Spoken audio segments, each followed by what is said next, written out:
Good old cold water. What's up, fellas? Ugh. Good old Sunday stream coming in. About usual time we try to shoot for. At least recently. You okay, Mr. Streamer? Yeah, I'm good. I'm good. I just got done with a fucking Tarkov raid right before stream. Was on interchange. Shot Killa in the head, so that was cool. And then I ate a cheese stick before stream so that way my tummy wouldn't get angry. And now, I'm here. Here with a nice cold Wawa. Left the fucking pre-chat open for a while this time because my ass was like, yeah, you know what? If I set the time to be 10:45, I'll make sure I start at 10:45. And then I started like 10:46, 10:47. Is what it is though. So I'm gonna quickly take a look and just see what people were saying real quick. Oh, we gotta mention Divinity Original Sin 2. Never finished that game. I got a decent bit into it though, I think. Just kinda didn't carry it all the way through. Like I did with Baldur's Gate 3 thus far. At some point I need to go back and kick Kethric's ass, but life gets in the way, doesn't it?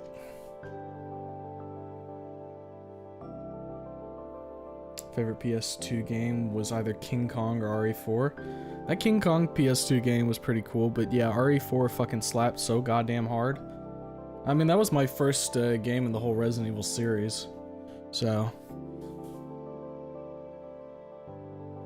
might be why I have more of a positive opinion of Resident Evil 5 compared to some other people. Oh boy, more coat fit. Yeah, we got the coat fit going today. Drawing concept art couldn't be any more fun. Mr. Streamer. Dog done bit a cottontail earlier today. Yeah, I saw you post in the Discord that your dog got a fucking cottontail. What did he just tackle that shit and bring it in or what? Especially with coat pick from Boss Man. Guys, if you call me Boss Man, I'm gonna start like fucking start getting all shy and shit. I think, was it like last week or something, I had ordered my calzones from my usual place, and the guy was waiting outside the apartment for me, and he was like, here you go, boss man, and I sat there for a second, I was like, oh, hell yeah. Oh, I love that. And Mr. Streamer, you hit 500 subs, congrats. Thank you very much. See, here's the thing, right? I know, like, people tend to do a thing where they're like, oh, okay, I have these milestones, we're gonna do quick, like, cool things for them. I never expected us to even hit, like, 100 subs. So, and that was 2 months ago, right? When I thought that. And we've just been steadily climbing since, which is crazy. So maybe I'll try and, like, think of something really cool for, like, 1,000, since that's when we unlock, monetization for the channel, too, which would be pretty cool, I guess. Not that anybody needs to donate or anything. Don't get that, like, that is not at all necessary. I'm perfectly fine. But it will be cool to potentially have YouTube be like, hey, dude, we've been watching you. You want some more features? I'm like, yeah, kind of. But, although I did mention maybe I'll record 500 500 and unlist that shit and give it as a present to you guys in the Discord. First game was Code Veronica. I played that shitty 4-player RE game, so I actually like RE4 or RE5. Okay, which shitty 4-player RE game? Because that's very important here. Because there's a lot. There's Operation Raccoon City. That one would count as a shitty 4-player RE game. That one was kind of fun. You have Outbreak, but I would say that does not fulfill the request of or not the request, the requirement of it being shitty. Outbreak fucking slaps so hard. I just want them to remake that already. I'll put my money on the table immediately. And then what other fucking multiplayer RE games are there? I mean, you've got like the spin-off one, which was like RE Resistance or whatever, which is the 4v1. Outbreak? Okay.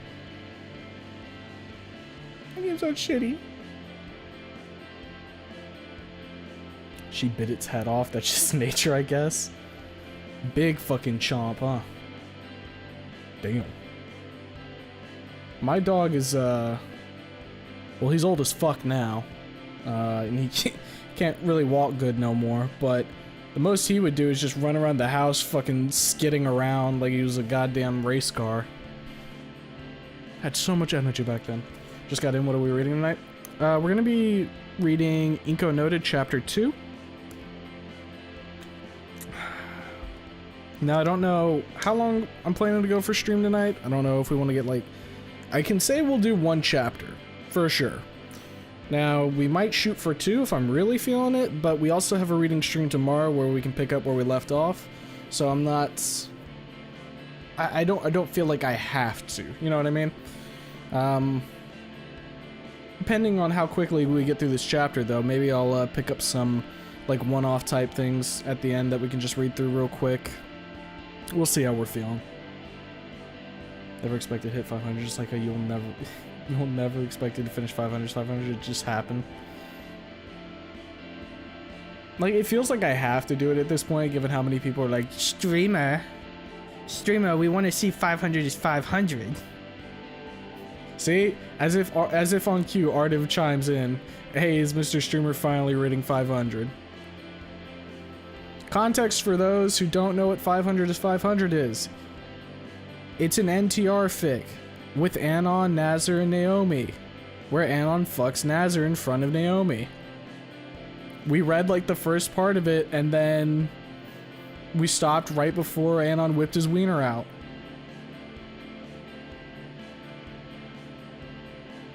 Outbreak had real problems. I vaguely remember there being an online exclusive mechanic which turned you into a zombie. I think the issue with Outbreak is it came out at a time where like online was just in its infancy. Like, I did not get to play it online, but like I played it sometime back through an emulator. I did that with my brother, and that was fun as hell. Remember we were on the, what is it, the Hive map, where after a certain point you like thaw out hunters and then they come and attack everybody. And so I triggered that unknowingly. My brother was in the middle of a fucking hallway, like a 4-lane hallway, and there was a hunter on every angle, and he had the shotgun, so he was like, oh fuck, I need to shoot. And so he gets ready to shoot, the hunter leaps, breaks his shotgun in half, and then they all tear him to shreds. And we're in Discord, so I hear him screaming, and I'm like, oh god, what have I done? Oh, that game would do so well nowadays. Or at least better than it did. 500 what? Now $500 is $500, baby. That's what we're talking about. When's the Snoop mods? I finished Moon Princess the other day. Might need a stream for that, given our pace. Shit, yeah. I was gonna do it this week, but then things kind of got a little turned upside down. I didn't think we were gonna do 2 days in a row of like Black Ops Zombies, but the way I kind of see it with that kind of shit is like, if my boys are around and they're willing to do something, I kind of want to pivot my stream to that, so that way I have, because like I want to stream, right? I want to stream so that way I keep like a somewhat consistent schedule. The issue is my boys aren't always online. Jeremy, he's online a lot of the time, but Alexis and Kane, if one of those two is on, I kind of feel like I have to work around that. So we did what we were talking about before, trying out like Black Ops Zombies. And so the first one was us just playing zombies base maps because we hadn't done it on Black Ops 3. And then the next stream, which was yesterday, we did the modded maps. And that shit was fun as fuck. So, you know, probably next time one of them are around, we'll either take a look at some more Black Ops 3 modded maps, or we'll do, if I can convince them, like Glubtastic 2, and you guys can watch us suffer through that. So, but yeah, back to talking about the Snoop mods. I figure we'll probably do it this week. Wednesday or Thursday is gonna be a decent time for it. What did I even do Wednesday and Thursday this week? One of them was, I want to say it was Buckshot Roulette and then a Isaac stream, right? Let me check. Yes. Okay, no, wait. Wednesday was... Wow, Buckshot Roulette was over a week ago? Fuck me. My sense of time is so distorted, I can't remember anything anymore. Everything is a goddamn blur. Okay, so Wednesday was... We were doing Left 4 Dead because Alexa's birthday was then. Then Thursday we did... Isaac, a little bit of Gungeon and then Isaac, and then we did... Friday and Saturday were the Black Ops. Got it. Okay. I've got the fucking how the week played out again in my head. So yeah, I think shooting for Wednesday or Thursday this week, we'll do the mod jam, and then I don't know what we'll do on the day we don't do. Maybe that'll just be like kind of a whatever stream, whatever I'm feeling at the time. We take a look at Friday. Don't quote me, okay? The thing about when I'm talking about plans, these are very nebulous things. I'm thinking that maybe Friday we do the GVH stream. Okay? Maybe I'll bust out some drinks for it. So we'll see how I'm feeling around then, but I would like to try and get to that this week so we have that under our belts. Let me catch up on the chat here because I just yapped fucking without reading. So waiting for the post-smut 500 reading, read the rest, it gets wild. I'm sure it does. Populous yearns for gay sex, or Saygex, sorry. I almost said it wrong. VC's been going bonkers for 3 days in a row now. Yeah, y'all motherfuckers have been in there. Just chatting it the hell up. Which is cool. I mean, like, there's a reason I added the fucking VC to that. Glad you guys are getting some use out of it. Apologies if, it sucks that I'm not around much. I'm a kind of more of a... What's the word here? Despite being Mr. Streamer, I'm a bit more introverted, and I like to just kind of chill out on my own or like chat with one person. Usually my brother or like one of my friends. And then I just like vibe out for the rest of the day. So like when I join the call, if I'm quiet because I'm just like either I'm simultaneously working on something or I'm just listening. And I don't want to like jump in when some, like for example, when somebody was streaming Postal 2 yesterday, I don't want to like just try and take over the conversation or anything, you know what I mean? Alright, Resistance low-key deserves a proper sequel. Being able to play as all the big bads was so fun. Too bad the servers got fucked because of some script kitty. Yeah, that was, I didn't get to play Resistance, right? But it seemed like an interesting idea that if it had more time in the oven to cook some more, could have, like, popped off. At least from what I have seen nowadays, like, some people, like, post, what, the modded servers or whatnot, and, like, keep it going.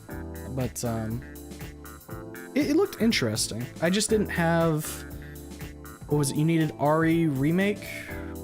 Or RE3 Remake, in order to play it, and I hadn't gotten it yet.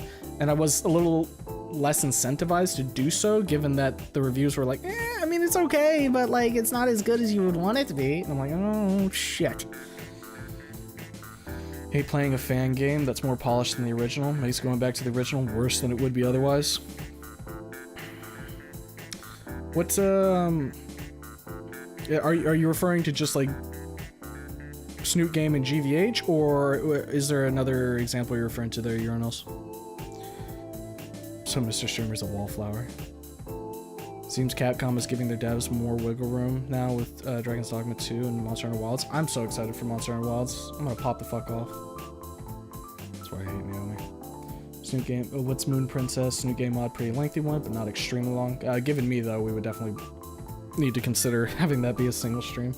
Scrolled through 160 pages of Snoot Baru. Jesus. Oh, the zoo map? Oh, the zoo with the zoo map? In relation to Outbreak? Yeah, no. The zoo map with the big motherfucking elephant? That's a good one, too. And how there's like, if you're in the building and it breaks the window and you get hit by the, the trunk, it's an insta-kill and he just drags you out and you're like, ah, fuck! Remember Outbreak 2 having a zoo map with nothing but zombie animals as the enemies? I think like I think depending on which one, which file you're on, 1 or 2, I want to say that you either end fighting like lions or the elefante. Could be wrong though.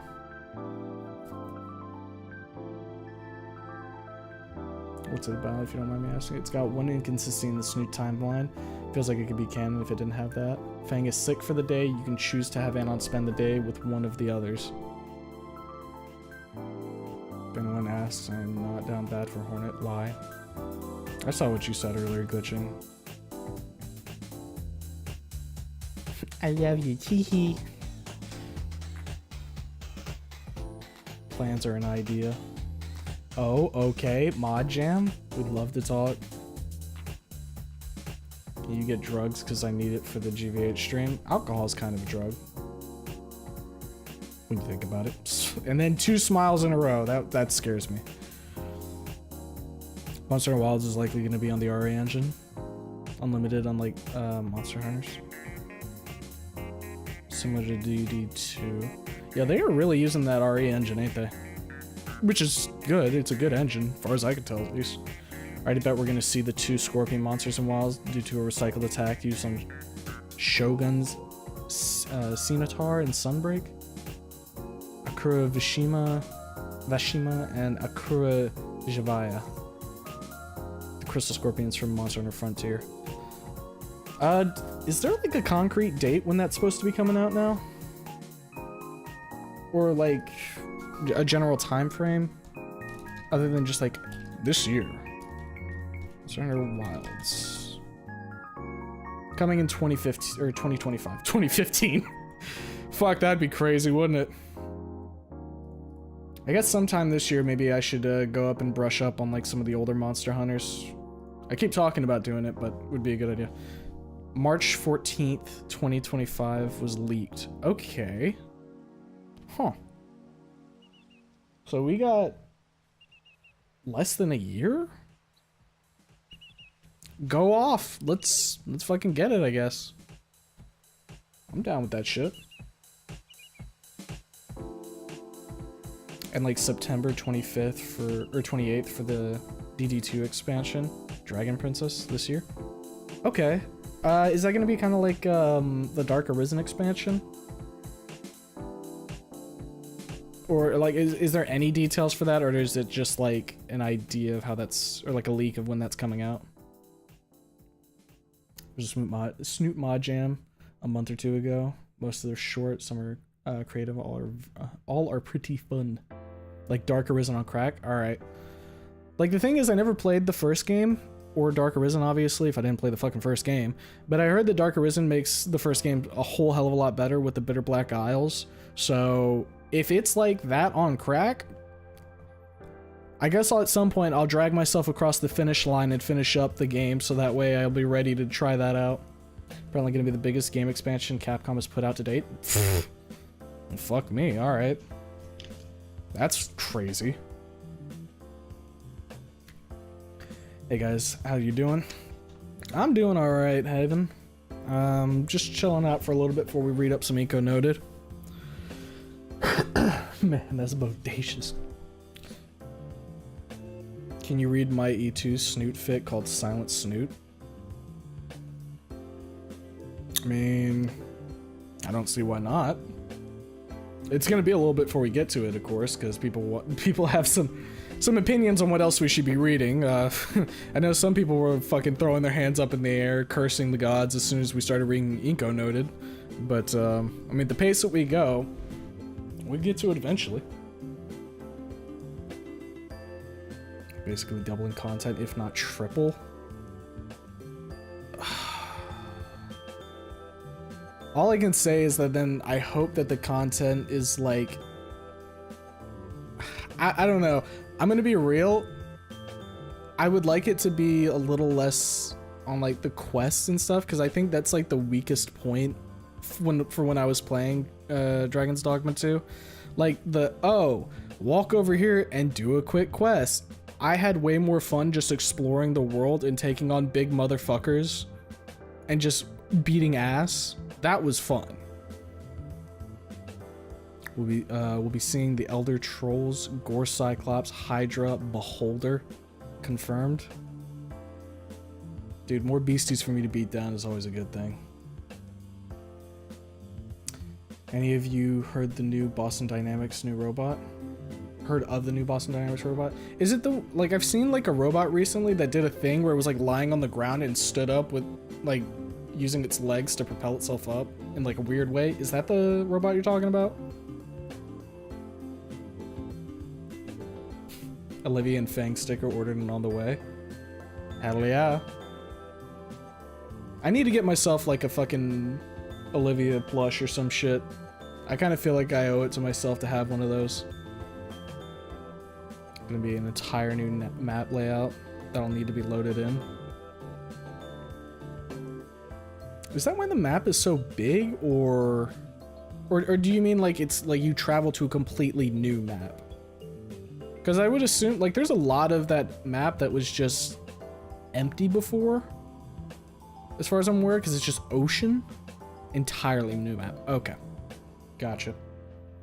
If the Boston Dynamics robot isn't V1, I'm not interested. I don't need fucking V1 to come suck me off after cutting my arm off, alright? I don't need that shit. Also, speaking of V1, I saw, I don't remember who was playing it. It might have been, was it Kate OS?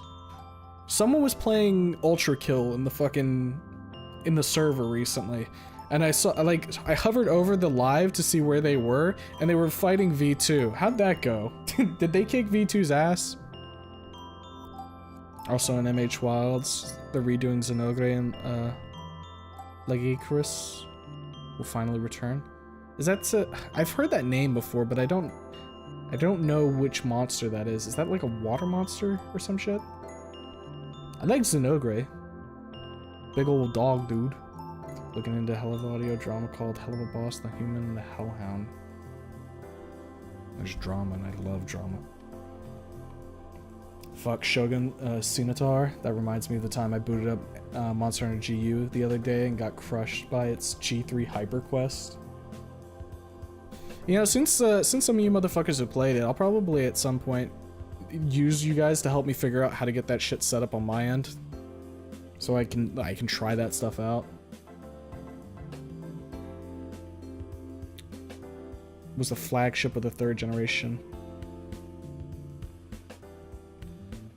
I'm just looking at it and I'm trying to like figure out how it's supposed to be pronounced. Legiacrus. Lag guy. That's what I'm gonna call him. He's a Leviathan. Okay. Dino in the Dark won the mod jam. 500 to 500, Mr. Streamer. No. Yes. Yes. The boys desire the 500. Lagiacrus. Lagiacrus. That, like that? Lagiacrus. Lagiacrus. Alright, I think I've said it enough. Hopefully that'll stick in my brain. Close enough. That's all we're here for, baby.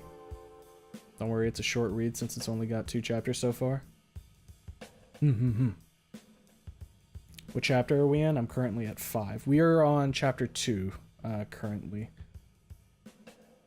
Isn't there a sequel to Inco Noted, and will you read it eventually? Well, if the quality in Inco Noted stays the same, I know from chapter 1 I was enjoying the story quite a bit. If there's a sequel, I'll probably take a look at it at some point. I don't know if we'll roll straight into it. I think people want to see like a Snoot one again. So we'll probably... I know some people want to see fucking None in the Chamber reprimed, but like, holy shit. That still intimidates me to this day. I would probably have to think of a new way to... Or we would have to change up the format for how we're doing the reading streams currently. But, yeah, we'll probably take a look at the sequel at some point. Hope Caveman Inn can get a plushie ready to ship soon. God, I wish. Someone should have made Olivia and Fang in IBP3. What is IBP3? Reworks to bowguns and bows. Bowguns will get their Monster Hunter Try 3-part construction, return to medium bowgun hopefully, and bows will have different sized bow arms. Larger arms take longer to pull but do more damage. Okay, that's cool. I never fucked around with the ranged options much in Monster Hunter. I was the big greatsword guy, and that was just kind of what fucking tickled my fancy. Swing hard, hit big number, and then get owned when you fuck up. Both bows and bowguns also get modifications similar to Iceborne. I hope we get a new weapon.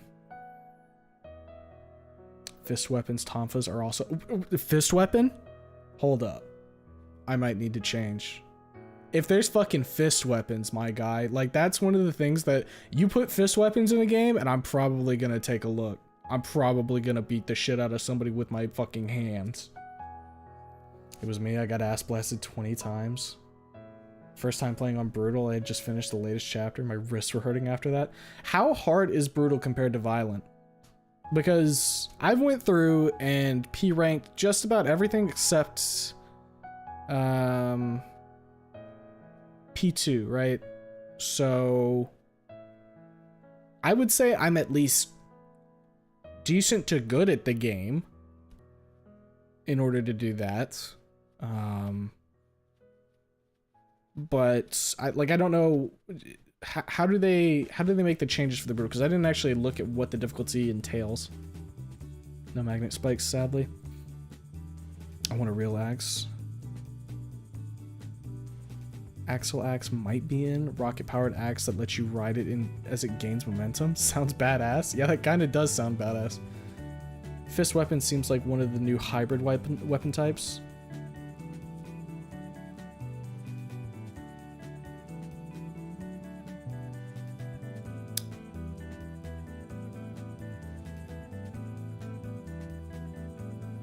Some range, some CQC. Okay. Play Killing Floor 2 also. It's been a while since I booted up Killing Floor 2. When was the last time I played that actually? Hold up a sec. I can check that real quick. Killing Floor 2. Yep, last time I booted that up was December 14th, 2019. It has been a hot fucking minute. I mean, at this point, I'm kind of waiting to see what happens with Killing Floor 3. Hopefully that's good, because I'd like to jump back to a Killing Floor for a little bit. It's a nice little game to just chill out with.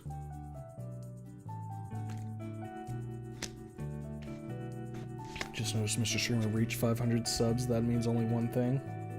Oh man, he has to. Ugh.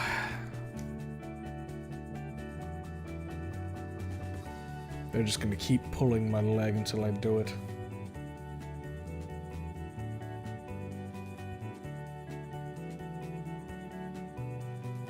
Interesting reading one-shots. Yeah. Yeah, I think it's gonna be, because we're still trying to figure out what the time frames we want. Like, recently it seemed like Sunday and Monday are reading stream days, and then the rest of the week kind of like in a whatever type state most of the time. But maybe we'll shuffle around the reading streams and change it up a little bit so that we can maybe get around to some more one-shot type deals as well. Because, you know, I like reading these longer form stuff, but there's also the appeal of being able to read something, be done with it, and have it like on the books, so to speak, you know? That's pretty nice. Fist on chains, fling them like blades of chaos. 500 subs is 500 subs. It would almost be a shame if I didn't do it at this point, right? And something called Blunderbang or... Then something called the Blunderbang or something. One small single-handed hammer on the left hand and a small cannon connected to the right. Like the one from Bloodborne. Okay. I can become the good hunter is what you're saying? But yeah, back to like talking about the one-shot thing. I'd like to take a look at doing some more one-shots. I mean, we even said tonight maybe we'll do like a chapter of Inco Noted, and then depending how quick that goes, we'll either do like another chapter or maybe read just like some one-off type shit for the night and then leave it at that. Just depends on how long it takes. I think Hillytro was talking about Little Big Planet 3. Oh man, I haven't heard that fucking game in forever. I actually never played it. The most I remember seeing of it is like fucking some YouTubers taking a look at stuff in there. Just came in and he's already violent. I mean, if I don't come out swinging, chat starts to get a little bold, you know what I mean? Congrats on the 500 subs, my dude. Thank you a bunch. I mean, it's not like I got here alone, right? You guys are the thing for that. So pat yourselves on the back too. Hope and pray we get a Bloodborne 2 one day. Ha! Yeah, no. That's even more premium copium than saying that Bloodborne will be on PC. Bloodborne 2? You're out of your mind. Never gonna happen. We got one, and we're gonna have to stretch that out to the ends of time. Read the most depressing Wani/Snoot game fanfic? Don't do that. What would you guys say is the most depressing Wani or Snoot game fanfic? Because obviously I haven't read any, other than the ones that we've read, because, you know, I just haven't. So, under my belt, I have, Broken Wings. So, you know. What would you guys say is the most depressing one? Let me cope. No. No, it would be cruel to let you cope, hoping to God that Bloodborne 2 comes out one day. Would go against the set timeline if you didn't do 500 500 after reaching 500 subs. Just, it's gonna be the untitled video. 500 subs is 500 subs. Or unlisted video. Sad face. I want that E4 Nopium, Mr. Streamer. What, is that the inverse of the Copium fanfics where everything's going fine and then, like, I don't know, something terrible happens? Is that what Nopium is?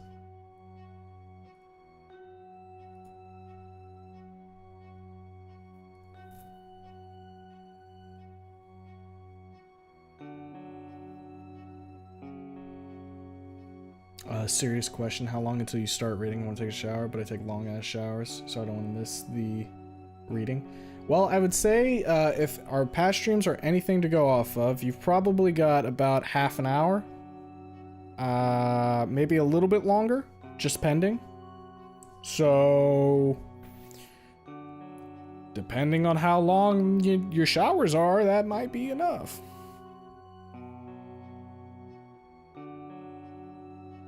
On average, it takes an hour to start reading. Yeah.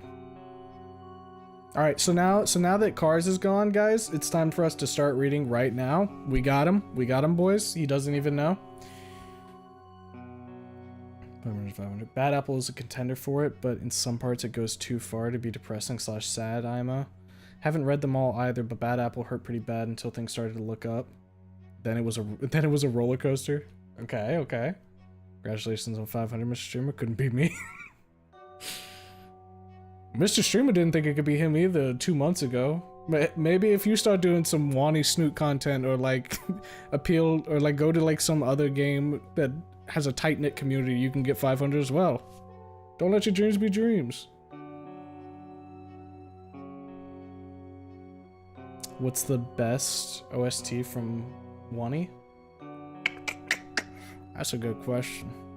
There's some good contenders in here. I mean, we've got the OST up, right? So I can kind of pop over there and we can take a quick look. Personally, I really like fucking Green Spectre, just because, I don't know, it's I like how it sounds, one, and I think it's perfect for the introduction of Olivia in the game. It makes me happy, okay? That's what I'll say. If I hear this, I suddenly perk up. I'm like, oh, hell yeah. We've also got some other good ones in here. I'm sure people are going to chime in with theirs. Let's see. I know Muro de Melanoma was a pretty good one. A lot of people like this one as well. Furious March of Red. That's a good one.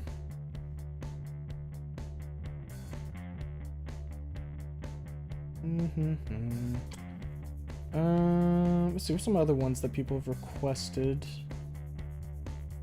Stego Starry Night. Kind of feels like you're about to bust into the club on like a fucking Hotline Miami map.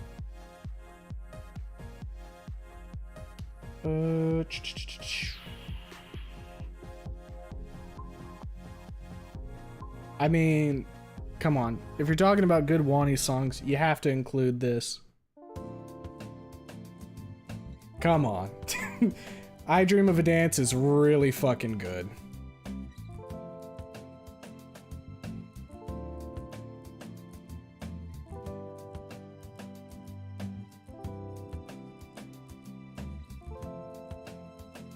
Alright, where were we at before? I think we were at like Hollowed Halls. If not, this is where we're gonna like pick up at. Alright, let's see here. Let's catch up on chat real quick. Heard rumors of weapon links returning to wilds from Frontier 2. I think a rocket spear would be good for Monster Hunter.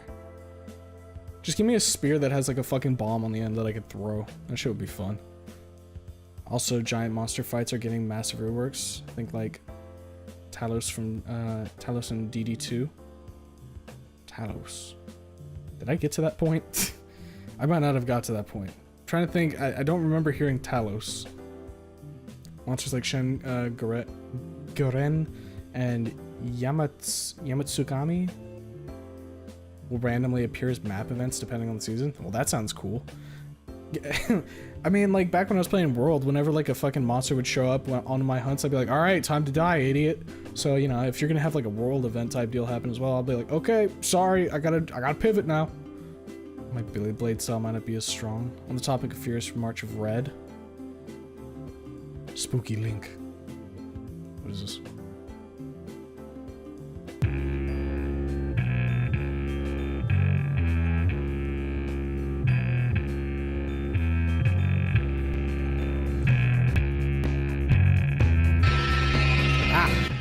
Scary.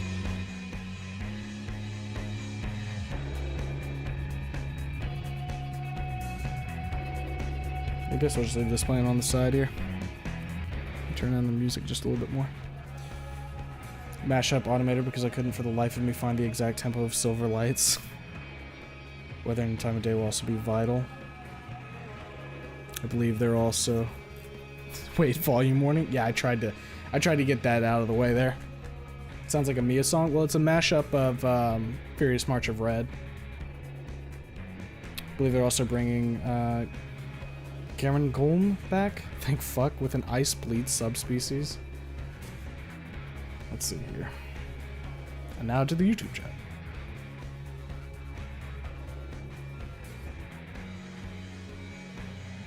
Wait, why was there was a bruh and lament. Oh, okay. We were talking. Yeah, got it.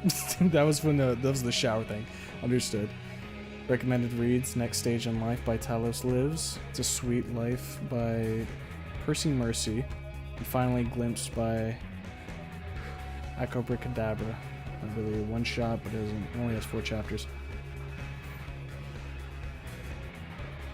If anybody wants to drop those in the stream recommendations for the reading in the Discord, feel free. One guy did a Wani review and was shocked. He got like 20 to 40,000 views. He uploaded like once a year before then. Oh yeah, was that the guy who made the video? What was it like? I Wani Hug That Gator Made Me Feel Things, and then did a Snoot Game one as well.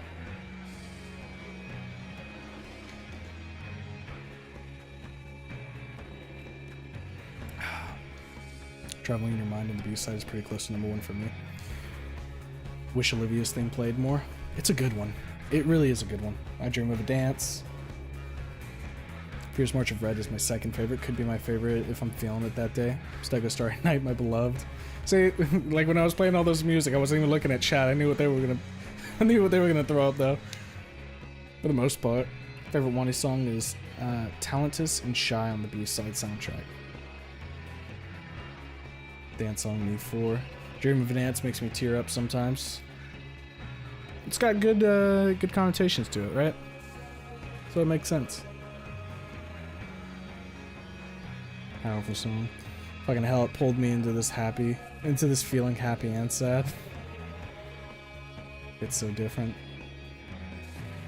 Hold on, Purple Stank OST. Okay, we'll get Purple Stank up. This one's almost done. We'll grab Purple Stank.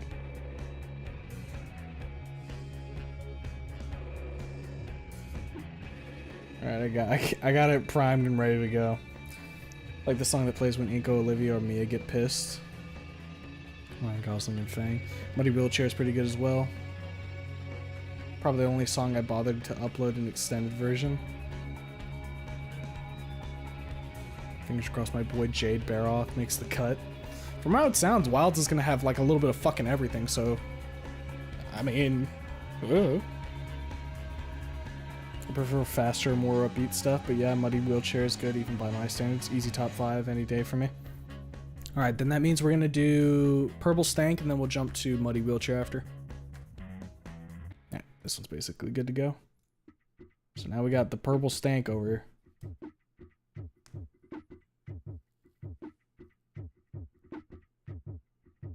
Yeah, that's him. Okay. I still hadn't watched that video yet, just because it's like an hour long, or close to that, right? I think I still have it open in a tab. Let's see here. What was that? This is a Tarkov video. Yeah, I Want to Hug That Gator made me feel things. Yeah, I have it open, I just never finished it. It's a 46-minute video by, I guess, I don't know if it's Bui, B-U-I, that's how you spell them. Then they did a Snoot Game Made Me Feel Things, which, you know, natural extension. I mean, when I played Wani, I played Snoot Game afterwards as well. And then they also, 6 days ago, did one for Katawa Shoujo, which is really cool. Good on them that they're doing well. Love to see someone succeeding, right?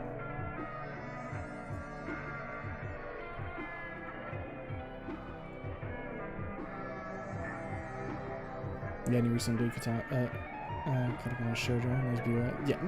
See, you can tell I'm a little slow on the chat because I'm basically just regurgitating what was already said, huh? Guy that made the Wani Made Me Feel Things video made a Katawa Shoujo one as well. I should do Katawa on stream. That'd be a fun one. Probably would turn off the, you know, H scenes. As funny as it was to get a face full of fucking gator ass and Wani, don't think we're gonna fly with the, the explicit scenes in that one. Read None in the Chamber, it's a Snoot Game fanfic. Oh, trust me, I am aware of None in the Chamber. People make sure that I'm aware of it. Devil Joe, best speed in the game. A few other confirmed: Full Faded 4, Glavenus, Mizutsune, Atalos, and Gamoth.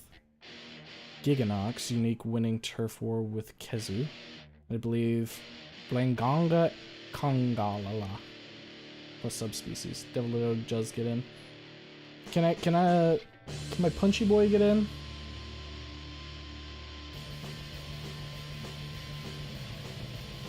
Explosive fist guy. Let's see here. Where was Muddy? Alright, Muddy Wheelchair was one right before Purple Stank.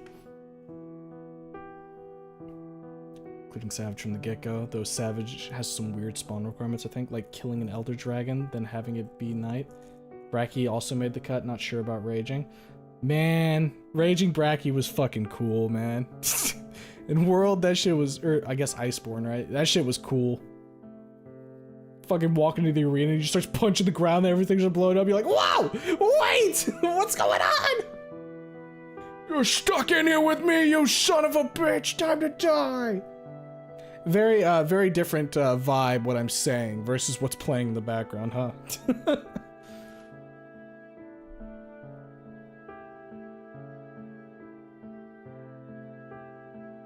It's good, but he didn't mention the panel with Emmy. It's hard picking favorite with so many good songs, to be honest. Yeah, I mean, that's a good problem to have, right? Same here, music was too good for that scene. Snoot Game also made me feel things is also good, pretty funny too. Still need to get around to that game. I'm assuming that's referring to Katawa, right? Really want to see a Therizinosaur type brute wyvern that uses bleed. I don't need to bleed. I don't want to bleed. Put the fucking bandage on my arm right now. Just launch that motherfucking flow. Time to cry now. We're working on complete ones in the hopes that Reprimed either gets finished or close to the finish. Yeah, that's part of the reason we didn't start it. The two reasons why we didn't really start None in the Chamber after we finished Broken Wings was, one, as Twisted said, it wasn't fully complete, and we kind of wanted to make sure it was fully complete before we started, and two, the length of that is going to require some some different format on my end in order for us to finish within like any reasonable amount of time, in order to like read other stuff as well. Because Broken Wings, which is about 80,000 words, took us about a month to finish, right? Now, of course, we did fuck around a lot on the streams. When you take a look at the master cut, it's about 7.5 hours of reading, and the total time of the streams chalks up to about 25 hours. So, you know, there was a lot of faffing about. But even still, it would take us quite a while to get through, even if we were just focusing primarily on reading in the stream. So that's another reason we didn't start that one right after. Inco Noted was a good one to go with because about the same length as Broken Wings, and it's also Wani content, and it had been a little bit since we had gotten it. The most we had gotten in recent history would have been the Little Gator mod, which I love the Little Gator mod, but you know, it's the Little Gator mod. Wait, you played Katawa Shoujo? Who's your best girl? I've only played one run, or well, one route, and that was Hanako. And what a good route that was. I love that route. It kind of gave me the same feelings that I did at the end of Wani, where I was like, you know, very reflective and introspective afterwards. I would say even more so than Wani, specifically because this was at a younger time in my life, and it's the first game that actually had done that. So, arcade themes were also good in Wani. Ever since I finished Snoot game, I've always had this feeling being incomplete. I was happy, but I still feel hollow. Welcome to the club. Yeah, it's I mean, those games have a have a certain way of just making you think differently. If not for a little bit, or if not for a while, at least a little bit, right? Inco Noted sequel is only 2 chapters at the moment, just looked it up. Okay. That makes sense. I think somebody was like mentioning that in the Discord recently too. Also extreme and elemental blights are returning, including statuses. Like we already have poison, deadly poison, and noxious poison in the main line. For example, bleeding, severe bleeding, and hemorrhaging. The game sounds like it's gonna be really cool, man. I hope you guys are ready, because I'm probably gonna just be playing the shit out of that for at least like a week. At least. I'm gonna have to take like a week off work and be like, sorry guys, I gotta go beat some like fucking monsters to death. Anyone know if there are any planned updates to Nothing to Something? Heard a few people say it's abandoned, but I hope that's not true. Oh, it sucks whenever fucking like a fic that like people are reading. Sucks when that shit doesn't get updated. It's gonna rock. The polls was to see if the dev team was on track.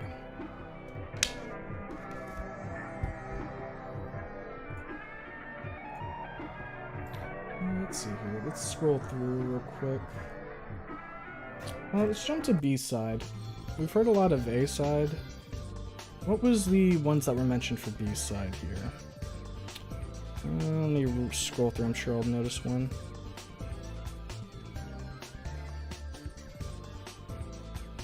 I mean, I could just scroll up in chat when we were talking about that.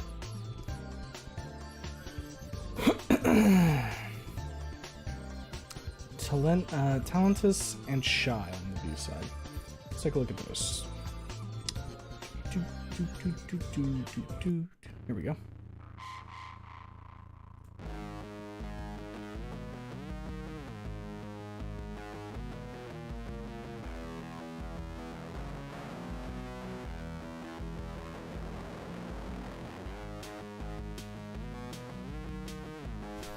Any of the top most picks that weren't initially in would be added, and even a few mid favorites from weapon styles and switch skills will return. Very high customization of your playstyle. Oh, that's good.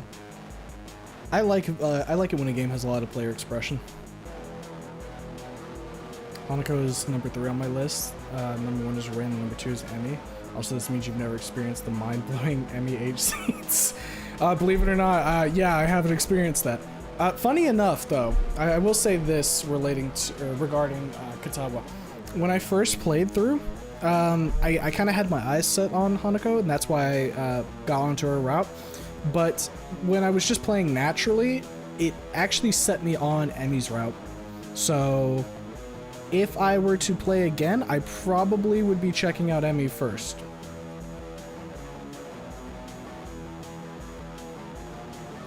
There it is. Where's this from? This is from the B-side of the I Want to Hug That Gator soundtrack. The name is Talentus and Shy. Or Talentuous and Shy. You know, you generally search that and I think you might hop on something.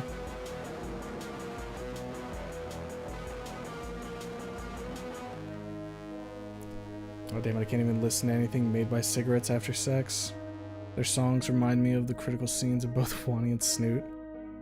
It's not abandoned, he's working on the next chapter right now. The author wanted to work on I Want to Be the Gator for a bit before going back to nothing to something. That makes sense. Give it a little bit of a break, right? Think how you can use skills in DD2, but more in depth. And yes, you can bring 2 weapons with you on a hunt, but need to set up most of your camps by hand as temporary sites. A few more permanent ones, but it'll probably take a while to set them up in the story. 2 weapons on a hunt, huh? Like 2 different weapon types, or 2 different like elemental type weapons? Like, you know, so that way you have a little bit of a different flavor if you need to pivot.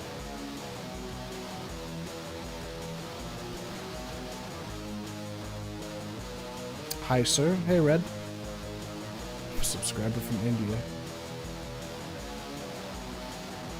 Can you play some kind of story mod games? You mean for like Wani and Snoop? We talked about it earlier on stream. We'll probably be taking a look at the mods, the Snoop mod jam that happened a little bit back. Gonna dial this back just a little bit. Oh, nope. I just want to dial it just a little bit back. There we go. From the free Wani OST, I think it's the High Tension soundtrack. It's quite difficult to find the author's socials on AO3, so I had to ask somewhere. Well, luckily somebody in here is knowledgeable. My ass certainly isn't.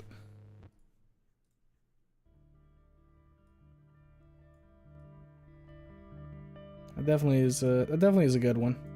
I'll just let the B track run for a little bit here. So we'll just listen to that. Like you could bring a greatsword and swap it out when out of combat to like dual blades. Also, you cannot restock like Worldborn and Risebreak, or yeah, Worldborn Risebreak. Okay, I'm down to learn like a new way to play the game. Like that's fine with me. I know like most Monster Hunter games at least change things up between different entries, so I already assumed I would have to kind of pivot how I play. But those changes sound fine to me, honestly. If you run low on items, you need to scavenge them or trade with Feline, Boa, Gajalaka, and Shakalaka tribes. That sounds interesting. Definitely will change how I have to fucking set things up and how I feel about using potions, but... Hanako thinking you only liked her out of pity fucking shatters my heart to no end. It's, yeah, I mean, like, that's the thing. Like, that game is really good, right? And even though I haven't done, like, all the routes, I'm sure all of the characters are very compelling. I just know that when I did Hanako, that was, like, some of the, like... that shit was... Oh, man. So fucking good. So fucking good. And the way that you get on the best ending versus the okay ending... The spoilers for Katawa Shoujo, if anybody hasn't played it, relating to the Hanako route, just mute for like a minute and come back and you'll be fine.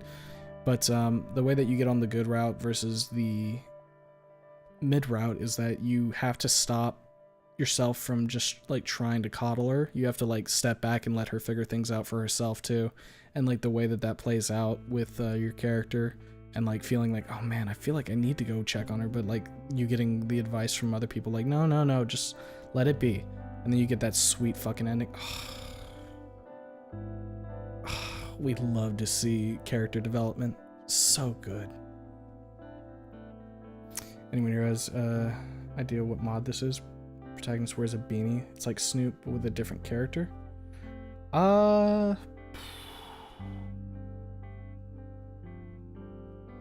Protagonist wears a beanie.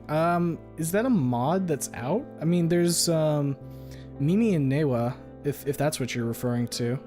I know I've seen art of those two characters. I'm just waiting on the chamber update. It's reminding me I need to go back to Monster Hunter World again. How far did you get, Artif? And like, what were you doing? What were you using in it? And you can balance their favor. If it's too low, they'll attack you on sight, including the chieftains, except Phalanx. They're the weakest and most easy to please. Hardest of the Shakalaka, most likely because damn, those guys are crazy bloodthirsty. Yo, I get to befriend the tribes, let's go. Katawa Shoujo is so fucking good. Oh yeah. Does it mean the one with Mimi? I think so. That would track.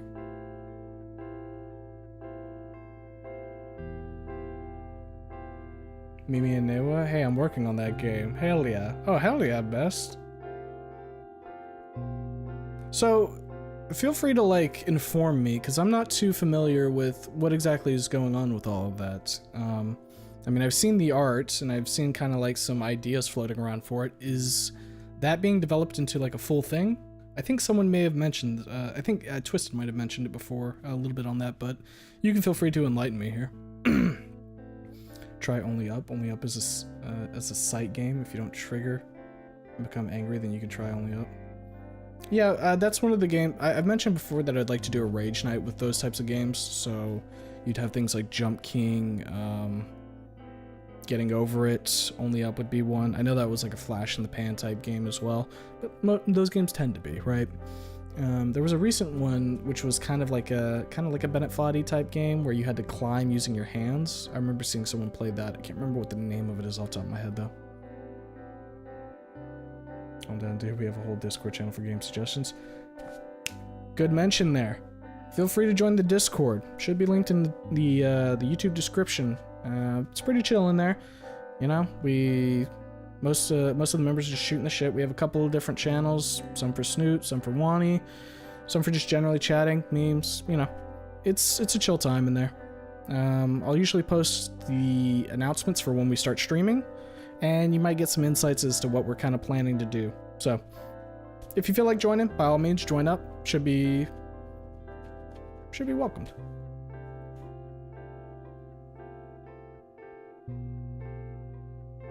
Please stick to the pit.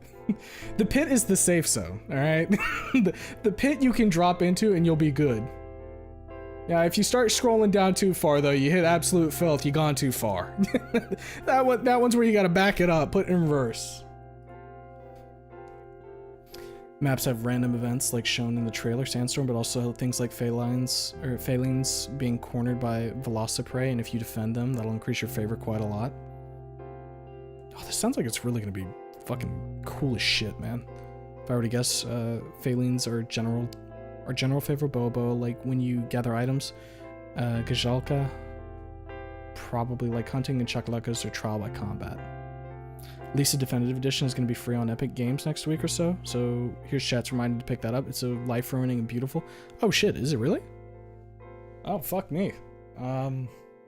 Damn, I guess I'm gonna have to pick that up and add that to the list. I've wanted to play Lisa for quite some time.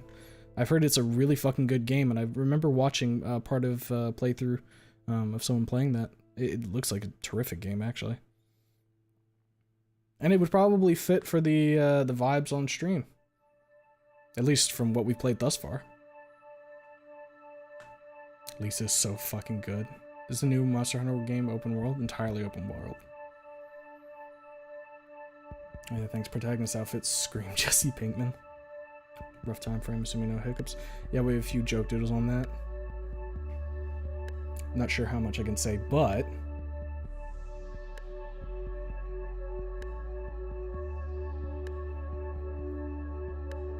let's see here. I was trying to kill a monster that didn't match my hunter rank or whatever it was called. After 15-20 minutes, it started limping, and the game remembered that I wasn't supposed to hurt it yet. Oh, that's always a good time, right? I have fond memories of World. That game was really good.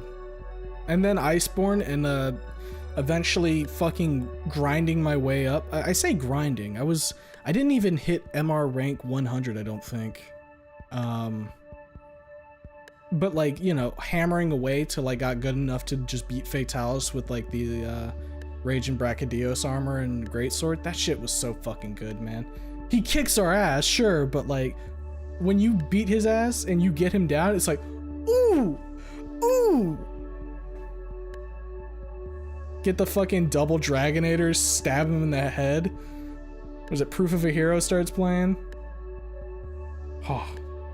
Watch as it flew away and despawned. Sometimes the monsters do that, huh?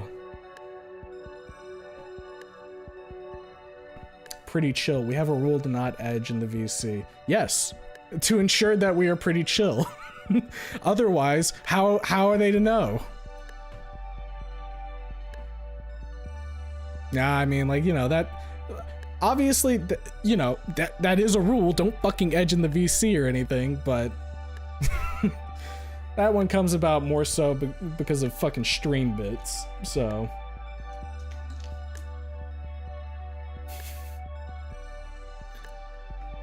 Don't go down there. There's no warnings saying monster about to leave the locale or anything.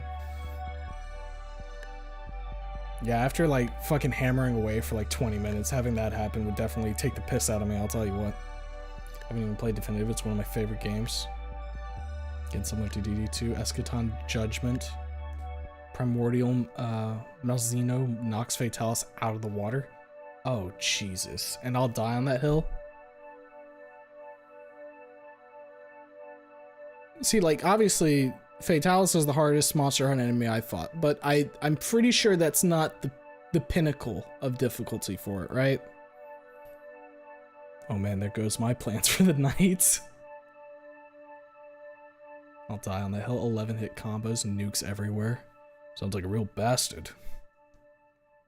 Back chat. See, Cards, you made it. It was perfectly fine. Basically a bullet hell on Monster Hunter. I can imagine that being pretty difficult. I'm one of the concept artists and lead animator, though. The OP's Roach King.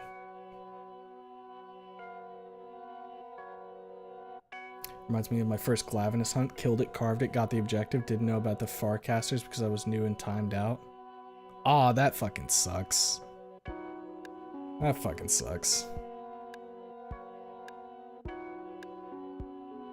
So, okay, hold up. For those who have played Monster Hunter World, I have a question. Were wallbangs in base Monster Hunter World, or was that an Iceborne edition? Because I never wallbanged any enemy up until, like, I was fighting Frostfang. And then I did it, and I was like, wait, I can just do this? Wait, huh?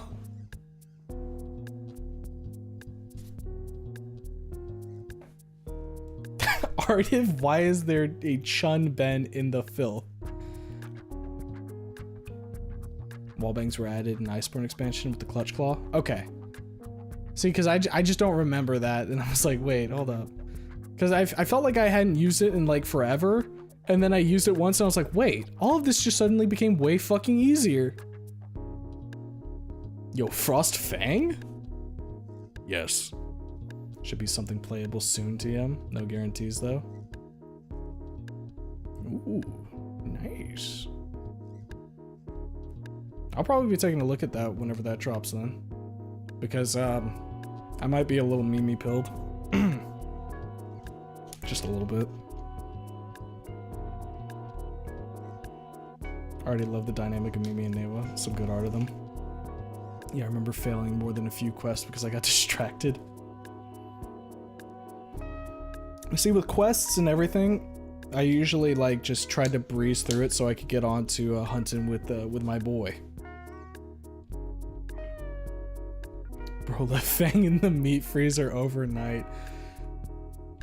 Bitch came out frosted as hell. Bitchy ass.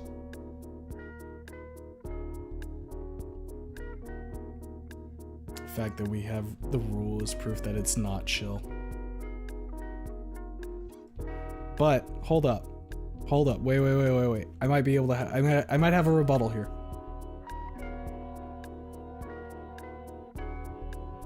Nope, never mind. I don't have a rebuttal. I thought one of the rules was be chill. Fuck. The first rule is don't be a dickhead. That's not be chill. No. I'm losing. I've lost. I owned. Are the dinos in Snootverse cold-blooded? Not at all. At least. Comedic teeth chattering, clattering tensifies. I can't, like, clatter my teeth, like... that's as close as I'm getting, I guess. Like, Fang ain't a dino.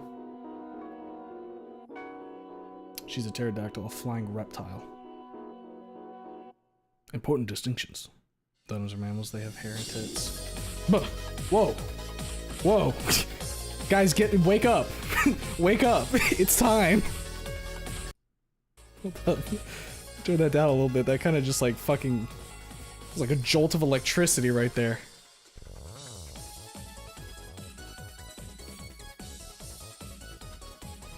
Must take a head count of edgelords, like it's population census. I don't know if I want to know how many there are. Don't have a title yet. I mean, I'll be keeping an eye out for that though, whenever something for that drops. What stream was this Olivia created? It was revealed to streamer in a dream. Chat Olivia was conceived on April 1st. It really is adequate that we created Chat Livy on April 1st, isn't it? It just makes sense. I need to bring in the doppelganger that Hayes made, fucking Sans Livy at some point. Add them to the lore. Also, maybe I should like officialize like a Chat Livia like lore creation fucking contest where we throw that together, because I know that's been mentioned a couple times. Need heat lamps. Dinos had proto feathers, like look kind of hair-like. Still need Jonkler Livia.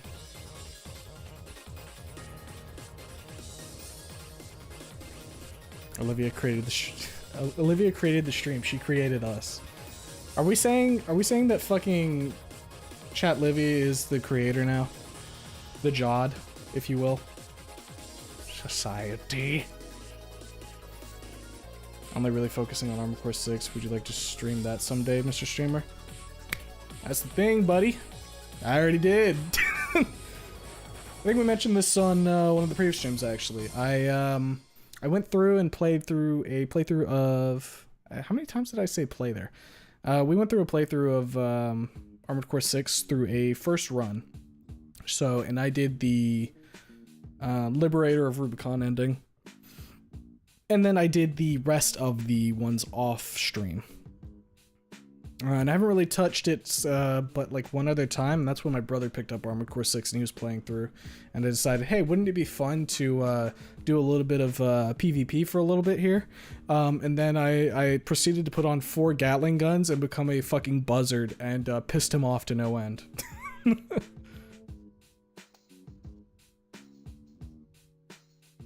All this is in Chat Livia's head. Nah, Chat Livia doesn't got much going on in there. If you knocked, it would be hollow. I'm gonna get a DS emulator. A DS emulator? You mean like a fucking... like a Nintendo DS emulator? Gaming time, let's go. Gamer Gator time. Viva Revolucion. For GVH. Calm down, you'll get it later. I promise. Yeah. I mean, potentially at some point. Play REDS.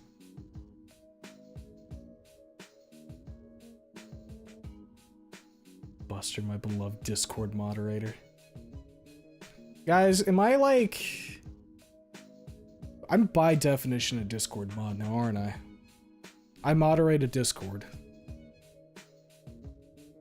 God, how the fucking time has withered me away. I've been done in.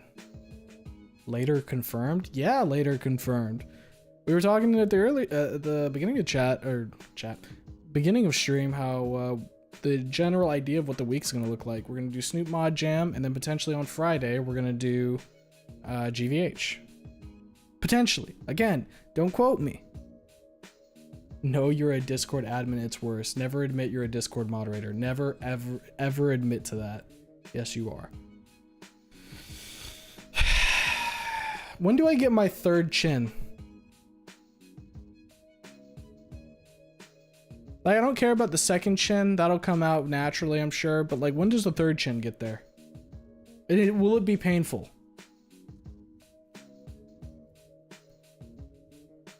I just fumbled a Helldivers mission hard. There goes like 50 samples down the drain. I've been there unstable. That shit fucking burns. That shit burns hard when that happens.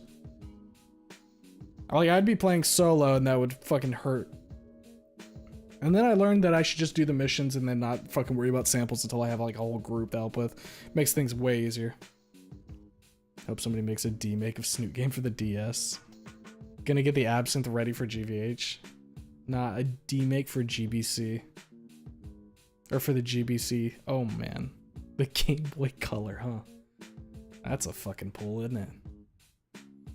Can you bring out the animated Fang? Maybe we'll bring her out when we get to the actual reading, because I have to do display capture for that. Game Boy Color, hell yeah. Have you guys heard of the Game Boy heels? Oh, hey, look, it auto-played into 1 hour of relaxing Undertale / Deltarune music. You know what? Fuck it. I'm gonna let it ride. I like Undertale and Deltarune music. Big fucking shocker. Game Boy heels.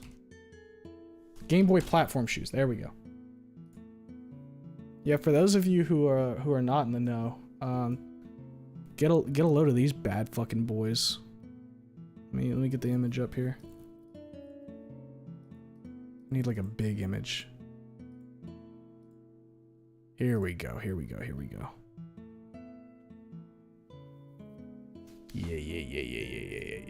Yeah. Get a load of these puppies. Fucking beautiful, aren't they?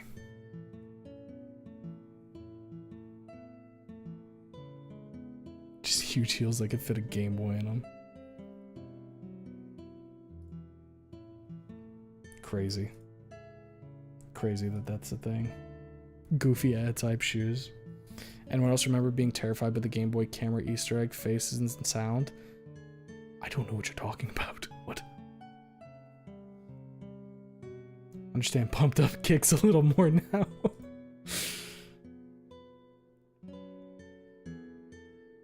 Sans Livia, why not Sansco? He already dresses like him. I'm not the one who cooks.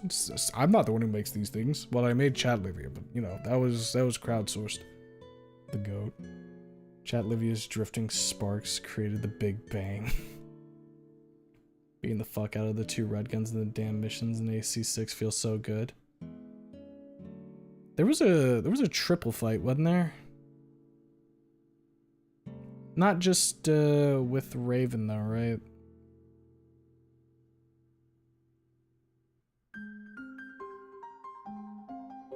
I'm trying to remember like all the fights. There was some hard shit in that game for sure. The Game Boy camera, look it up, it's freaky. The Game Boy camera was also at one point the smallest camera in the Guinness Book of World Records. Fuck, I guess we will have to look that up. Chat Livia is secretly a vigilante that gets her orders from Inco. I mean, if you like Chaos Reign, are you really a moderator? Do I like Chaos Reign? Ask yourself that one. Or have we just not reached the point where I'd have to step in?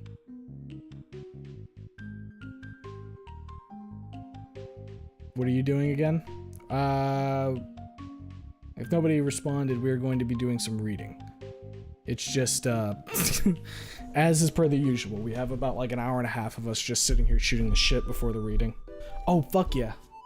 Let's go. Good track. So we're going to be reading Inco Noted, particularly. You God, if you created a world and left it because you're too afraid of them. Do you know that there's Game Boy accessory that gasses you? What the fuck are you talking about? Sounds like something Nintendo would do.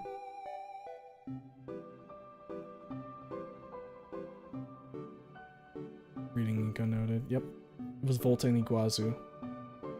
Right, don't you only get that, the ability to fight those two if, on the second playthrough, like, you get rung up by the Liberation Front and he's like, hey yo, kick their ass, I'll pay you money. And it's like, alright, worm. Obliterated. Cutlery is a bioweapon. There's a whole AVGN vid on the Game Boy accessories. It's real, it was made to keep kids calm before surgery. Wild. I just don't have anything to say on it. Wild, other than that. Do I let chaos reign? Yes, you do. Guys, it's not that chaotic. I promise.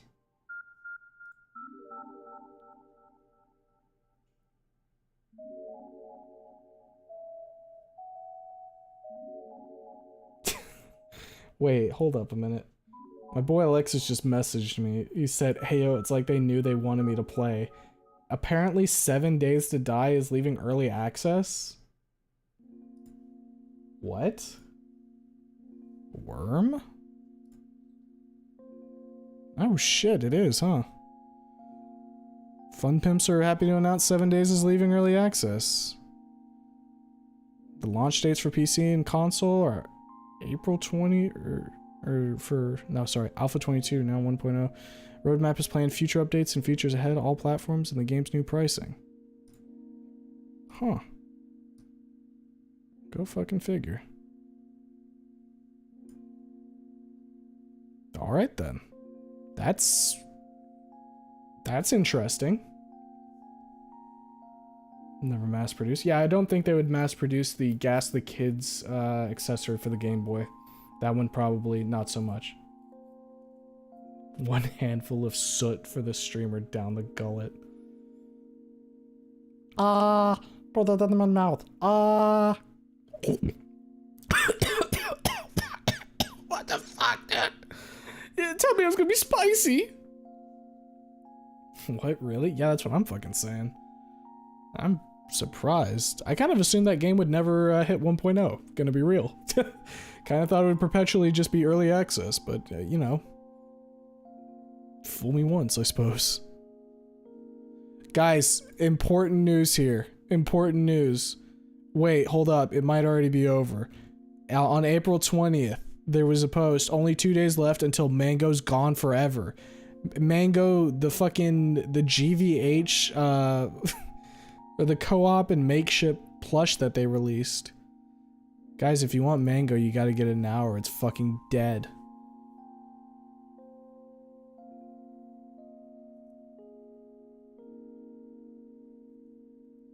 Fuck is soot. So a soot is like dust and ash left from a fireplace or a fire or fireplace. Interesting. Yum. I beg your pardon, huh? Thank you for letting me gain brief access to your mouth.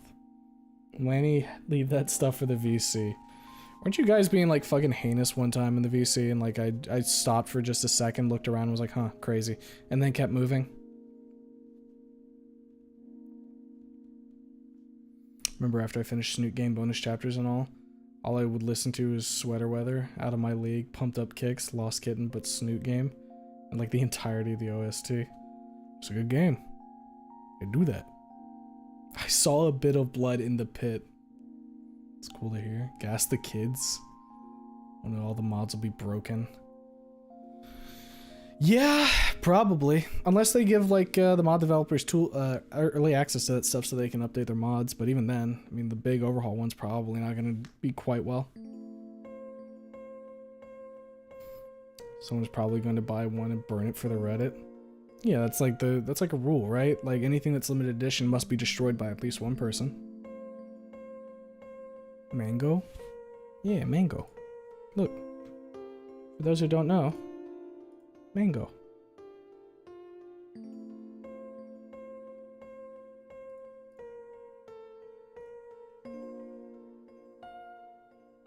We're awful 24/7. Nah, not 24/7. Maybe like 18/7. Such a stupid bug in GVH. It's a wonder they didn't pick one of their characters. We have all these characters that would instantly sell because of the popularity of Snoot Game. Let's make a bug. Let's put a fucking bug as the the fucking. Oh boy. Yep, straight to the jar.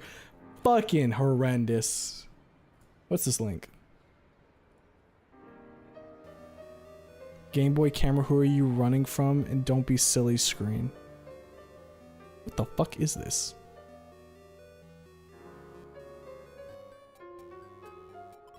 Deltarune, stop for a minute. The fuck is this?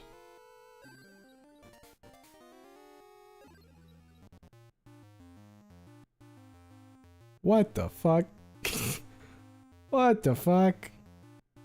Why would you put that there?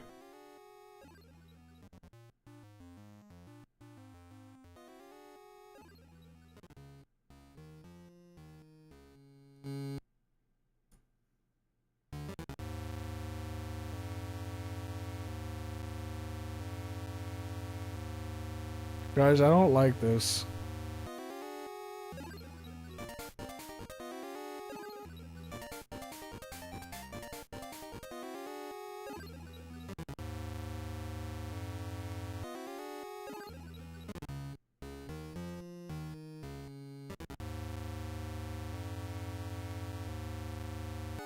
How long does this go on for?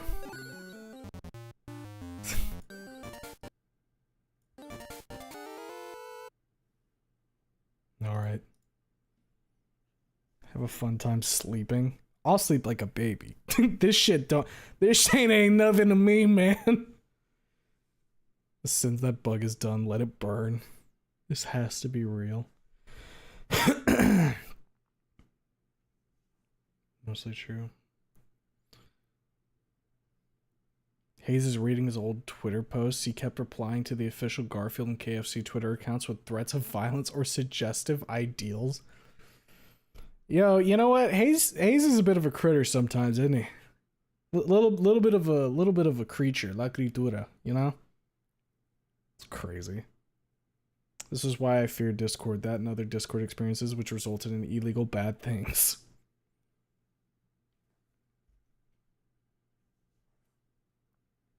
Was he on Carfe? Also, Mr. Streamer play closest. Is that, that's one of the fucking things from Wani, isn't it?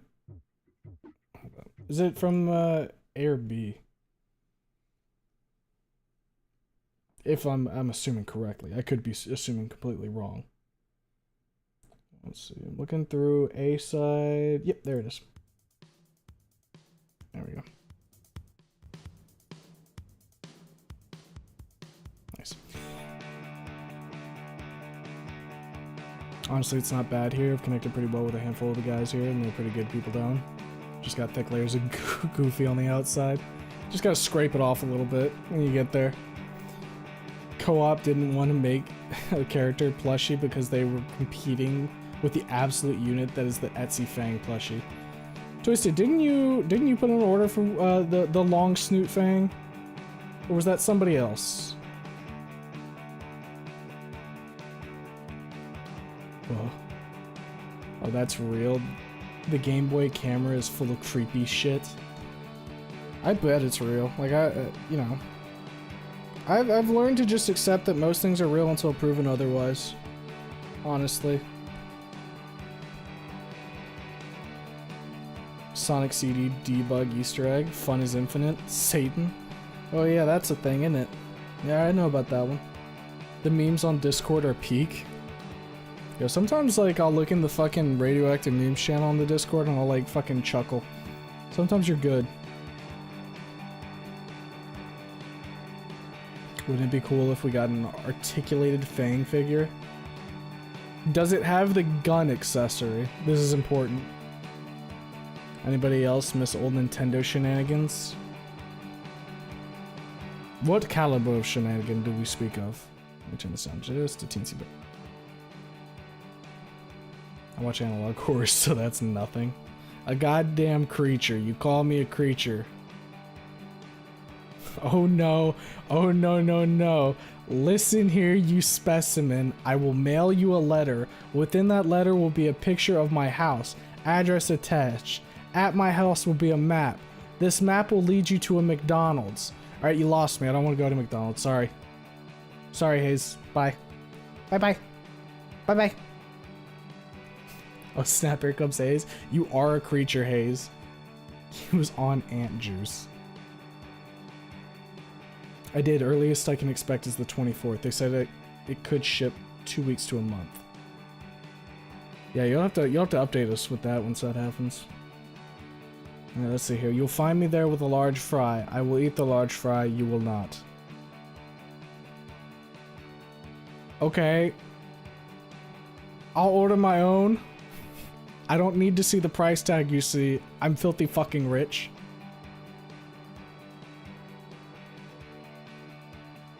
Man, just made an ARG.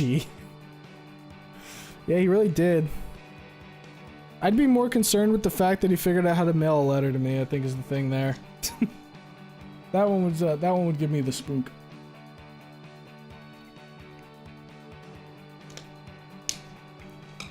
Wait, Umanoda, read what he just posted in Drac Flow. God damn it, okay. Give me a second. Not if I have something to say, something to do about it. You won't. Pushes you over. You might be the tallest guy in the fucking Discord, but I'll push you over. Right? That was the lore. You guys were talking about heights or whatever, and like Hayes was the tallest or some shit. Nintendo made my Pokemon Go character look like a monster. Bro thinks he's Inco. Why doesn't he just send you to the McDonald's to start? It's like a power move or something to make me go to his house first and then get the funny map. I'll mail you a letter. Within that letter will be a picture of my house. Address attached. At my house will be a map. This map will lead to a McDonald's. You'll find me there with a large fry. I will eat the large fry. You will not. What is Drac Flow? What did I say in Drac Flow? No, they wanted me to read it in the vaguely Dracula Flow-like voice I had done. Don't worry, Hayes, you're fine. Well, about as fine as you usually are.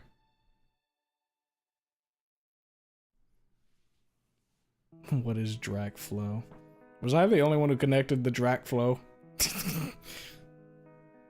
I'm the shortest. What was the shortest, fella? Like, what was the height there? Yeah, heights, that's what it was.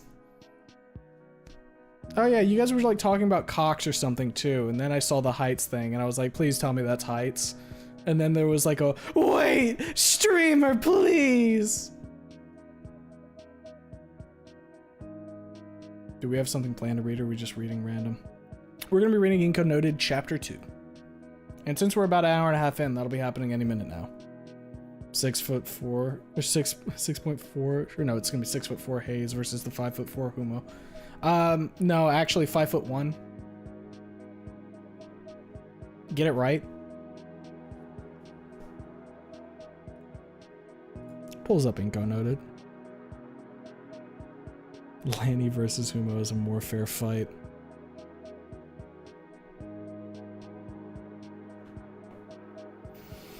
Look, as long as I don't have to fight fucking Monkey Man. As long as I don't have to fight Monkey Man and have to put up with getting bitten.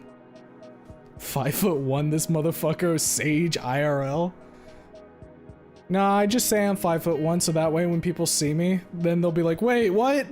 Wait, no, you're not 5'1", and then I crush them under my boot. Spears versus Scalar? Spears, easy. Next question.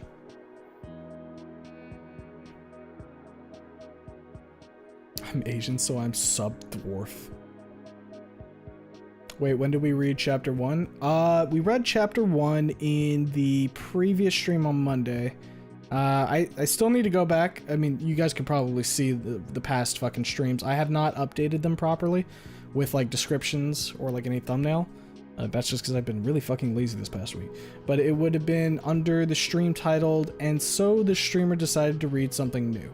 We read one chapter further in on that.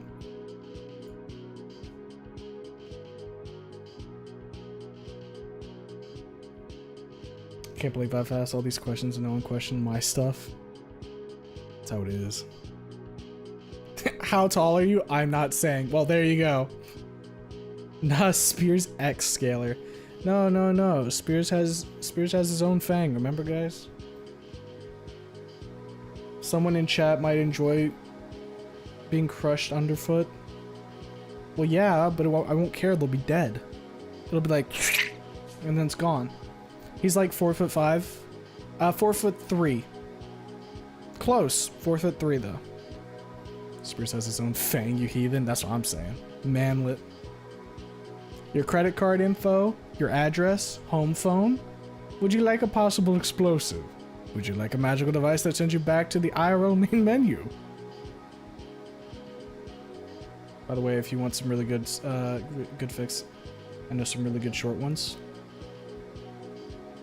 Yeah, I mean, if you're part of the Discord, feel free to drop them in there. That way I can, like, actually keep track of them, check on them later. Bet, bring it on. Mia and Ben versus Inco and Olivia. I mean, what you've just asked is Mia versus Olivia. Ben and Inco ain't doing shit. I can be any height you want. Damn. How'd I miss that one? Crazy. I don't know how to do that. I mean, if you have a Discord, you should be able to just click on the link in the YouTube, not YouTube description, but the channel description on the YouTube, and that should pull open and let you join the Discord. Damn it! I didn't mean it like that. Sure you didn't, Card. Sure you didn't.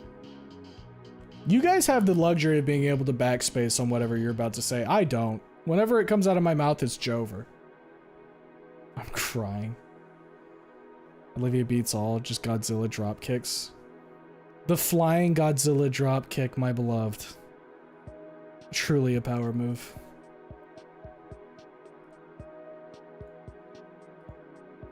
Alright, well, unless anybody's got any, like, height shit they want to, like, spill the beans on here, I think we're probably going to go ahead and start rolling an Inco Noted here. Oh, shit. That was a nice pop on my fucking elbow.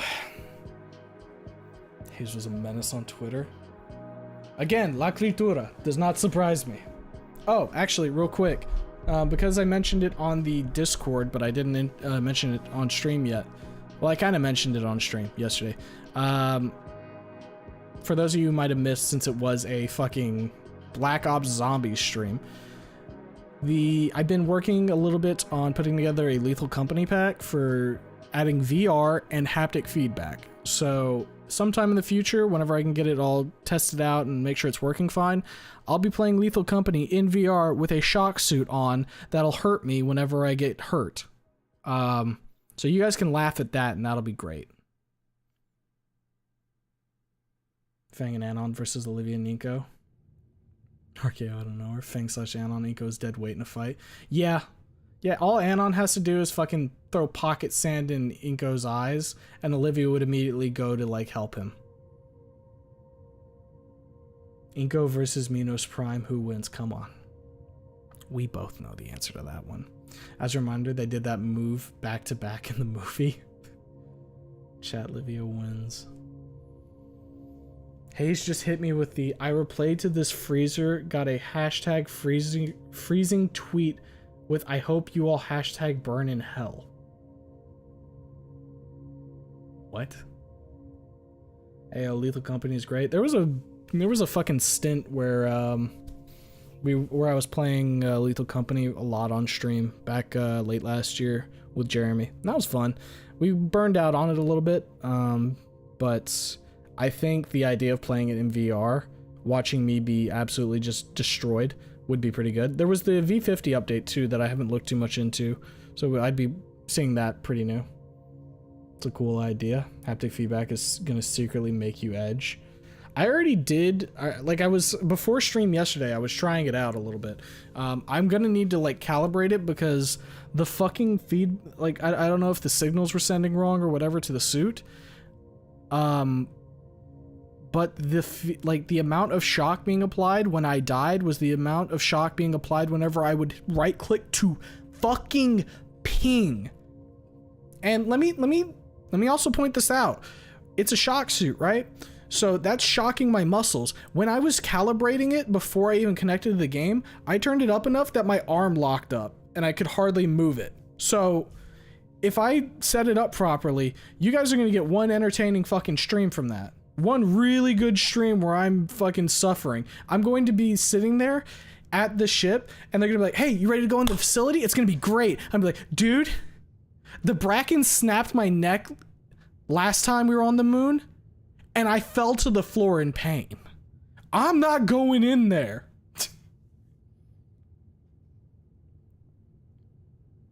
Inco has glasses. Inco deflects most pocket sand via glasses. Only like 20% effective. Still, Inco can't throw hands. He already edged. Olivia can throw Inco as a weapon. Weak projectile. It's a one-use projectile too. You can't pick that shit up and throw it again. I've been resummoned. The entire LC stream. Dies. Yeah, not too far off the mark. Pocket sand wouldn't work on Inco though. He has eye shields. To be fair, I mean, he could just uppercut Inco and then pocket sand him. It's not like those glasses ain't coming off.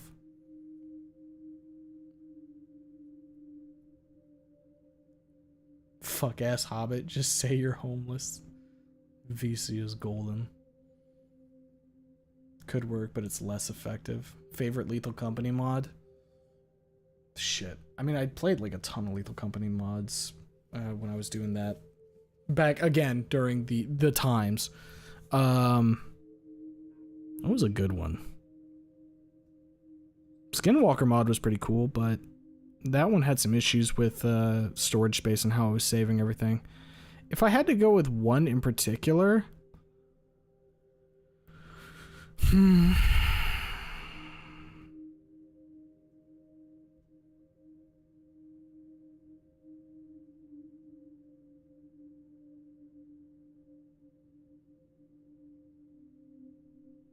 I think the Mimics mod was pretty cool, the one with the doors. Never figured it out though. Never figured it out though. Anon does have a knife. That is very true. Inco will just lay down in the iconic Family Guy death stock pose after one toss, playing possum, hoping Olivia can just thug it out for the both of them. Counterpoint, Inco lifts weights and works out to lift Gator Wife. Yes, but the most confrontational I remember Inco getting was telling Mia, hey, you shouldn't bully. Hey, bullying's bad, Mia, stop. Stop, Mia. Don't you know you're being mean?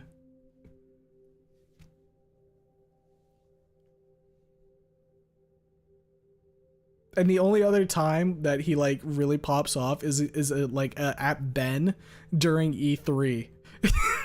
And that's during E3. So it's not canon, guys. Sorry, he never popped off that hard. Stop it, Ron. Stop.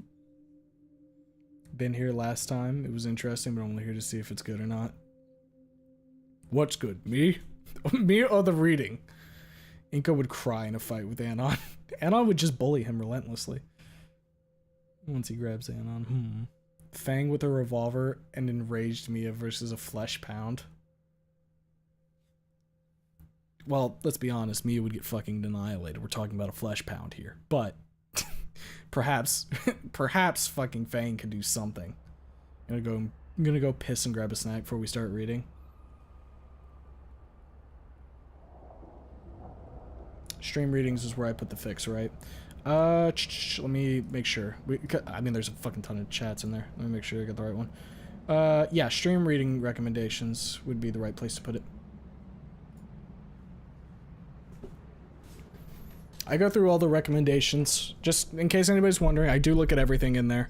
At some point, I need to figure out a better way to acknowledge when I've looked at something in there. Maybe I'll leave like a emote or something, or a reaction on those. That way people can know that, like, oh hey, yeah, streamer did. No scary wind out of hallways. No, stop. No, listen to it now. Fang has like 6 shots to get the job done. Then she's got to worry about them hollow bones. No, then Fang just cashes out and jumps. Do you think Fang can beat Mia? Fang couldn't get close enough. Yeah, no, Mia wins. I feel like a lot of these come down to, hey, you guys forgot that Mia's a fucking tank. You forget that Mia would just crush most characters.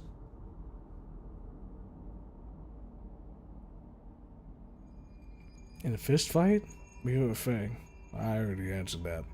Unless you're asking who would I rather fist fight? If I had to choose who I fist fight, going with Fang. Easy fucking peasy. You kidding me? Not gonna fight Mia. Fuck that bitch. She would hurt me. But can Mia crush Anon? Yes. Yes, Mia can. E3 Anon? No. Regular Anon? Yes, absolutely. Content mainly, you can get as funny as shit. You can get funny as shit sometimes, so yeah. Fair. Damien and Nazar star in a buddy cop film together. That would be pretty good. But is it a buddy cop or is it a brother cop? You know what I mean? Yeah, because they're both brothers. Come on. Alright, continuing onward. E3/E2 Anon maybe would hold a better chance. Again, I would like to gesture to the point when in E3 for Anon, Fang was going to tackle him in a hug and he reached for his knife. Wait, can't Fang fly? Oh wait, no. Oh yeah, I forgot.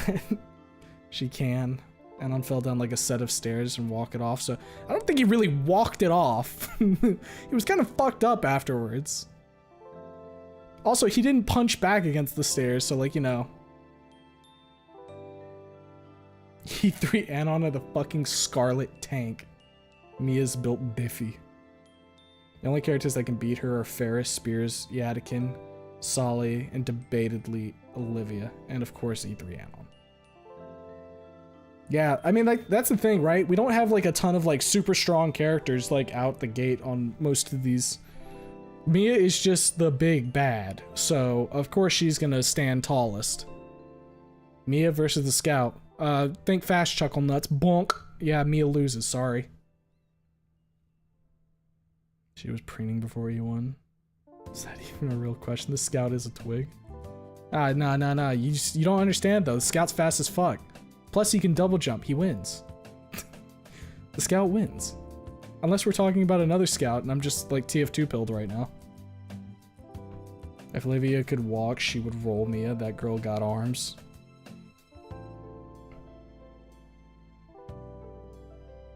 God, can you guys imagine how fucking powerful Olivia would have been if she could walk? Man. Scout would hit on Mia, to be honest. Spiked tail. Counter argument. Glitter. Not TF2 Scout. Hear me out, but Mia's design is a 10, but personality-wise below fucking 0. I think that's not I think that's the general consensus here. I think most people agree with that.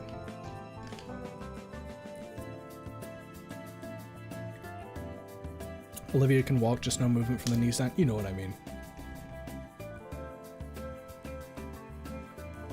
Olivia's surprisingly tall, like her dad. Absolute units.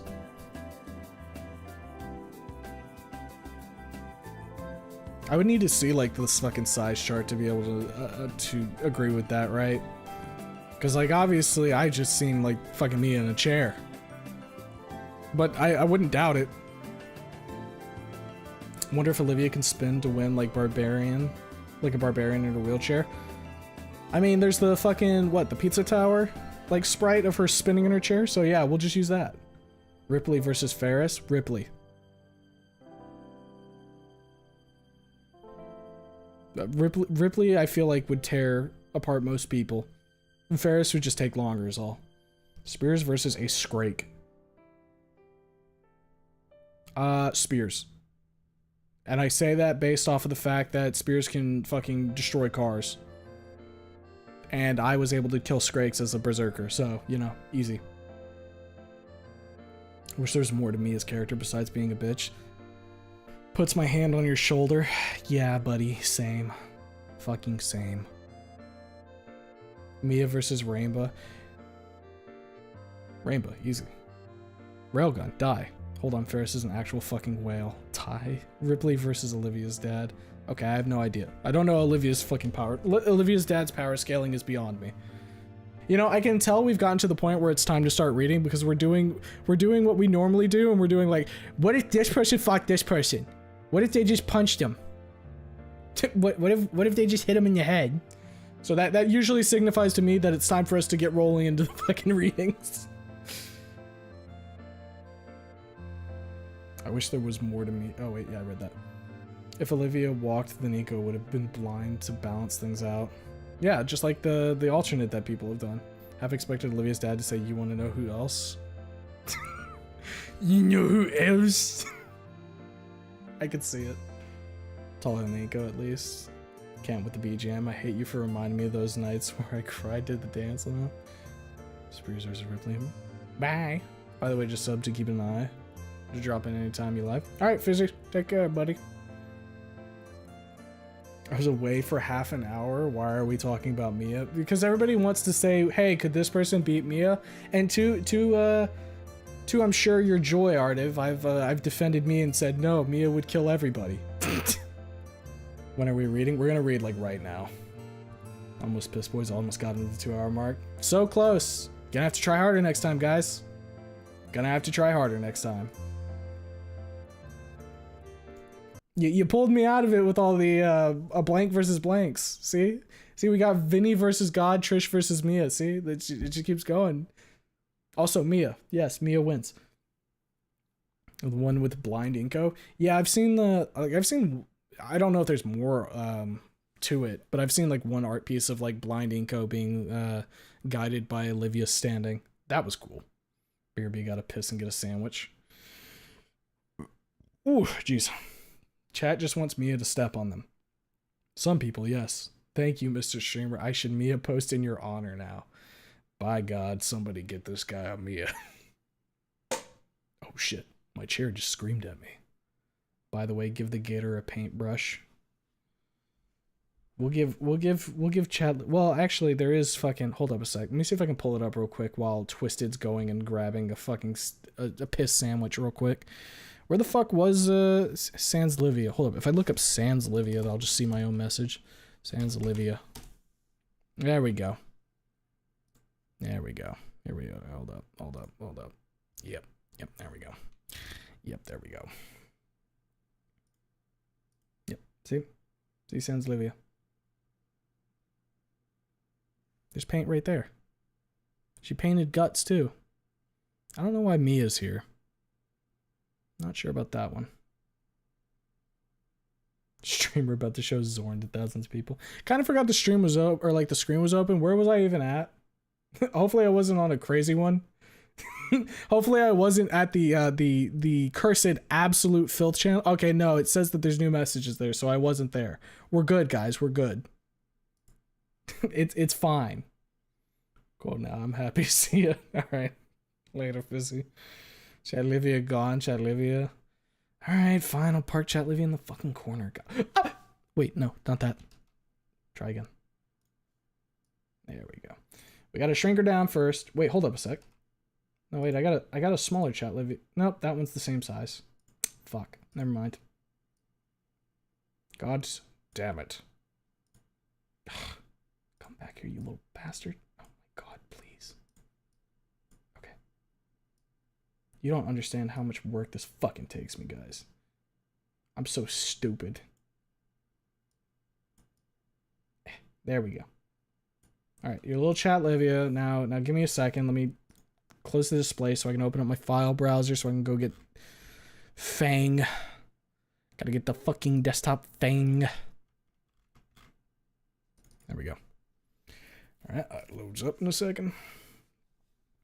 Nazar versus Damien. Livia's, oh yeah. She used lead paint, followed by bitter tears. Gotta give Chat Livia that mini mush. Okay, here we go. Park Fang over there. Get the display capture back up. Nice. Park Chat Livia moves the entire known world.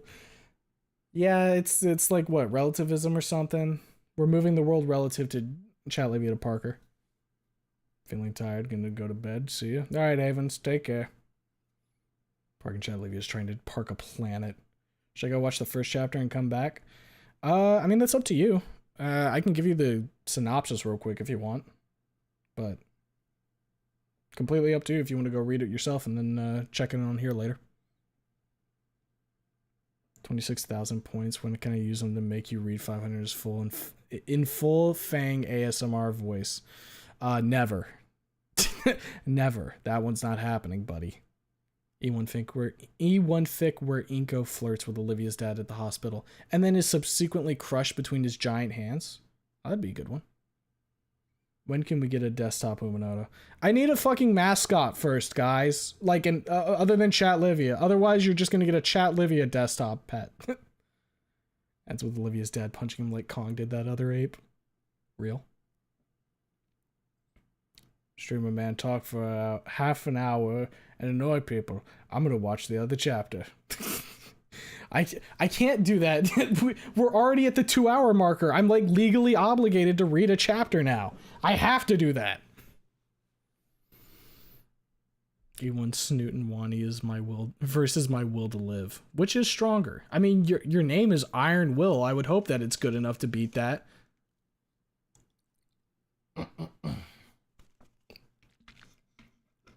It's the law. It is.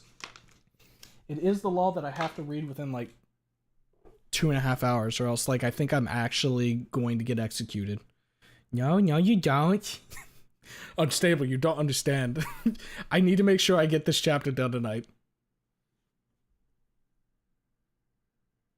Like how Mr. Unstable said not just the other chapter. No, he said the other chapter. Yeah, he did. He made sure that shit was official. Just scream at the chat until they quiet down. It's the only way. You said 2.5 hours. Yeah, I gotta start it now. Hayes wants you to read something. Oh my god. Oh my god, what does Hayes want me to read? What does fucking Hayes want me to read? What does Kritura need? My god, he sent 3 people to me, didn't he? Jesus, what am I about to see here? There's an @ in the Discord.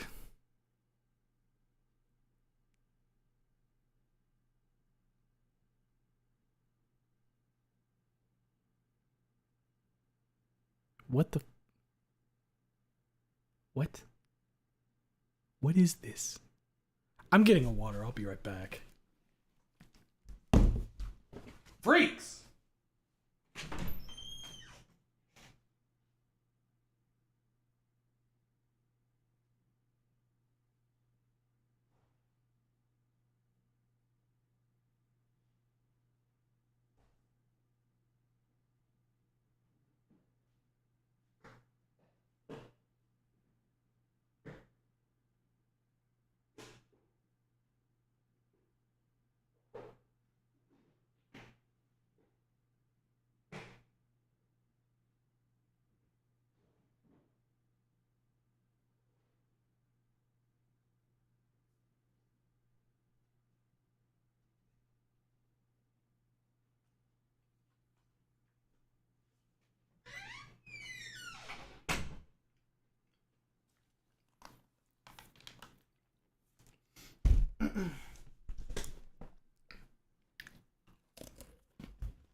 Grab 2 cookies as well because I wanted something to eat.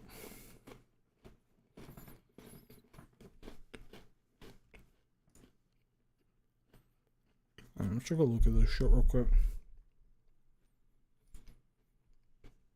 So this is what they want me to read.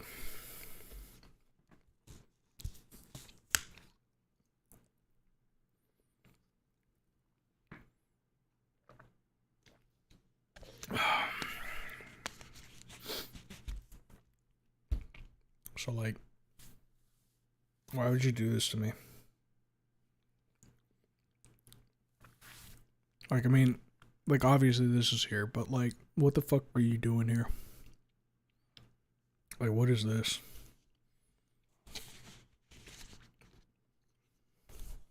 Giggling in the hood right now. Love how the chat goes apeshit the moment he starts trying to read the fic. The chat loves to pivot between two separate things. That is, streamer, when are we gonna read the fic? And streamer, let's not read the fic. Let's do some stupid shit for like another hour. And you can never tell which one it is. Because the moment I start pivoting to one, someone's gonna be like, "Hey, streamer, you said you were gonna read. You said you were gonna read Inco Noted. Fucking get that shit going."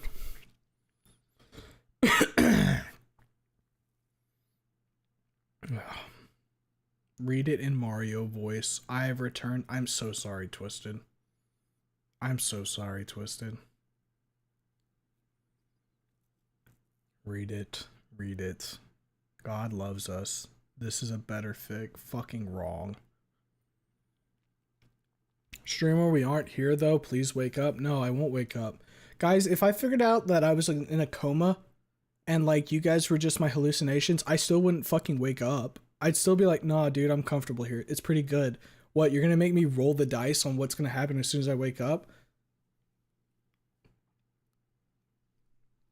I'm sorry. Skynet will remember this. Another I love you, teehee. Does that mean you want to stay here with Mario and Hayes rather than wake up? The demon you know versus the demon you don't. We told you we were, though. Silly guys. Really funny. Why does Mr. Streamer hate us?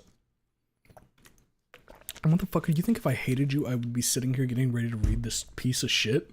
You think if I hated everybody, I would have just, you know, not pivoted? Come on. Come on. Alright. I don't even know if I have a fucking Mario voice. When you guys are like, do the Mario voice. Like, I've got the Toad voice that I do with Jeremy, if that's what you meant. But like, fucking, I don't have the fucking Mario voice out of pocket. One day you'll wake up and see an extraction screen. Killed by Tagilla. Alright, fuck it. I mean, I might as well get this done, right? He's upset that he can't use his belt on chat members. I mean, to be honest, I could own Hayes right now. I could disconnect him from the VC, just easy peasy. The amount of power I have would be really great. Wait, what if I just server muted him? What if I just said, "Hey, Hayes can't talk anymore, guys. He's gone. We pulled his mic. We pulled his mic. He's done."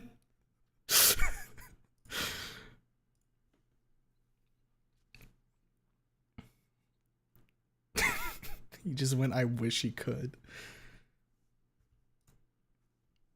Some members of chat are also upset he can't use his belt on them too. I'm gonna read now. I'm gonna read now. Help! I'm a Mario! Please help! I'm being harassed! I do not want this! I'm a Mario! Who protects Peach's castle! Who protects the Goombas! I don't think that's what he does. Who protects the paintings? Who protects the stars? Who protects my friends? This is so fucking stupid. Who protects everything in this castle? I need help! Please, someone! That person is a monster! You should pay for this! You should pay for this. I am Mario. He's a monster. Please help. Why is he like repeating himself like he's being dragged away?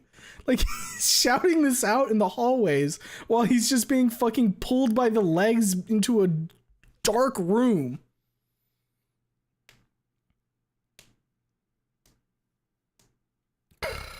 Hayes is dragging Mario. I'd believe it. And this motherfucker had the audacity to come in here and say, "You called me a creature?" Yeah, I did, motherfucker. You kidding me? Look at this shit. You're harassing Super Mario 64 Mario and character AI. What do you mean? Creature behavior. Peak stream, peak stream. Guys, I feel like you say peak stream every stream. When do we start hitting the chasm stream? When do we hit the everything sucks stream? I am dragging a Mario into the pit. He doesn't deserve to be there. Oh yeah. Oh hell yeah, Schizo Mario. You keep peaking, but every stream is peak stream. Guys, you're setting me up for failure. You need to pull me down eventually. You can't let my ego inflate that much. Alright. Everybody should have had their time now to get this fucking, get their fucking food, get their piss out of their bodies, do whatever the fuck they need.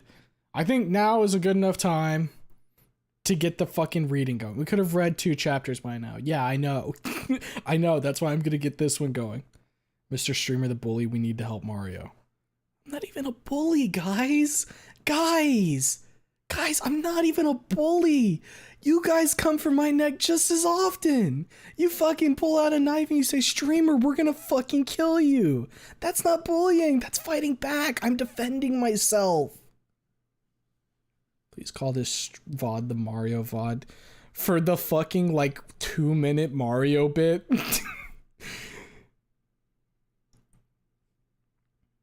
Haze Pit has a layer of hell no one deserves. He puts you into the Fortnite crashed.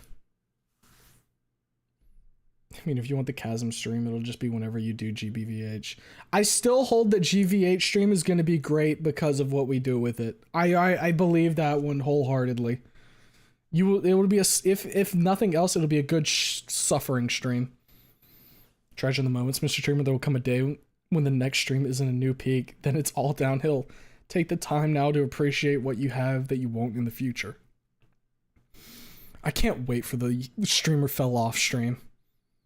I just want to fall off. I don't want to become, I don't want to have a Minecraft YouTuber moment, alright? That's all I'm saying. Can we read now, Lamau? Yes, we will read now.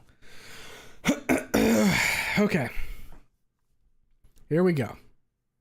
As you might remember, we've read Inco Noted Ch.2. Synopsis real quick. Inco gets put in the fucking hospital because he takes the brunt of the force in E1 down the stairs versus Olivia. Now, he has brain damage and can't talk properly. Randy has shown up and is helping to take care of him. And at the end of the last chapter, Damien showed up too, and they seem to be at least on talking terms. So, that's where we're at, starting chapter 2 here. So, here we go. Inco Noted Ch.2. To their credit, the Dilo duo made great time. Damien practically crashed into the room with an armful of boxes, with Randy following behind, chastising his son for the commotion. Damien had brought the mother load. Wow. I don't think I'd ever really seen the Paynes do a game night that didn't involve a games console and their TV, but clearly they had a secret stash somewhere because they brought a dozen different games for us to try. As Damien laid out the spread of options on the floor for consideration, I couldn't help but smile a little. He still looked ragged, but he was acting like his old self again. Part of that was probably a bit of show to make things feel more normal, but I'd be lying if I said I didn't appreciate it right now. As I mulled over the options before me, Randy passed me some fast food. A burger, double specifically, and fries and a soda. I ravaged the burger immediately, earning a hearty laugh from the father-son duo. "We'll make a proper carnivore you yet," Randy exclaimed. Looks like in the next cookout I'll have a plate up properly. I paused for a moment. The next one. I looked at the two, and they were already weighing in the options on which game to play as they snacked away at their meals. We were down 3 other members of our group, but there was a flash of normalcy again. It was the Paynes experience I'd grown to love. Couldn't help but smile. Yeah, I think there'll be a next one. So, son, which one grabs your interest? Randy finally turned to me to act as the final arbitrator of our evening entertainment. I looked over the options. Some were more classic board games, dice and cards, and playmats and the like. One was a big, monstrous box that looked like some kind of role-playing game. While they did seem interesting, I don't think we had the time tonight. Also, it felt like those would be better served with a larger group than just the 3 of us. No, those would be for another time. I looked to some of the more reserved options, and one caught my eye. You have Pictionary? I jotted down on my notepad. Sure do. Figures an artist would want the artistic option. My boy here never really gotten a drawing all that much, the elder Payne answered. This elicited a small, playful groan from Damien. Well, I suck too. Even playing field? I retorted. Damien's eyes lit up, as if that was an agreeable notion. And hey, you'll be getting a lot of practice with a pen and paper now, huh? He said. Immediately, as the words left his mouth, his hands snapped over his snout shut, his eyes wide. Damien! Randy hissed. No. I garbled, waving my hands, trying to defuse the faux pas. I hoisted myself from the bed, both feeling a bit more sure of myself than the trip to the bathroom, and with motivation to help dig Damien out of the hole he just jumped into. This got both of their attention, and they rose to meet me, but I just slid my way down onto the floor, level with Damien. Pictionary is fine. You're right, I'll need practice. I scrolled. Randy accepted the message, but still held his disappointed father expression while looking to Damien. Damien, for his part, sheepishly scratched the back of his head with the same smile he always had. I stared at him for a moment and remembered my second day at St. Amand's. I ate with Damien and Olivia, and found out that, without a shred of malice in him, he spread rumors about my date with the dodgeballs. And again later, when it turned out he let slip about Olivia's old nickname. The D-Lo boy in front of me had a perpetual habit of well-meaning foot-to-mouth syndrome that almost rivaled mine. And then, surprising everyone in the room, most of all myself, a giggle bubbled up from within me. Before I knew it, it transformed into a belly laugh. Even after all that happened, Damien was still undeniably, categorically Damien. And I couldn't help but laugh. The dino pair across from me were clearly pleased I wasn't angry, but quite confused at the sudden outburst. As the laughter died down, I wiped my eyes, grabbed my notepad. I'm glad you're you, Damien. I showed the note with a smile. He was clearly taken aback by the note, though Randy read it and finally found himself a little more at ease. With that bit of awkwardness over, we settled into place in Pictionary. And, in true familial fashion, the pair playfully ribbed me at how truly awful my drawing skills were. Looking at the sketches before me, I couldn't help but completely agree. Even after only a few minutes after completing a sketch, I would look back and already begin getting hazy on what I was supposed to have drawn down on the paper. It's a wonder that Olivia put up with attempts at teaching me to paint at all. That thought sparked another pang in me. No, it's a wonder that Olivia put up with me at all. After a moment, I realized that the other two were staring at me, and I felt I had quite a frown on my face. You good, man? Damien asked. I tried to shake my head, but the neck brace made it a gentle wobble at best. I couldn't wait for this to be removed. I waved a hand at them and scrawled a note, my hands starting to cramp from the workout they've been receiving today. It's nothing. Thinking. They shot each other a look, and then Randy checked his watch. It's probably getting on for us to leave it anyways. They'll be kicking us out soon regardless. We all stood, though I had a wobblier time than them, and Randy helped me hoist myself back into the bed. Damien finished clean up with the board games and stuck them under the chair next to the bed, clearly planning on picking back up where we left off another time. I liked that idea. As Damien turned to say something, a yawn overtook him. I was honestly impressed by its intensity. I think he unhinged his jaw and almost made a full 180-degree span with his mouth. Unfortunately, this also set off a yawn in both myself and Randy as well. My poor jaw control not stopping my yawn from being so strong I felt the joint pop. Sorry, I guess it's contagious, Damien smirked. That it is. It's been a long day for all of us. Come on, son. Let's head home for now, Randy said, patting Damien on the shoulder, before turning to me and continuing. I'll be back in the morning for whenever that specialist gets here. I nodded my reply, but Damien took a step towards the bed. One sec, Pops. He leaned close to me, a somberness in his expression, and he raised his frills to block my view of his dad. It was a secret meeting. Hey, man. I'm glad you're doing better. I know you said we'll talk later, and we will, but this is important. I nodded and felt compelled to swallow the lump in my throat in anticipation of what was next. I don't forgive you. I can't yet. And that's probably not what you want to hear, but what you did was... His eyes turned away and he snorted in frustration before continuing. But I can see you're different. If only a little. I think you're trying, and I'm gonna give you the benefit of the doubt. Alright? I contemplated that for a moment, and then gave him a slow, definitive nod, as much as the neck bracelet allowed, maintaining eye contact with his intense expression. He held my gaze for a moment longer before dropping his frills and the smile returned. Awesome! Good to hear it, man. I'll try and swing by sometime tomorrow, yeah? I flashed him a thumbs up as he made for the door. Randy, however, watched him make the trip and then turned his expression on me. A furrowed brow that told me that despite Damien's protective frills blocking line of sight, did nothing to preserve the secretness of our secret meeting. Yet another Damien moment. I would have laughed at it, but Randy's stare killed the sensation. I think Inco's got something he wants to tell me real quick, Damien. You can head on to the car. I'll be down in a moment. Damien looked back and I flashed him a thumbs up, which was enough to send him off. Unfortunately for my sense of ease, Randy retook his seat next to the bed. I know you're putting off your talk with Damien, whatever that means, but why did he say he can't forgive you, Inco? And there it was.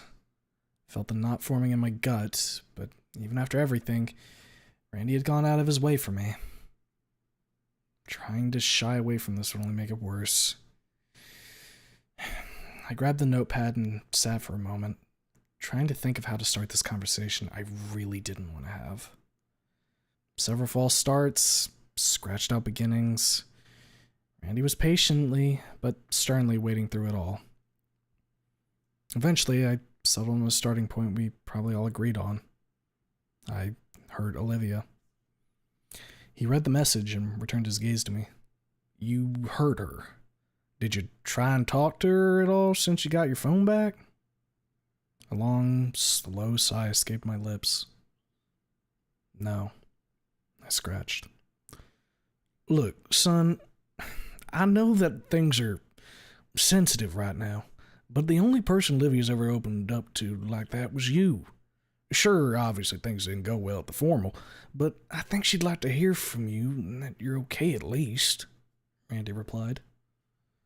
His voice carried a subtle hint of concern, though I couldn't quite place if that was for Olivia or for me. I certainly didn't deserve it if it was. I put pen to paper again, but like before, it was slow going. I was beginning to notice that one benefit of this condition was it really, truly forced me to consider what I was going to say before I said it. I had many moments where I opened my mouth when I shouldn't have. Put in my 2 cents when I shouldn't have. Tried to be clever when I shouldn't have. Now I had to consider what I wanted to say. A safety rail for my stupid mouth and stupid brain. I thought back to my various times my help only made things worse. There were so many times. So many times. In the last months. The form was practically a non-stop stream of it, but there was other moments that hurt almost as much. Like when I tried to be so brave and so smart and save my fair gator maiden from the bullies and just made myself look like a total ass.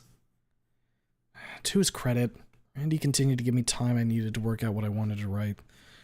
I was thankful to him, though I felt a slight bit of regret knowing Damien was probably standing out in the parking lot wondering what was taking so long. Eventually, I settled on what to say next. I'm scared. Scared? Of what? Olivia? I was having less lines to scratch out, as what I wanted to say started to become more concrete in my mind. I had always folded to the slightest bit of pressure, slightest bit of resistance. I'd been totally spineless until my injury, and I know where that landed me. I was terrified. But I don't think Damien told Randy anything about what happened at the winter formal. And I was scared that coming clean would upend the only lifeline that had been cast to me since I woke up. But if I was gonna make things better, I couldn't keep it a secret. If this was the final blow for the fragile support I built up today, And then it was never meant to be. Not that I deserved it in the first place. It was a sickly sensation of resolve, or just relenting to what reality was now. I faced a gallows, and Randy Payne, patriarch of his household, would be my judge and jury. And if there was some small mercy in this world for the wretch that I am, not my executioner.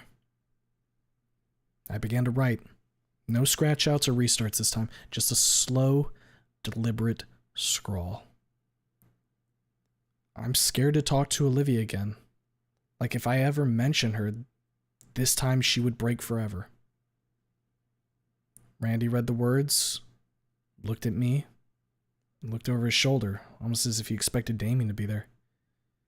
He mulled on that for a moment and then looked back at me. What happened at the formal, Inco? Tell me the truth now, son. His voice was low but even. What did Damien tell you? I inquired. Almost nothing. He said you did something bad, hurt Olivia.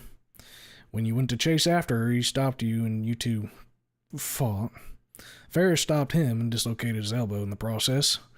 Then the next thing anyone knew was finding Olivia screaming for help on those stairs. Damien, he thought you had died.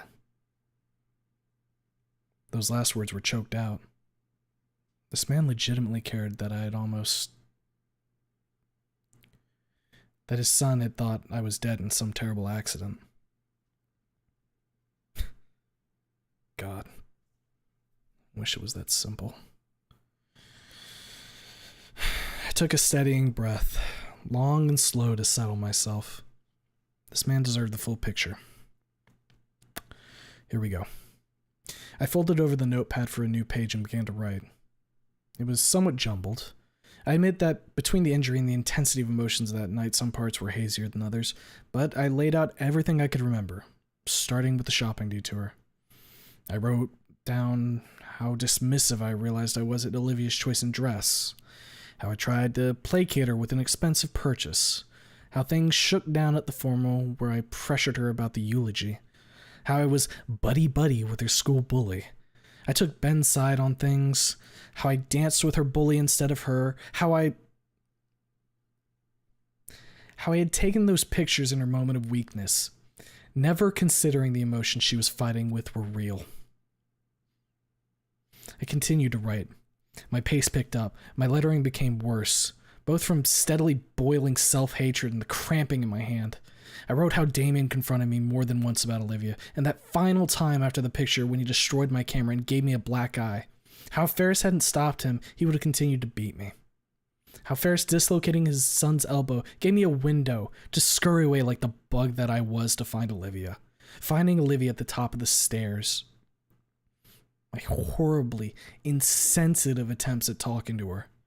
Telling her that every awful thing everyone's ever said to her was true, but I would forgive her.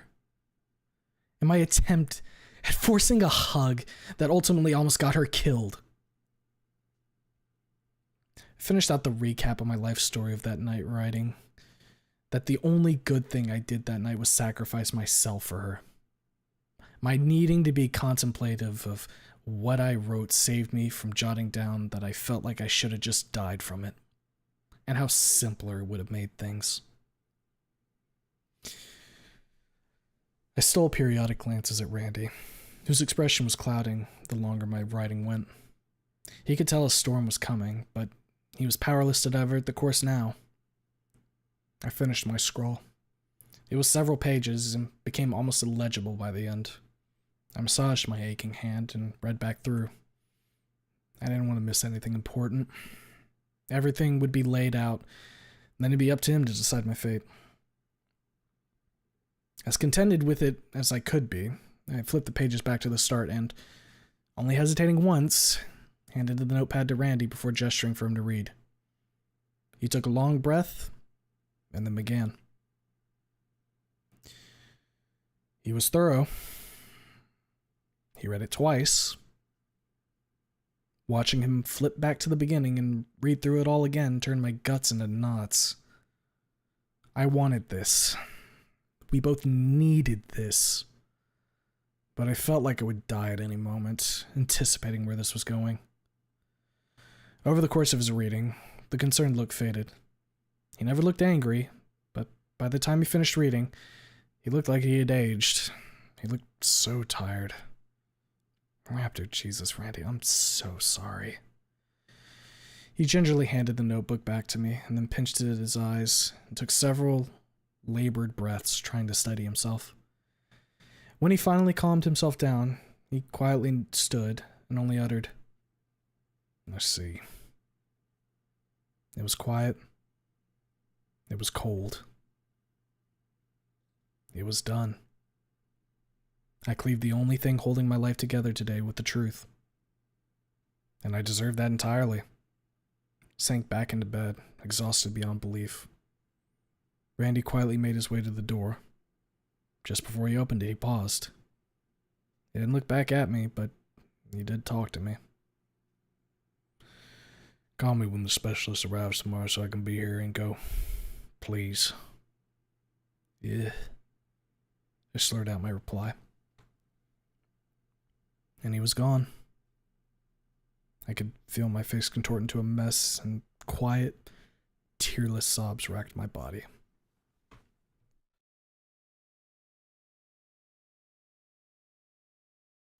I don't know when I'd fallen asleep, but I easily felt that what sleep I got did me little favor. My waking was fairly quick, bright and early in the morning, but I did nothing for the next hour at least. I just laid there, staring at the ceiling. The nurse doing the routine checks helped me use the bathroom again, though other than being emotionally hollowed out, my body at least had enough strength to make the journey this time. I wordlessly laid back in the bed, staring into space, and the nurse departed. I was alone with my thoughts again. He was still going to act as my guardian while my parents were wherever they were. Raptor Jesus knows I didn't deserve it in the least. But if Randy and the pains are anything, it's kind to a fault. I had a moment of being inclined to reach for my new phone, but even that felt like it took too much effort. What would I even do on it right now? Watch some stupid video about a game I never played? I was disgusted at my own shallowness, disgusted at my way of thinking, disgusted at my behavior. Hell, I was beginning to be disgusted with being disgusted with myself. Having spent the quiet time in the last day and a half looking back on everything that led up to where I was now, I quietly resolved to myself that I would never forgive myself for it. But that didn't mean that I was going to drag anyone else down in that pit with me.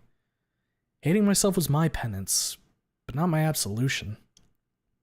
If the pains and Olivia never wanted to see me again once I had done what I could to make things right, I was fine with that. I turned my stomach into knots when I realized that, but it was the correct way to go with it. I couldn't force my stupidity on people anymore. That was what got us where we currently work. What I could do now was actually be useful for once in my life and help. The next time the nurse came in, shortly before lunch, I had a few questions jotted down on my notepad, which she was more than happy to answer. First, the speech-language pathologist was due to be here at 1:30 this afternoon. Next, I asked how much a new, quality wheelchair costs. She tried to assure me that my injuries didn't necessitate it before I corrected the notion by explaining I had accidentally damaged a friend's, and I wanted to help replace it. She gave me a smile of surprising warmth at my apparent kindness. I'm sure she'd carry a much worse expression if she knew the context, but there was no point in burdening her with the truth. Lastly, I asked when the neck brace would come off.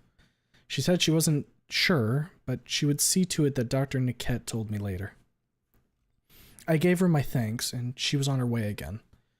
Didn't want to have her waste too much time on me. She was certainly busy. I opened my contacts on my new phone and tapped the contact for the Payne's household number. The phone rang a few times before it was picked up.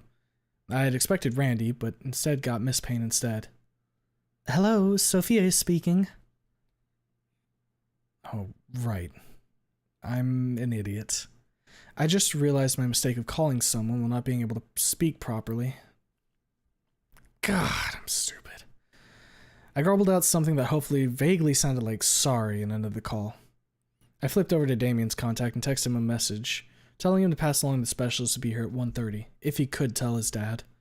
I watched as the message sent, marked as read, and after a few times of the dots indicating Damien was staring, then clearing his reply, settled on, okay. That was probably the least I've ever gotten from Damien in a text. No doubt he heard that Randy now knows everything, and that put the mood on the Paynes in an even worse place. Damien obviously knew everything already. He was there for most of it, and probably got the blanks filled in by Olivia. But still, the curt reply kinda hurt when I reflected on how things were ever so slightly better last night before they had left. I could turn on the TV or keep browsing my phone, but neither had any appeal to me. I let my phone plop into my lap and just stared at an indeterminate point in space, letting my mind drift. Lunch came and went. I didn't have any appetite, but I did force down some small nibbles and drank my fluids.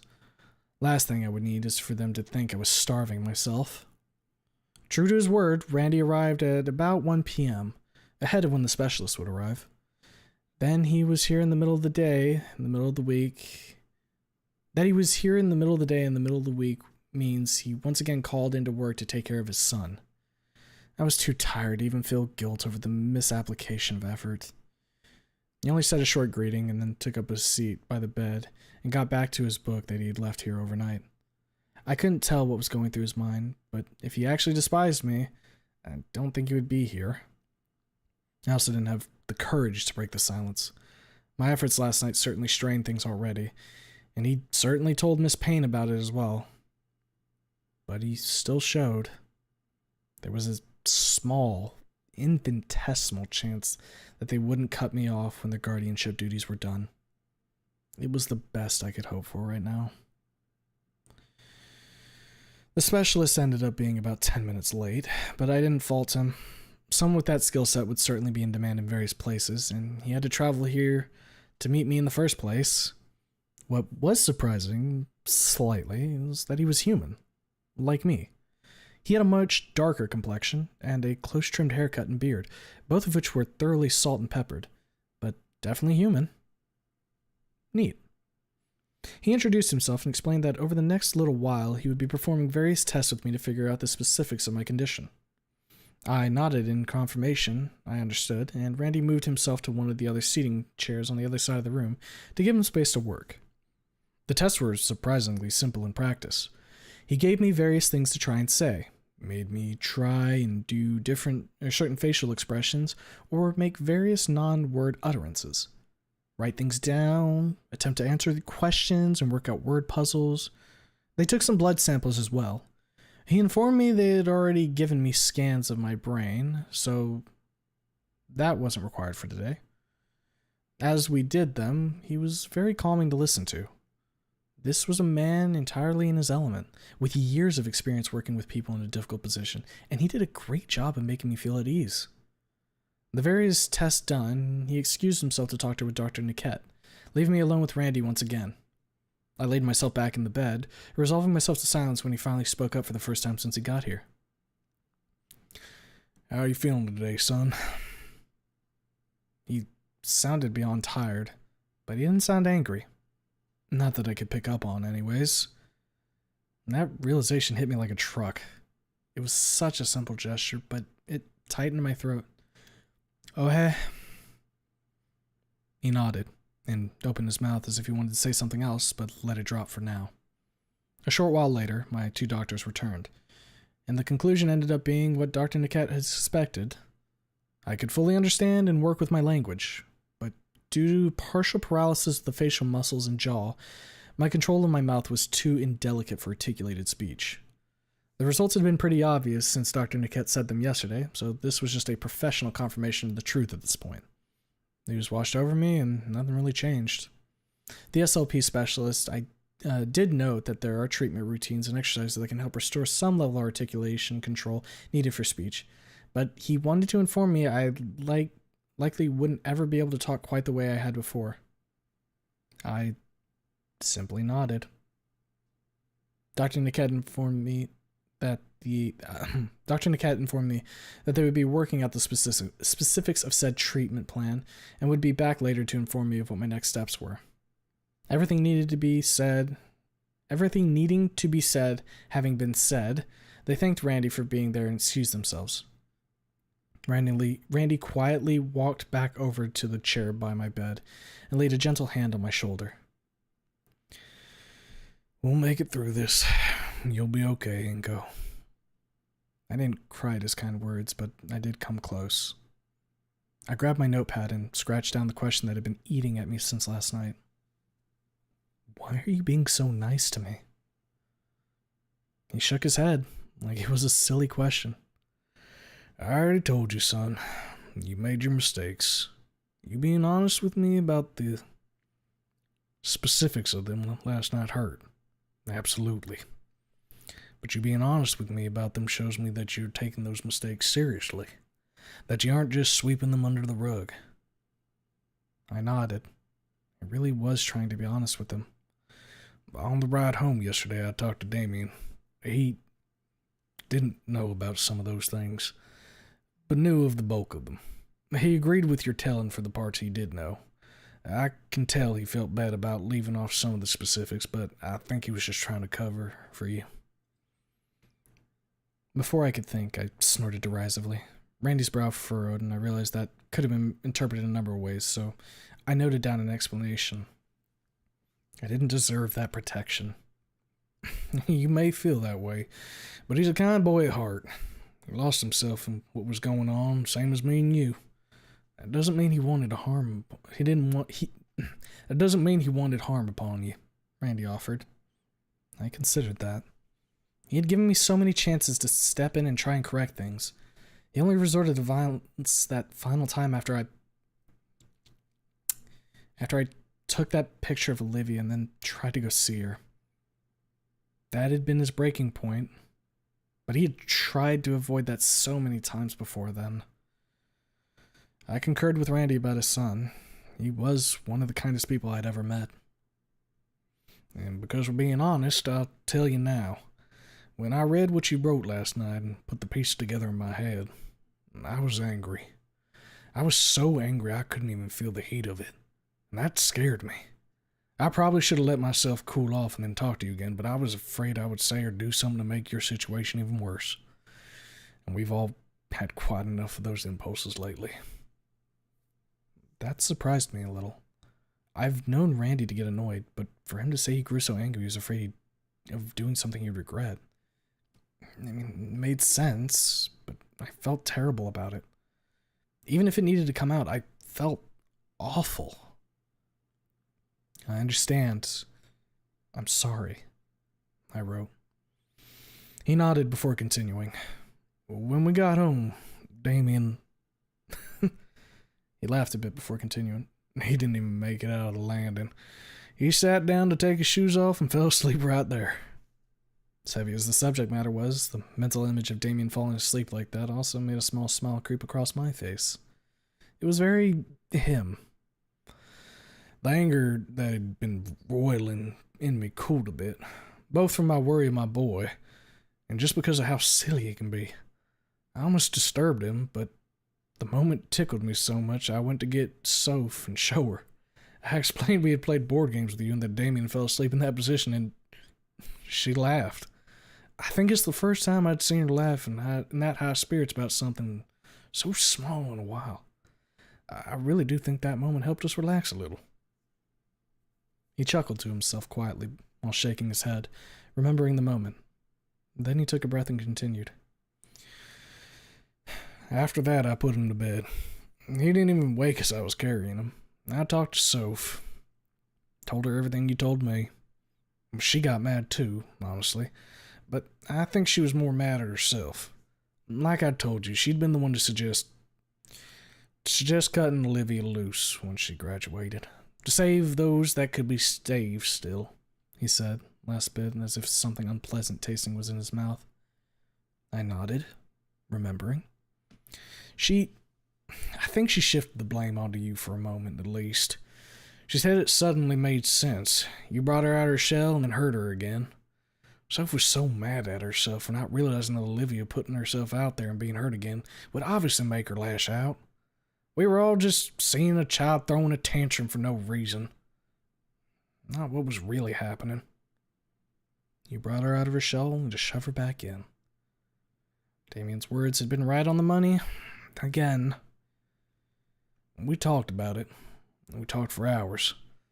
I don't even know when we'd fallen asleep, but it was early morning. Like I told you, we realized that putting all of Olivia's betterment on you was a mistake. And your side of the story just confirmed that. You were certainly the spark that led the things going the way it did. But if we hadn't put it all on you... Randy trailed off, staring into space. I didn't really have anything I could say to his points. I still had a deep core of self-loathing. I was the ultimate linchpin of Olivia, and everyone else is suffering. If not for me, everything would have been better off. But I also could tell, in the more logic part of my brain, that Randy was right. I was some nobody, idiot teenager. I was ill-equipped for a healthy, normal relationship with a girl, let alone trying to navigate something like Olivia's past traumas. It was like a lightning bolt in my head.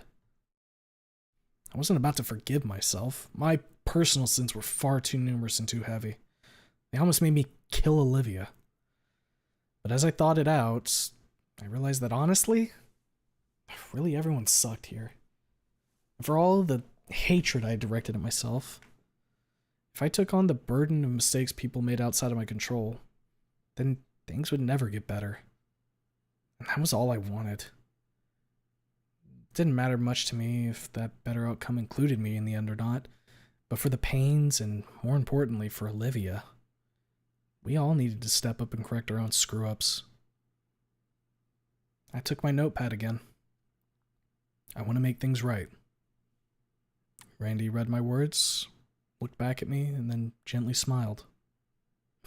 Me too, son. Unfortunately, that was massively easier said than done. Randy had to head home to help with something, now that the big important event of the day was dealt with, and over the last few hours of thinking by myself, I had come up with... precisely nothing. There was no obvious, let alone easy, path forward trying to fix this mess we all found ourselves in. I was deflating, I admitted to myself. But maybe things worthwhile aren't the easy ones. Randy was clearly still hurt about what I'd done, but I think he was blaming himself just like I was blaming me. We were comrades in inward-facing turmoil. He clearly wanted to make things right and was willing to forgive me for what I did as long as I kept being honest and trying to make an earnest effort to make amends. The good news is that was absolutely my plan. The idea of ever returning back to that spineless, sniveling, backstabbing cretin I was before I got hurt caused my stomach to roll. I couldn't help but give myself a rather dark smile at the response to that thought. Maybe some brain damage was what I needed to fix my brain.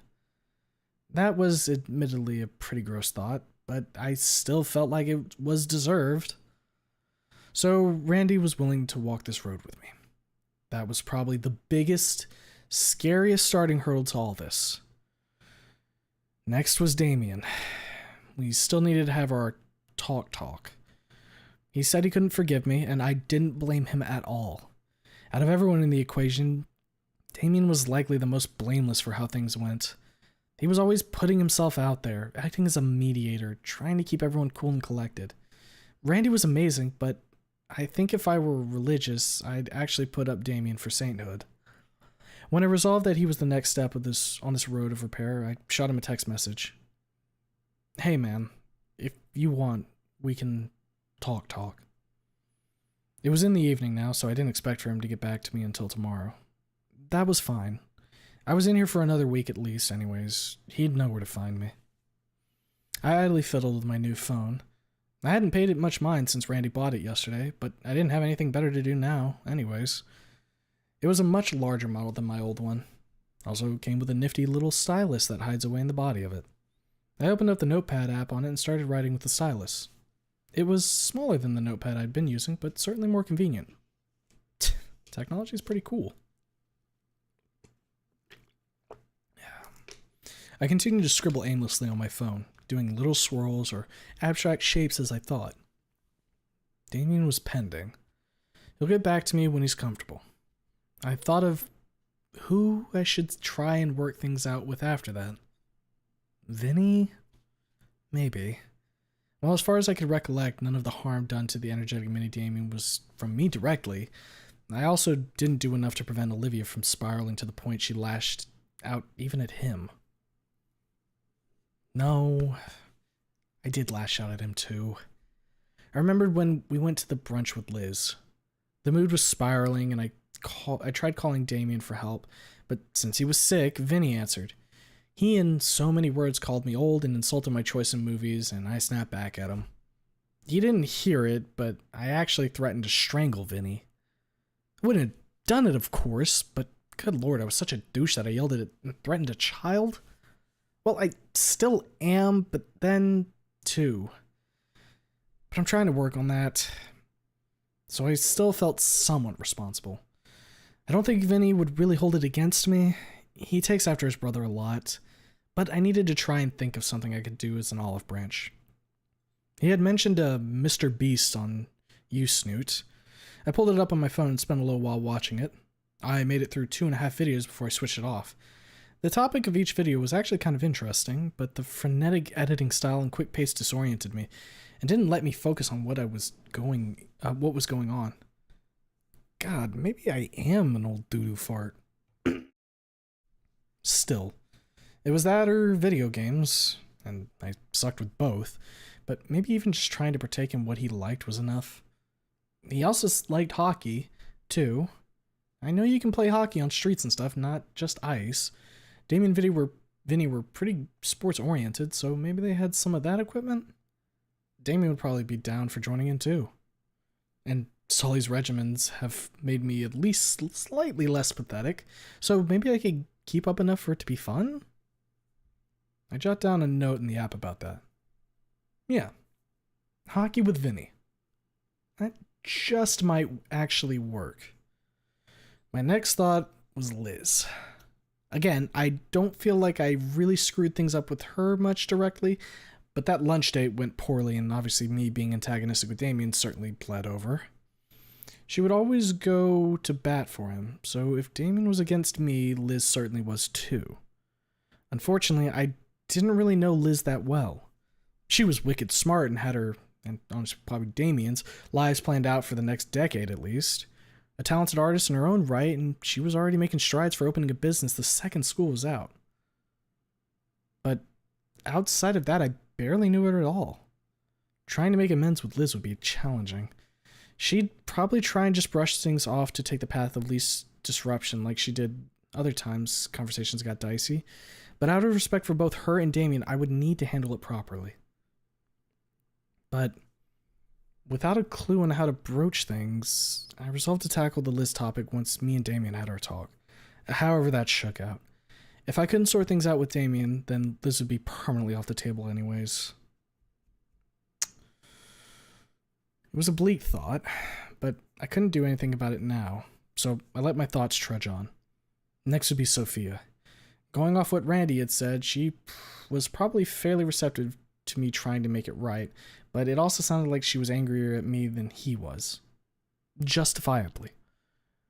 I couldn't really think of any olive branches I could extend with her either, outside of maybe some fashion of help around their house, but Damien and Vinny probably took care of all that anyways. All I could really do there was wait for an opportunity to talk with her like I had with Randy and hope for the best. I sighed. My brilliant let's fix my screw-ups plan so far was a lot of shrugging and hoping for the best. I wasn't surprised by it, but it was still frustrating that I couldn't figure out much in the way of concrete ways to make amends. I wasn't worried about my side of things anyways. If Vinny or Liz or Sophia hated me until the end of time, that was fine with me as long as I could give them some level of peace of mind. I also needed to confront Mr. Ferris at some point. He wasn't exactly part of the equation per se, but my actions certainly made his life harder than it should have, and burdened him greatly at the formal.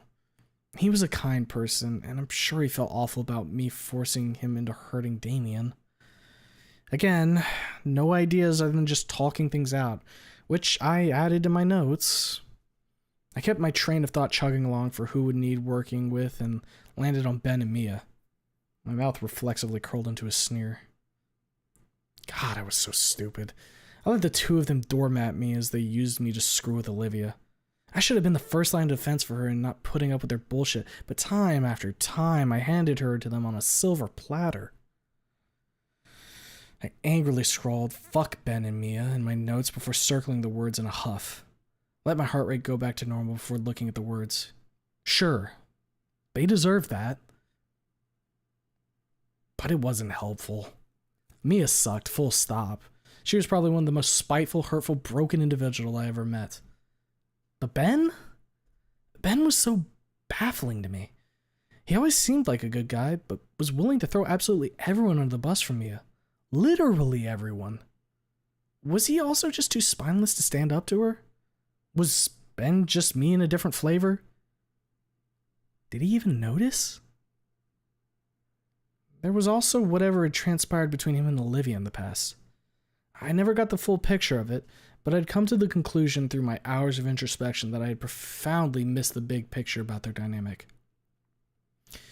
I sighed and erased my angry etchings and then wrote, "Talk to Ben."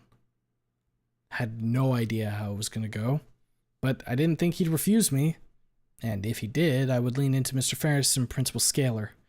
I wasn't going to let him toss me under the bus again if the outcome harmed anyone else.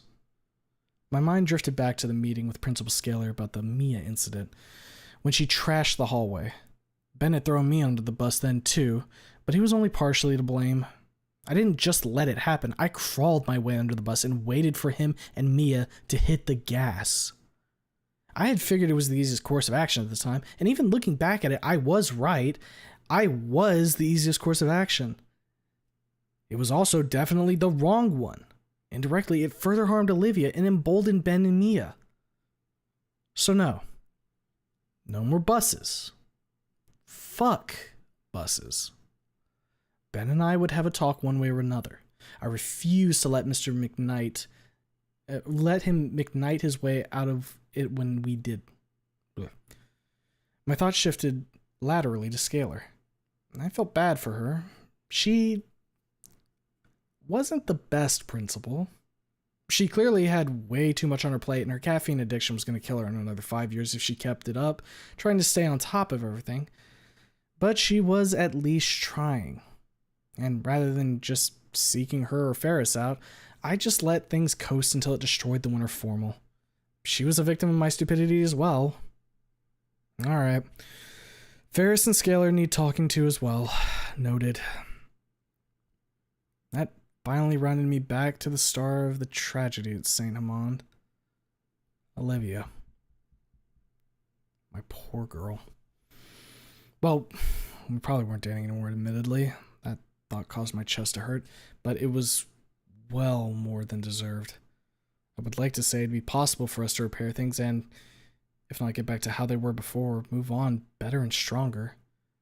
But by every account, she was in a bad way, and it was ultimately my fault. I pushed her back into her shell. Even if she never wanted to talk to me again, the only right thing to do was help her get better. Even if it cost me everything, Olivia deserved it. She had suffered more than anyone I knew before I met her. And she didn't need me to continue to be an anchor around her. She needed support, and I would give it to her. The problem was how? According to Randy, she completely cut everyone off now, only going out whenever everyone was asleep. Her room was apparently a wreck. I felt sickened at the idea, but she had lashed out before. She destroyed her sketchbooks when I found her in the rain. She blotted out her windows in her room when she was feeling awful. She destroyed Vinny's macaroni art. Unfortunately, the violent defenses of Fortress Olivia were accurate and lethal. Randy had said she was the one that screamed for help when I took the fall for her, but I wouldn't be surprised if her remaining care for me stopped at "didn't want you dead," which was entirely fair. Unfortunately, I didn't really know where to go from there. It was weeks of slow burn train wreck I did nothing but facilitate, showing the last shreds of joy and hope she had left before nearly dying in her arms to make up for an accident I had caused. My options with Olivia were by far the thinnest. And yet, even though Randy said that they all had failed, as I worked through the last few weeks of what happened to get us here in my mind, I realized that unfortunately, our best in to Olivia was still me. I'm sorry, Olivia. That's really sad that it's that way. I sat there, mulling over things for who knows how long. It was nighttime now. No one else visited for the rest of the day, but that didn't surprise me. Even if Randy had largely forgiven me, no doubt the truth about the formal stretched his patience, and he needed some time away from me. Damien had replied back with a "we'll let you know." It was ominously vague, but he at least responded. I wanted to contact Ferris or Scalar, but I didn't have a way to text them, and without my ability to speak properly, a call would go nowhere, so I would have to tackle that one through the grapevine tomorrow.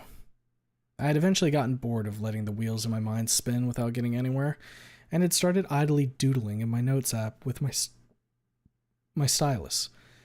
I don't know that it helped anything, but it certainly gave me my mind something to chew on that wasn't the litany of screw-ups for the first time since Pictionary. So, that was nice. I was still really bad at art, though. Like, wow. I scrolled through the doodles I'd make. I tried to sketch Olivia. It looked like some weird sort of fish with stick legs. I had tried Damien, but that also looked like a fish, only with weird spines. I tried a doodle of Liz, and honestly, she turned out pretty alright. Mostly because it was a stick figure body with a ludicrously long neck, so it was impossible to mistake as anyone but her. When I finished that one, I actually managed to eke a chuckle out of myself. Maybe I'll show it to her later, if our talk goes well. Then I had a thought. Maybe it was a stupid one, but it was the best chance I had. I thought back to what Randy had said when he departed for the day to me. "I know she's not doing well, and I know you're scared you'll mess us up and make it worse, son, but I do think Olivia would like to know you're at least okay." I opened up Olivia's contact in my phone and brought up the text message history. I scrolled through memory lane. So many happier moments flooded back to me. So many silly sketches she did of Guts doing absurd, non-rat things, or characters from anime she liked to watch. I wondered how Olivia did those doodles on her phone. Did she just use her claw to sketch like she did in class? I never really had thought about it until now, and that thought made me slightly angry at myself. There was so much I didn't know about Olivia at all. I never really attempted to get to know her until circumstances dumped us into a relationship. I don't regret it at all, of course. It was the happiest I'd ever been. And until things started falling apart, I think it was for the same for her.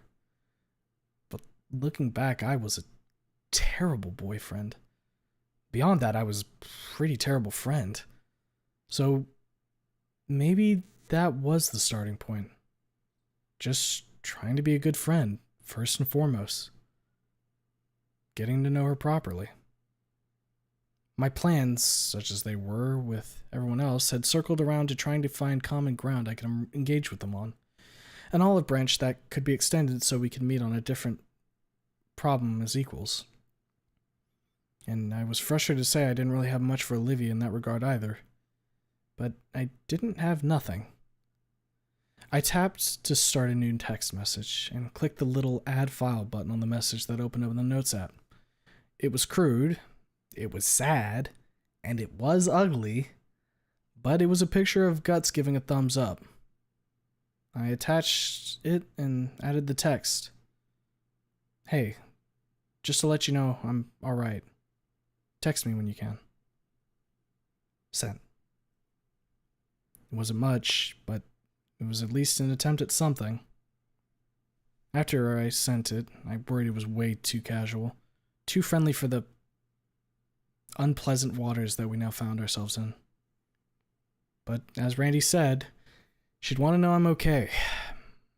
That was the important part. I wasn't dead, and I wasn't mad at her. Everything else we would just have to play by ear. To my surprise, the message was marked read quite quickly. I watched my phone for several minutes after, looking to see if she would reply, but didn't prompt that she was typing. The terror I had felt at the notion of even asking after Olivia before oddly never materialized this time. I think between being honest with Randy and hearing his words about talking to Olivia gave me the inner strength to just go for it. It may explode in my face later, but it didn't explode immediately. I let out a breath I didn't realize I was holding and leaned back into my pillow. That was fine. She saw it. She knew I was alive. One step at a time. We'd talk when we're ready. Bamskis, we got through chapter 2, fellas. We did it. Boys, we made it to chapter 3. It's a fucking Christmas miracle. Oh, boy.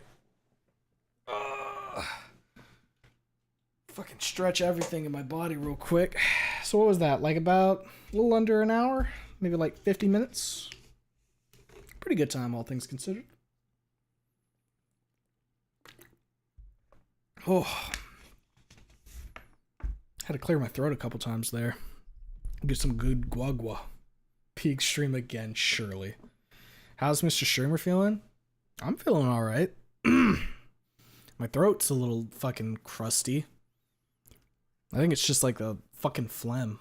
I've noticed that, like, recently at least, I don't know, maybe it's been longer than that, but I feel like my throat's been a little more phlegmy to help with, like, reading streams. That way I don't shred my voice and can't talk the next day. Let me read real quick. No way we're actually reading. We finally got there. Damien's too good for this world. I think this will be the only chapter we're going to read. Read-listen. Going to bed now. Good night, morning, everybody. From the future, cars. Good night. I like this fic, but I still believe E1 should have ended with I shot Marvin in the face, scene with Olivia's father. Just bang. Fuck that guy. That guy being Inco. Olivia's father wouldn't show up in this timeline, though. Inco's in the hospital, not Olivia. Yeah, I forgot to mention that. I was talking about the in-game E1. Brain damage cures Inco of his zoomerism. Chapter is this? Yeah, chapter 2, as they said. In the darkness of everything, Gut shines through all. We love Guts. Uno mas. Oh boy, do we do another chapter tonight? Do we do another chapter tonight? We probably could. What time is it? 1:46? Oh shit, we were already on chapter 3. I just fucking zoomed to chapter 4. Whoopsies. Whoopsies. How are we feeling, boys? Do we think we jump one more chapter tonight? We'll be reading again tomorrow, so oh shit, hold up a sec. Let me cut the feed for just a second to pop over and check something. Yes, uno más, por favor. Uno, please. Chapter over. Did you hear it, chat? One more, yeah, do. Okay. Fuck it, we ball. I think Mr. Streamer can do one more. Alright, we'll get one more chapter in tonight. Okay, we can do that. And then tomorrow we'll probably be continuing again with some more Inco Noted. Maybe we'll start a little bit earlier and do 2 other chapters, and then if there's time, maybe just like chill out and chat. But we'll see how that feels. We'll take it one day at a time, right? Who knows? Maybe tomorrow I'll be fucking dead. Work is going to be cracking the whip on me a little harder, so we'll see how I'm feeling. But yeah, we can do one more chat. We can do one more chapter tonight. That is within the possibility. Let me pull this over here real quick and see. Is there anything I need to take a look at over here? No, it looks like we're good. Looks like we're good. Okay. Just need... Oh, hey, Dead Frontier's got a fucking ping. What is this about? Oh, it's just about fucking dye colors. Great. Great, they can dye the armor different colors. Very cool. Thank you, Dead Frontier. Be back in a moment. Want to grab a cookie and milk. I think I might go take a quick piss, so if anybody else needs to do anything, feel free to take just a quick little breaky, and then we'll be continuing with chapter 3 here.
Okay, we're back. Piss stream, let's go. It's been a while since we got one. Mr. Streamer needed to piss. Mr. Streamer had not been drinking as much water as he usually does on streams. So that's why we hadn't had a piss stream in a little bit. You guys don't get to see that BRB screen too often, huh? Alright. Quick little stretch. Roll my neck a little bit. Here we go. Rolling into the next chapter of Inco Noted. Chapter 3. The next day was slow going. Randy had dropped off some books for me to read in the morning, which I was deeply grateful for.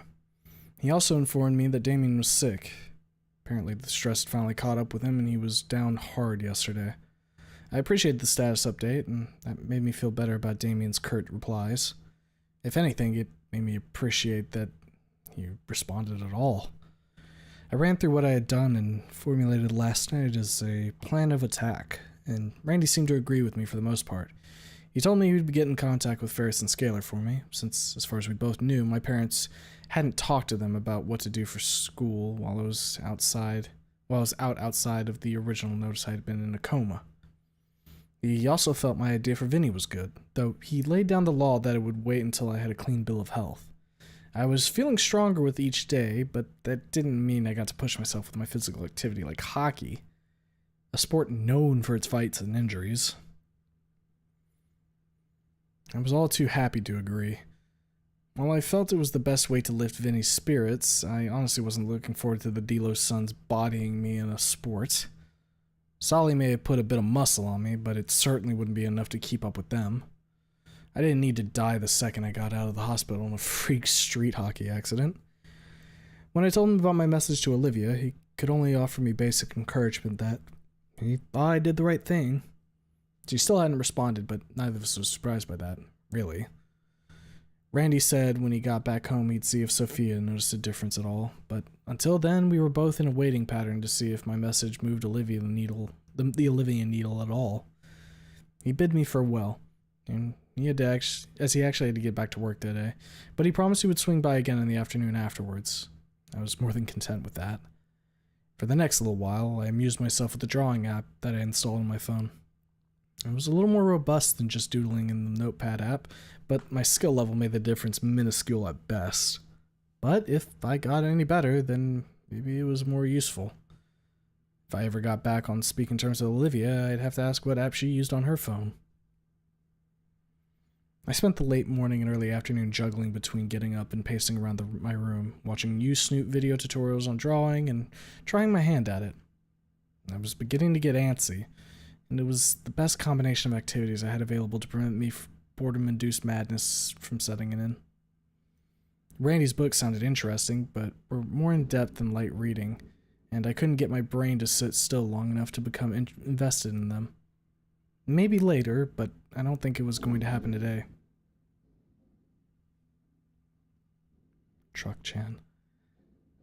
One part I was feeling particularly antsy about was Mr. Ferris and Scalar. Randy said he would contact them, so there was a 0 chance I'd hear from them today, but where that conversation would go was completely unknown to me. I was angry at both of them for their failures, but I was also sympathetic to them because of mine. And so, like in the morning, all I could do was occupy myself with through the routine of my healing and wait to see how things went. Late afternoon, however, brought an unexpected surprise. I wasn't yet settled on if it was a welcome one. "Inco, your family's here to visit," the nurse trilled. I almost jumped out of my bed in shock at the announcement. At this point, I'd begun to suspect they died on a flight somewhere, and their ghostly forms would slide through the wall to greet me. Instead, the door opened to the full span of... and there they were. Old Mummy and Daddy. Dad shared my baldness. Thanks for that one again, Pops.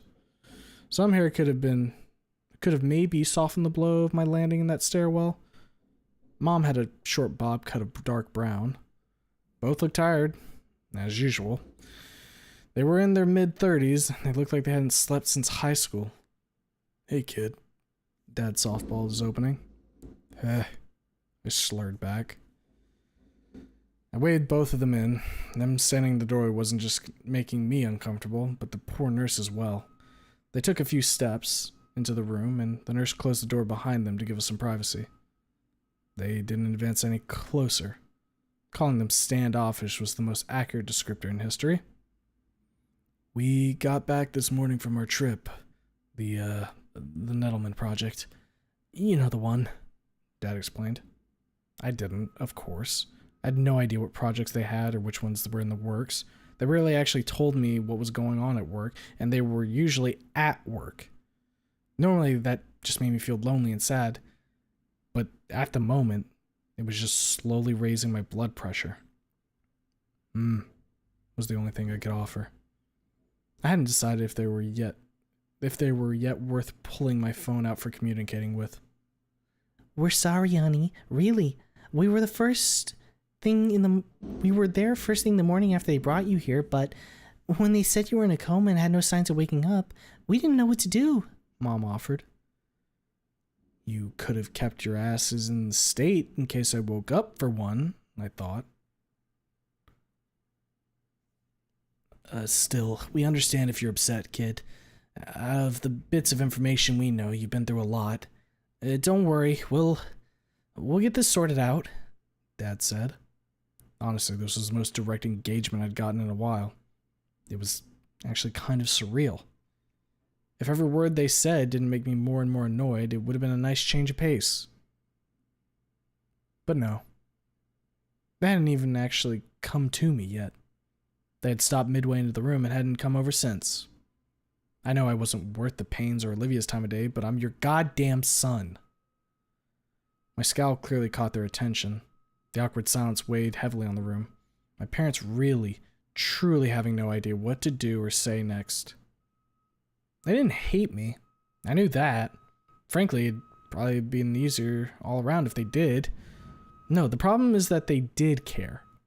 Didn't feel like it sometimes, but looking back on it, especially after Olivia helped take care of me when I was sick and we talked about our parent issues, she highlighted that they cared, otherwise they wouldn't give me such a nice house, a nice education, and basically a blank check of money to amuse myself with. The problem, ultimately, isn't that they didn't care. It's that they were bad parents. Their care meant nothing to the entitled, spoiled little shit I grew up to be. They had me too young. They got married too young. No one's really ready to be a parent, but these two were worse than average. We never talked about it, but I'm pretty sure I'm older than they were when they had me.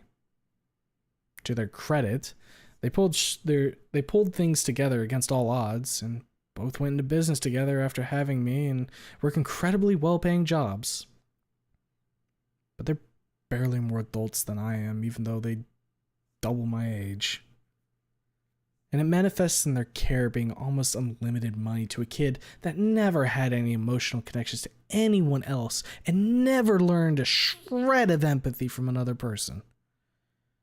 I stared at my parents and the deep, recessed rage continued to grow. I was trying to fight it, but in that moment, the sickly sweet smell of an emotional way out was calling me. A siren song calling out to me to bash myself on the rocks.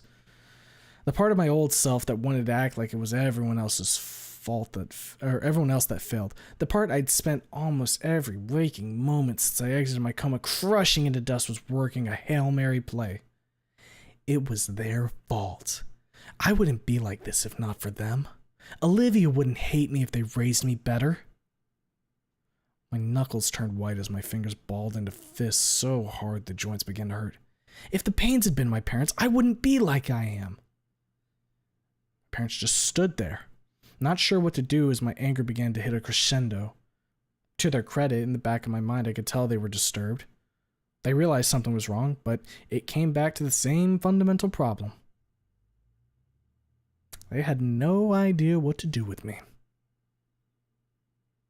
I inhaled deeply, having lost control of myself in that moment. It didn't matter if they understood a single syllable that came out of my mouth. I was about to unload almost 2 decades of neglected hate at them, and they were going to deserve every moment. and then the door to the room slid open. Hey, Inco, I managed to get off work a bit early, so...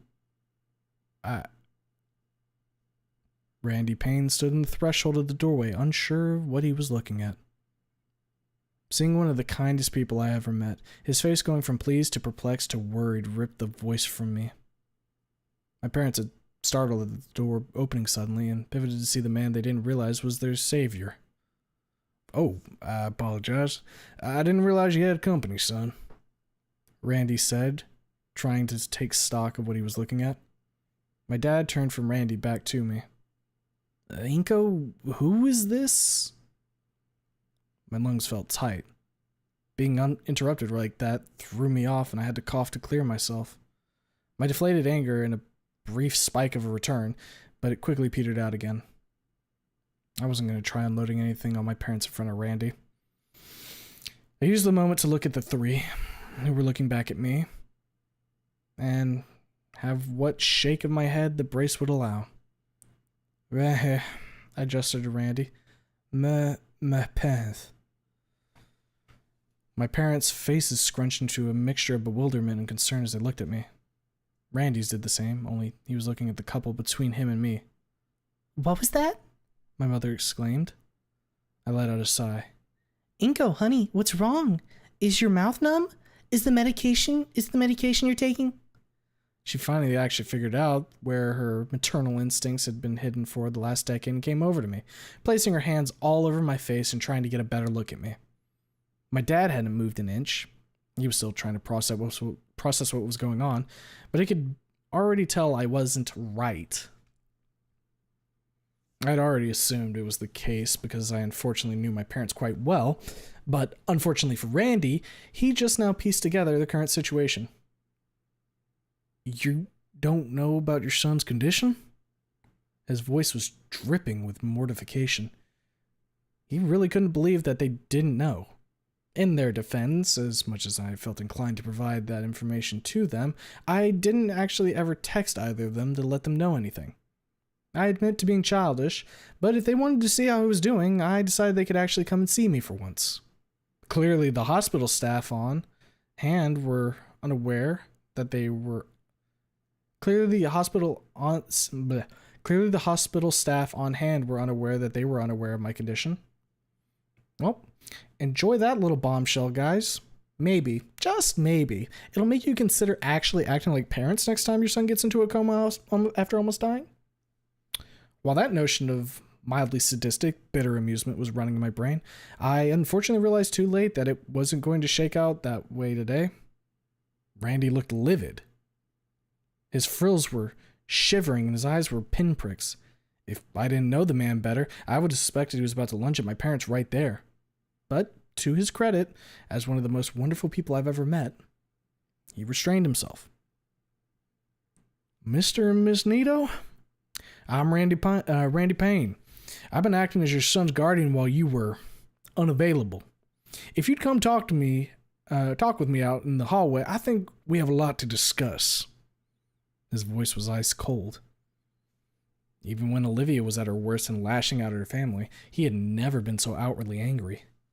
Randy, I appreciate you going to bat for me, but whatever you do, please don't kill my parents, shit as they are, in the hospital hallway. Dad took the cue and walked out into the hall, passing Randy without a look. Mom lingered for a moment, her head whipping between me and Randy. All I could give her was a shrug and a, well, go on, gesture towards the door as well. After another moment, she too exited the hall, and the door quickly clicked shut. And immediately I began to breathe heavier. I know Randy didn't want to have a fight in front of a kid. He was a great person like that, but I was becoming legitimately concerned about how this was going to shake out now that I was out of view. I strained my ears to try and catch anything from the conversation happening outside. At first, it was basically nothing at all, but soon the telltale sounds of voices and tensions being raised. A moment later, it exploded into full shouting. I didn't want my parents hurt, but well beyond that, I didn't want anything to happen to Randy. I jumped out of bed and bolted for the door. Unfortunately, getting stronger didn't translate to fully recovered, and my knees went weird on the home stretch of the door, and I face planted directly into it. The meaty thud immediately killed the conversation outside, and the door slid open, unfortunately painfully dragging the door against my bald head. "Inco!" the adult trio yelled. For my part, all I could do was groan. That really, really hurt. My nose hurt, my black eye hurt, my neck hurt, and what may be a friction burn on my forehead from the door hurt. Even my knee hurt from how I went down. The silver lining of this truly pathetic display, only outshone by my debut at St. Hammon's, was that it unified the three towards my well-being. My mother rolled me over and cradled my head while Dad was trying to look me over. I could already hear Randy running down the hall yelling for help. Once again, the unifying force to bring people together to overcome any strife was apparently horrible head trauma for Inco Ch.2. I predictably had to sit through Dr. Niket talking down to all three adults as if they were kids that got their hands caught in the cookie jar. I felt bad for them. Well, Randy more than Mom and Dad, but it was admittedly pretty amusing. Unfortunately, even I didn't escape from the shakedown as the injured party, with Dr. Niket explaining to me I had just taken literal brain damage and severely injured my neck, and that further traumas to my head could only exacerbate my injuries or even kill me. He was right, of course, but it didn't feel fair to me all the same. Once the situation calmed down and he left, we found ourselves in a new, low-simmered awkward. Randy had taken his vigil, as he had previously in the chair next to my bed. My parents had taken seats next to the door. I think the fact that they didn't fight him on that at all annoyed Randy even more. My parents were now brought up to speed on my newfound condition, and told both them and Randy about some of the tentative details of my treatment plan going forward. Mom and Dad originally began to protest a little that Randy was involved, but they clammed up pretty quick when I informed them I had him added as my emergency contact and acting as guardian in their absence. And how he had actually shown up. Dad looked quite put out by that retort, but every time Mom saw me have to write down my answers or questions, she looked one step closer to crying. At the moment, however, there was a calm but uneasy silence. Interestingly, Dad was the one to break the silence first. "So, Mr. Payne, how did you come to know our son?" "Your boy is friends with my son. Over the last few months, they spent a lot of time together, usually over at our place," Randy answered, matter-of-factly. "I see." Another silence. "So, Inco never really said, but what is it that you two do to, occupy so much of your time?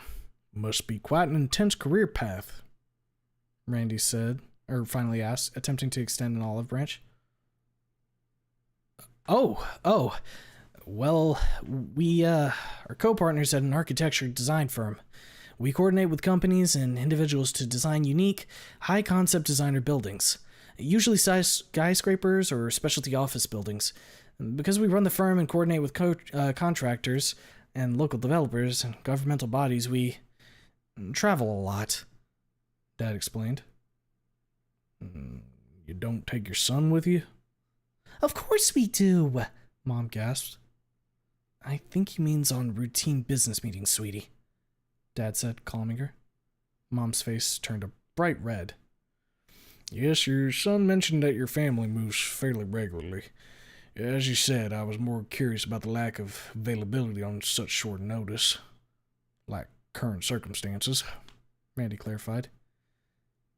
"Yes, well, Inco's always been quite self-sufficient.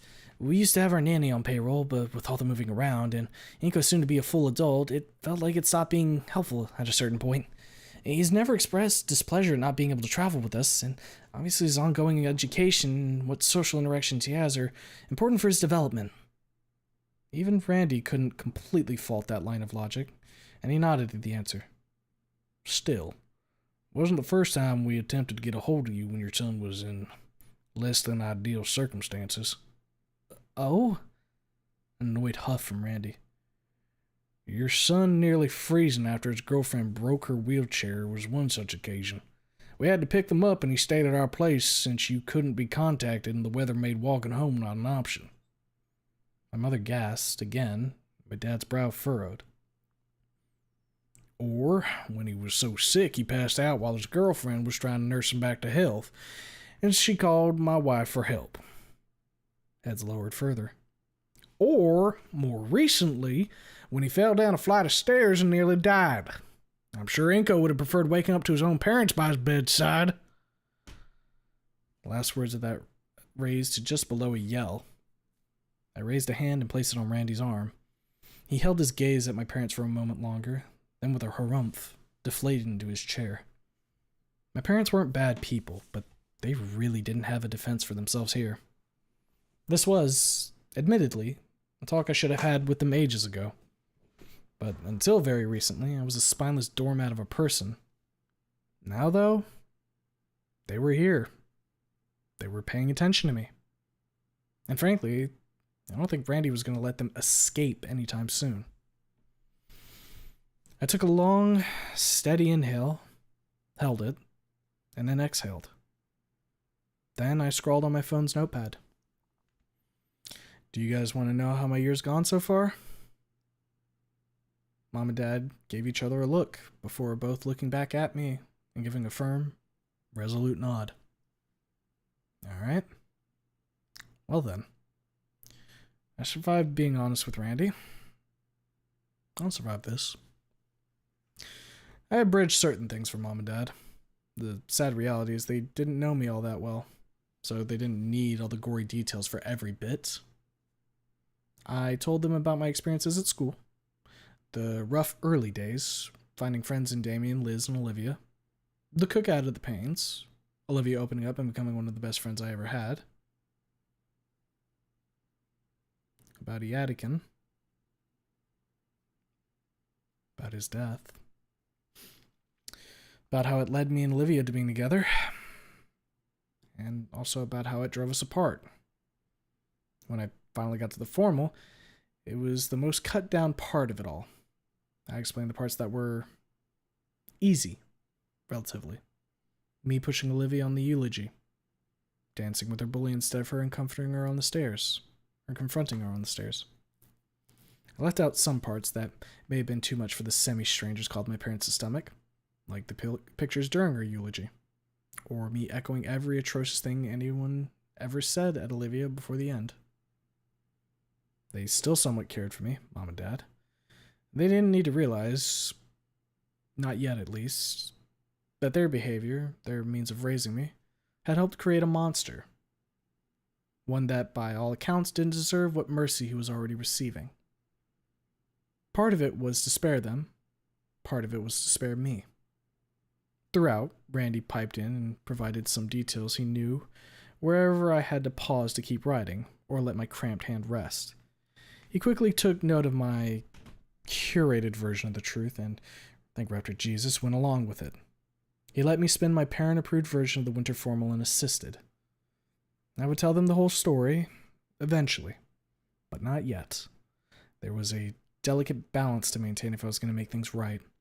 One could argue this was its own form of gross manipulation, but for now, it was what it was. As I kept an eye on them, as I explained, the slow growing mortification on both of their faces that they took in everything was apparent. Started out miffed at how the school handled gym class, sure, but progressed to them looking genuinely happy I'd found friends and even a girlfriend. But that joy wasn't to last. And as my retelling spiraled, so did their mood. By the end, they had their hands clasped together, my mom quietly shuddering and my father a 1,000-year stare. Somewhat sad that this was probably the most intimately connected we'd been in a long time. When I finally finished and laid back in the bed, I let out a long, slow sigh. Okay. Hard part was done. Now to see where the dice landed. Randy offered me a reassuring pat on the shoulder as if to say, "You did good, kid." He wasn't really wrong, exactly, but I should have had enough of a spine to confront them about the issues they were helping ferment long ago. Better than late than never, I guess. Mom and Dad were quiet for some time, and then once my mother had calmed enough, they drew close and whispered to one another. That annoyed Randy a little, given how a frown began to creep on his face, but a pat on the arm for his attention and a dismissive wave of my hand told him it wasn't worth fighting over. He was annoyed that they were having a little powwow right in front of me about me without me. It was fair, but they'd been deeply entwined in their business partnership together much more than they had been in raising me. It was just how that duo worked. Nothing to do about it right now. After their private discussion, they broke away from one another and finally, together, approached the bed. They leaned over the side of it, both of them. My heart rate began to pick up, unsure of where this was going. And for the first time since I could remember, they both pulled me into an embrace. They probably squeezed me too much given my injured condition, but I didn't really care in that moment. I was struck by confusion, but also an almost touch-starved sensation. Like, until then, I'd never really been shown kindness. It was wrong, of course. The Pains had shown me a similar level of familial love, and Olivia and I had our moments of intimacy. Even my parents used to be more caring, a bit more caring with me when I was a child. But getting it from my blood and bone parents after so long broke me. Randy gave us a little space as I fell to tears again. This was happening a lot lately, but there were a lot of times that it called for lately, too. Mom whispered apologies in my ear, a backlog of a decade of neglect that had finally caught up with the three of us. Dad didn't say anything, but the tears falling from his cheek showed he was rocked by all this just the same. After we had our surprisingly therapeutic cry session, my parents let me go. They almost looked as bad as me. Eyes red and puffy, Mom's hair a complete mess. I can tell that the realization of what them just buying off my quiet childhood compliance had led to, even only in part. This was good, I think. In honesty, when I was putting together my tentative fix-everything plan, I didn't spare a thought for my parents. I had foreseen me finally getting out of the hospital, being home, them finally walking through the door after yet another trip and merely getting a, "Oh, Inco, you're back from your coma, good." The day would go on as normal. This was certainly not how I saw it going down, but I couldn't at all say I was upset. I wasn't sure how things would shake out with my direct family in the long term, but this was definitely a step in the right direction. We had a lot of talking yet to do, and a lot of things to work on. May never actually be fully repaired even, but progress was progress, and I would happily take having any kind of additional support right now.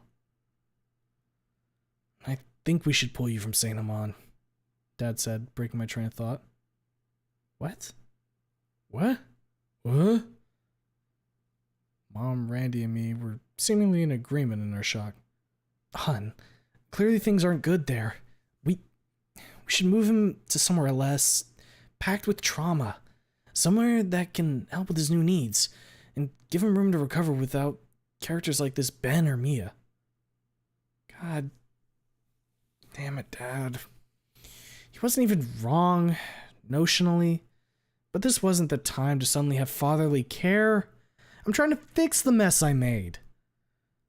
I immediately took to scribbling things down, but as I went to work, Randy inserted himself back in the moment.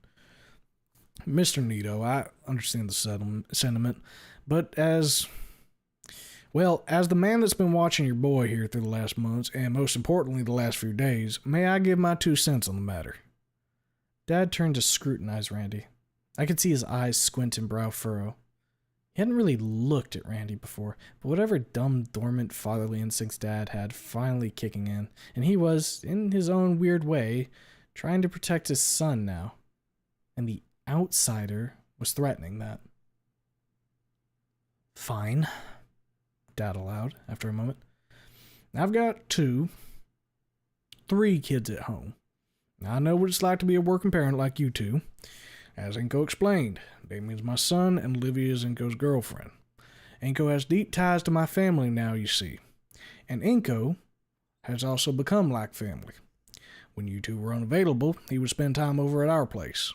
with his friend and his girlfriend, and my wife and I were more than happy to accommodate him. Mom and Dad quietly considered his words. I don't mean to be rude, but I've seen more of your son over the last months than you have going off of Inco's recollection. So, if you want my perspective and what's best for Inco, it's this. You need to let him fix his mistakes. You heard his story. Sure, St. Amand ended up being a place of hurt for several kids this year. But Inco's taking ownership of this part of making that hurt. I'd stopped scrawling my sales pitch at this point and just let Randy speak. He was saying everything I was planning to. Mom looped her arm around Dad's and they listened to Randy talk. Your son is an adult. Soon he'll leave school, leave the nest, and be off on his own. He's told me before he's not sure what he wants to do with his life, that the future's uncertain. But I can tell you this.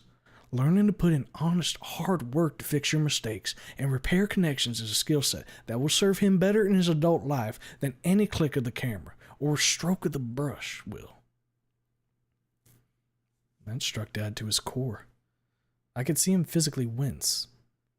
He was trying to help, he really was, but he was unequipped to deal with situations of this magnitude as I was. Mom wasn't any better.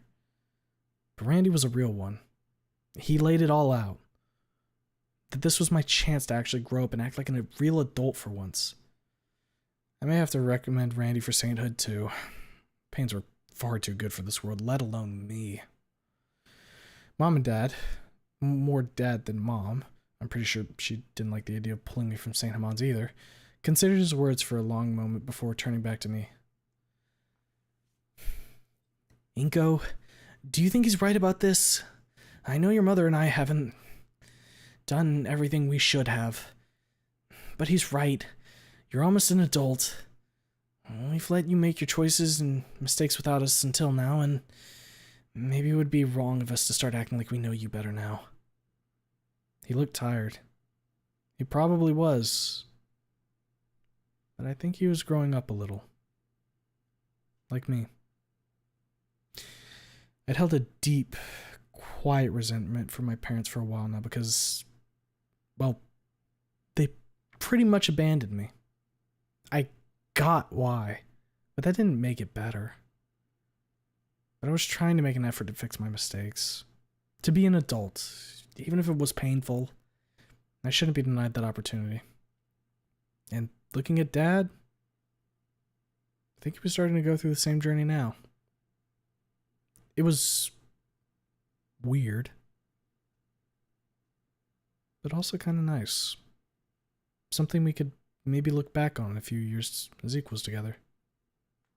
But for now, Dad's personal journey of mistake fixing couldn't get in the way of mine. The pains in Olivia were too important to me. I pulled myself out of bed and stood to my full height, which was only a hair. Taller than my father. I removed my prescription sunglasses and looked him directly in the eyes. Yeah. Probably would have been more dramatic without my newfound speech impediment, but I felt it needed to happen. I needed to be completely level with him. He held my gaze for a moment longer, then looked me over completely. He took in the sad state that I was, head bandaged, neck brace, black eye, hospital gown. He looked at my mother, who had a sad but determined smile on her face. And finally, he looked back at Randy. He let out a long, slow sigh, shaking his head. Okay, kiddo. I hear you. Now wouldn't be the time to shake up your life even more. I felt a weight lift from me, and even Randy held a small, pleased smile. It's probably too late for us to be acting like real parents anyways. On that one, I stopped him. I jotted down a retort. It's not too late, but not right now. We can work on that later? He read the note and considered it deeply, and then relaxed slightly. Okay. Yeah. Later sounds good. Thanks, son. Okay, Inco. I think that earned your old man a hug. The mood was certainly lighter after all that. Randy had uncoiled somewhat, and my parents could see Randy was probably one of the best things to happen to me in a long time. In the back of my mind, it was surreal that Randy was trying to protect me from my own parents, but I don't think he was wrong to. Saint Randy continued being an incredible guy. Dad took a brief moment to make a call and excused himself out into the hallway. Mom looked like she already knew what it was about, so probably something job related. Sorry. I mentally slapped myself. Obviously it was job related. Still, Mom and Randy were making small talk. Mom loved to cook, she just didn't have the time for it anymore, so hearing about Randy's talent on the grill perked her interest immediately. I had a vague recollection of an early childhood birthday where she rocked a barbecue practically by herself. I don't know if that the flavors came close to what Randy could crank out, but it was a small connection the two had. They were enjoying talking shop about seasonings. I was relaxing in my bed again, enjoying the easy ambience. And this was nice. My mom and my not dad were just enjoying each other's company while I idly doodled on my phone. Felt like something real families did. Hopefully there'd be room for a lot more of this in the future. Dad entered the room again with a tired smile on his face. He looked worn out from whatever that phone call was. What's up, dear? Mom asked him. I just got off the phone with Toombles. He and McIntyre will take over the cornucopia project. Mom let out a sigh like she's been holding her breath, and she looked happy. Randy shot me a look, but all I had for him was a confused look back. Mom and Dad talked a lot about work a lot, but I wasn't ever really part of the discussion. I had no idea of the inner workings of their business or what any of those names meant. Dad realized our confusion and clarified. Toombles and McIntyre are employees of ours. Cornucopia was our next big upcoming project. We were scheduled to leave to go oversee the initial stages of building design tomorrow. So they'd been planning to miss Christmas while their son was in the hospital. Cool. Randy likewise looked slightly annoyed at that news. But with them taking over, we'll be able to stay in town for the next week or so. You deserve us being here, Inco. Dad finished his explainer with a smile. I felt floored. Mom and Dad were actually going to be here for Christmas for once? And they put the job aside for me? I mean, they damned well should be doing that, but them actually doing it? It was a very pleasant change of pace. Even Randy gave an approving nod. I think Inco here will appreciate that, he said. God, yeah, I really did. I nodded in confirmation. Given the sudden change of plans, I'm guessing you didn't actually have anything figured out for Sunday then? He asked my parents. Mom looked quite embarrassed when she answered with a no. Randy obviously expected that. Well, I'll need to run it by Soph, but if everyone agrees to it, why not join us at our place? It's a holiday, and the more the merrier, right? Randy beamed with a big smile. He was clearly fully on board with the plan. My parents quietly discussed it amongst themselves before Dad finally turned back to Randy. If you'd have us, we would be more than happy to come. I didn't show it, but I had my own doubts. Randy was clearly anticipating things to turn out more or less okay, but the situation at the Paynes was still tenuous by the sounds of it. I turned back to my phone and opened the messaging app. Olivia still hadn't responded. I sighed.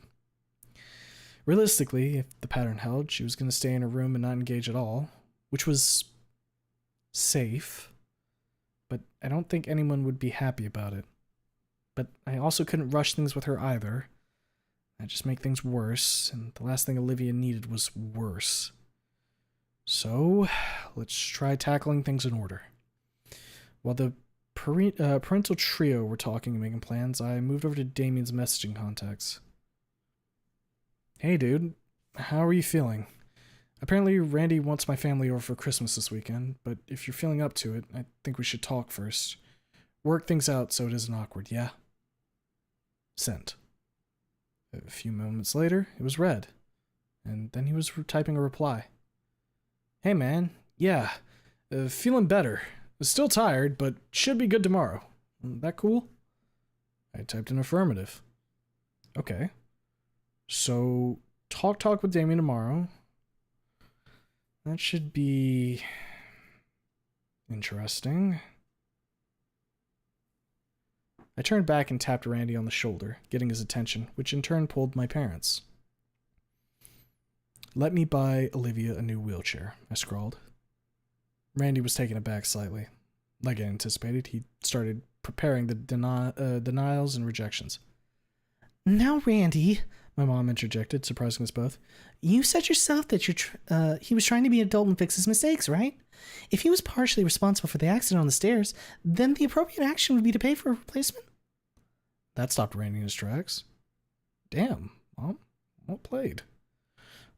You make a fair point, but wouldn't it be your money? Inco doesn't have a job, Randy retorted. Ugh, Randy, no. Out with your logic. Mom considered that for a moment before shrugging dismissively. A compromise, then. We haven't really worried about his spending habits before because they've generally been reasonable. I internally scoffed at the idea of spending $600 on designer socks as reasonable. God, past me was a douche. So how about this? The Nito family foots the bill for the replacement chair, and while we work out how to contend with Inco's spending habits in the future, he could do some work for you? Yard work or something? Randy thought that through and glanced out the window. It had been snowing all day.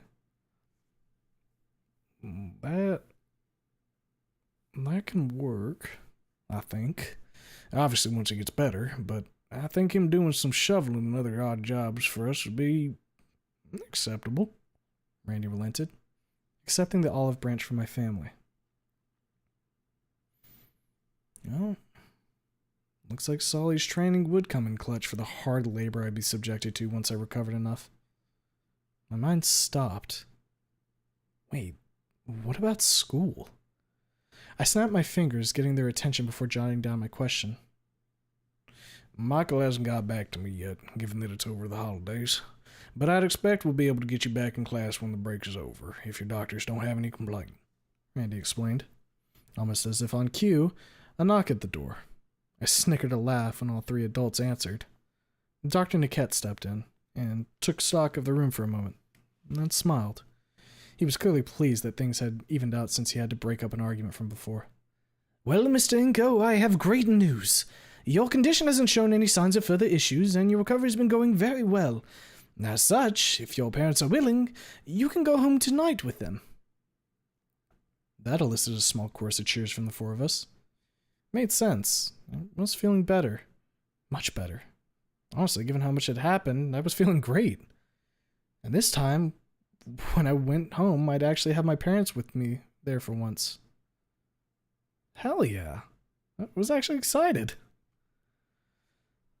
The rest of the day went rather smoothly. Mom and Dad talked to Randy more, coordinating our holiday plans now that I was going to be out of the hospital. Sounds like Mom wanted to do some emergency shopping for foodstuffs and gifts. I think she was planning to make up for a few past Christmases she was gone for. Dad, meanwhile, had broken off to talk to people at work. Apparently he didn't trust them not to screw something up, so he was trying to establish contingencies. I'd be annoyed if he was already back to work. I'd be annoyed he was already back to work if he hadn't assured me that it was purely so he wouldn't be disturbed at all for the next week. My parents were actually taking time off from work. Completely. I was speechless. Well, textless.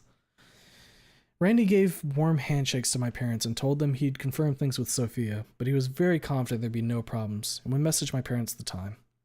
Then, before departing, he walked back over to me and gave a firm, comforting pat on the shoulder and a smile. One that said he was happy for me and proud of me.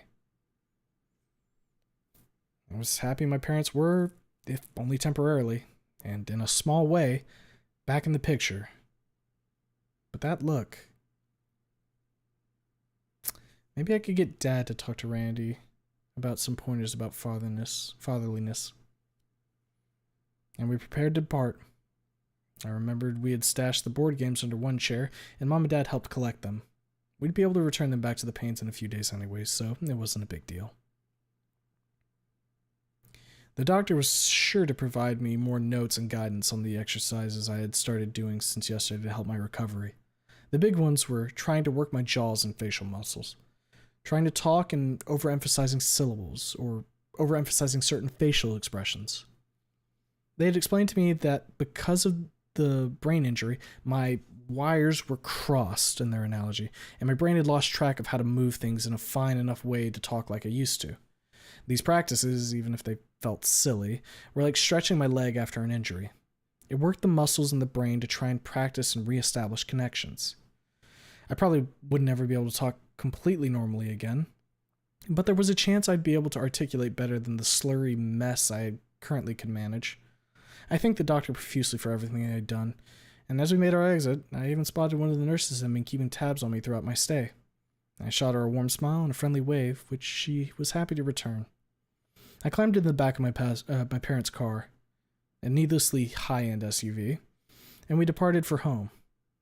I must have looked hungry because Dad looked at me through the rearview mirror and asked if we wanted to stop and grab anything. Before I could answer, though, Mom cut us off, the two of us off. She was going to home cook something for us, since she finally had some time to spend. Man, when was the last time she cooked us anything? It had been ages. I remembered talking with Olivia about it when she came over and helped take care of me when I was sick. She had thrown stuff together and made the most delicious soup I'd ever tasted, and we talked about the last time I had something home cooked. Sorry, Mom. I remember loving your food, but Olivia's soup blows your stuff out of the water. If I ever repair my relationship with Olivia, maybe they could trade tips? I imagined that scenario as I stared out the window watching the building slide past. Mom and Olivia in the kitchen, giggling and laughing as they cooked. Sophia to the side, partaking in girl talk and helping out. Dad and Randy out in the backyard working a grill. I don't think Dad had ever grilled anything in his life, but as happy as Randy was to make me take a go at the tongs, he'd certainly pressured Dad into it. My imagination carried me to the living room with our massive TV. Me, Vinny, and Damien playing on a console while Liz watched. Damien and Vinny absolutely obliterating me in the game, but everyone's having fun and laughing. Inco, sweetie, are you okay? I heard Mom ask. I was pulled from the revere, realizing tears were rolling down my cheeks. Yeah, Mom, just thinking. Hoping this Christmas is a good one, I noted down for her. I'm sure it will be, Inco. I turned my head back to the scenery as it went past. We were almost home now. Wiping my eyes, I tried to think of the last time I had such pleasant thoughts, pleasant memories, or imaginations. It had been a while. I don't think it would shake out like that, unfortunately. Too much hurt. Too many wounds left to fester. But the scant possibility of it was a goal. It was something to strive for. Something old, terrible Inco wouldn't want. And the fact that I did want it meant I was becoming better than him. And that thought made me happy.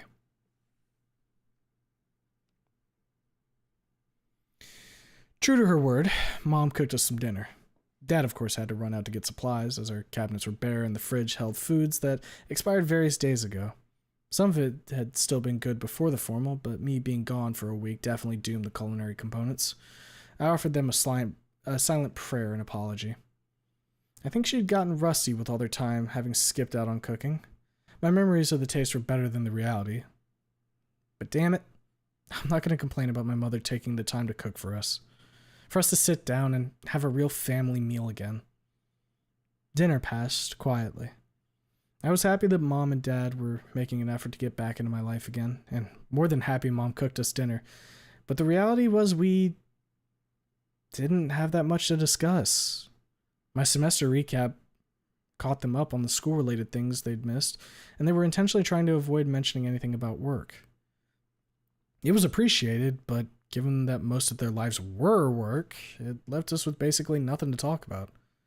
It wasn't an uncomfortable silence exactly, but I think we all felt like it was a bit embarrassing that this was our current situation.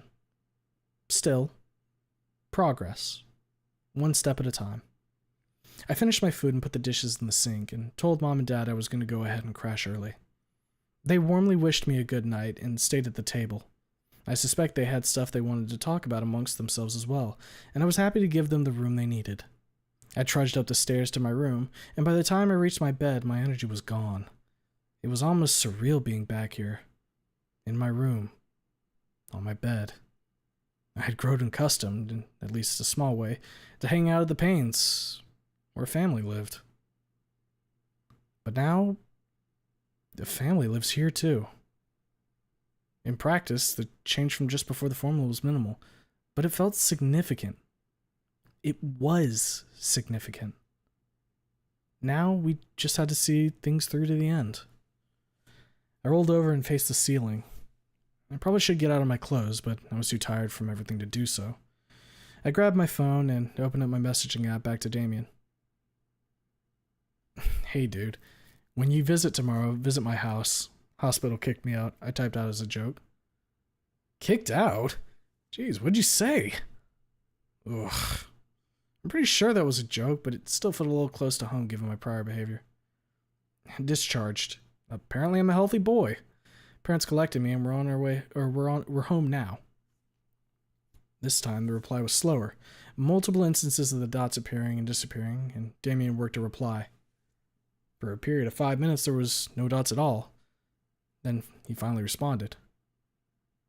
Yeah, Dad mentioned something about them. Are you guys cool? Do I need to bust you out? This guy. My heart. Nah, man. We're good. We talked. Got some work to do, but I think that goes for everyone right now, I answered. Yeah, you're right. He returned. And with that, the discussion ended for now. I thought of bringing up you, Snoop, for something to watch, but honestly I hadn't felt like watching any of the stuff I used to for a while now. I wasn't sure what that meant. Maybe I'd grown a little? Or maybe my stairs tumble-jumbled my taste in entertainment. I made a mental note for tomorrow to ask Damien about gift ideas.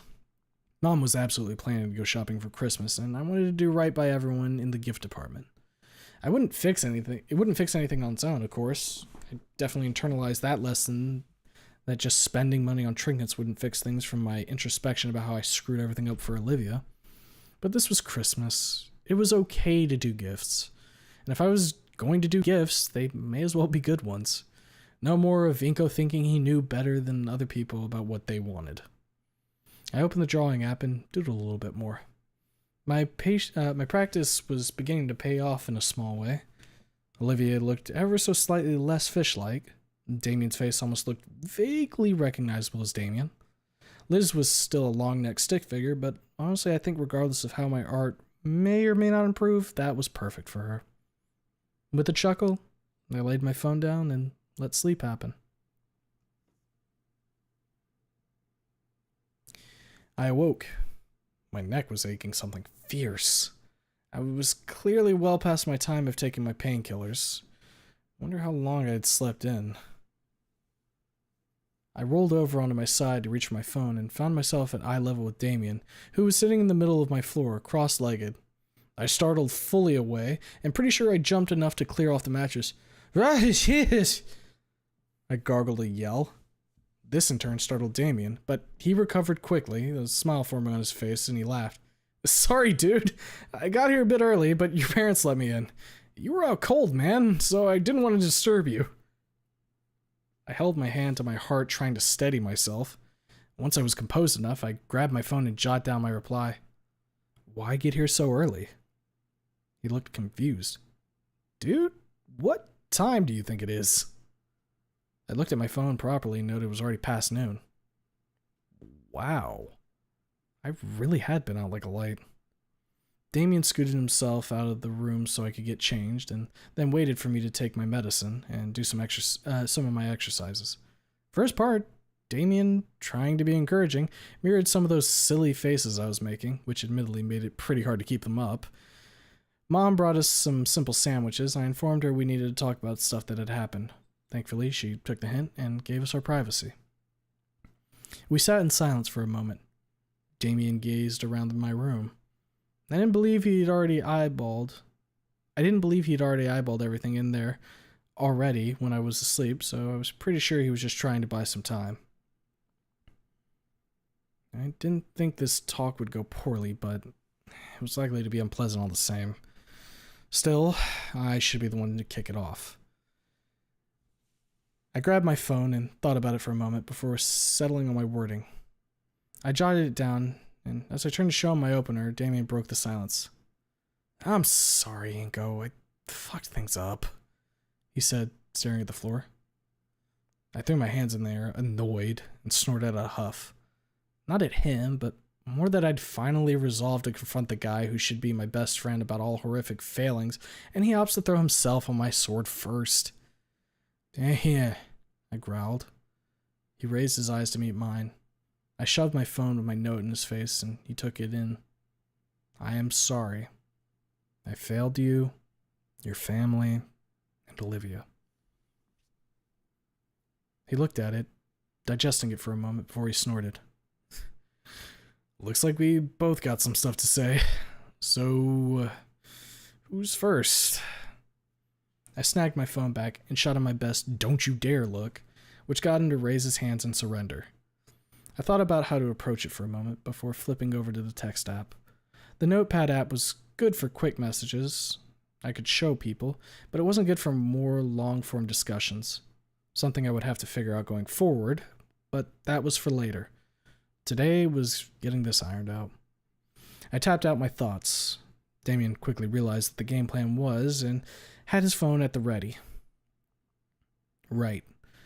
I've had the few days to think, and I've been talking to your dad, and I obviously fucked up. Bad.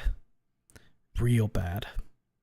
I hurt Olivia, but I also hurt you, Vinny, and your parents. Send." Damien's phone beeped, and he read it carefully, and then nodded me to continue.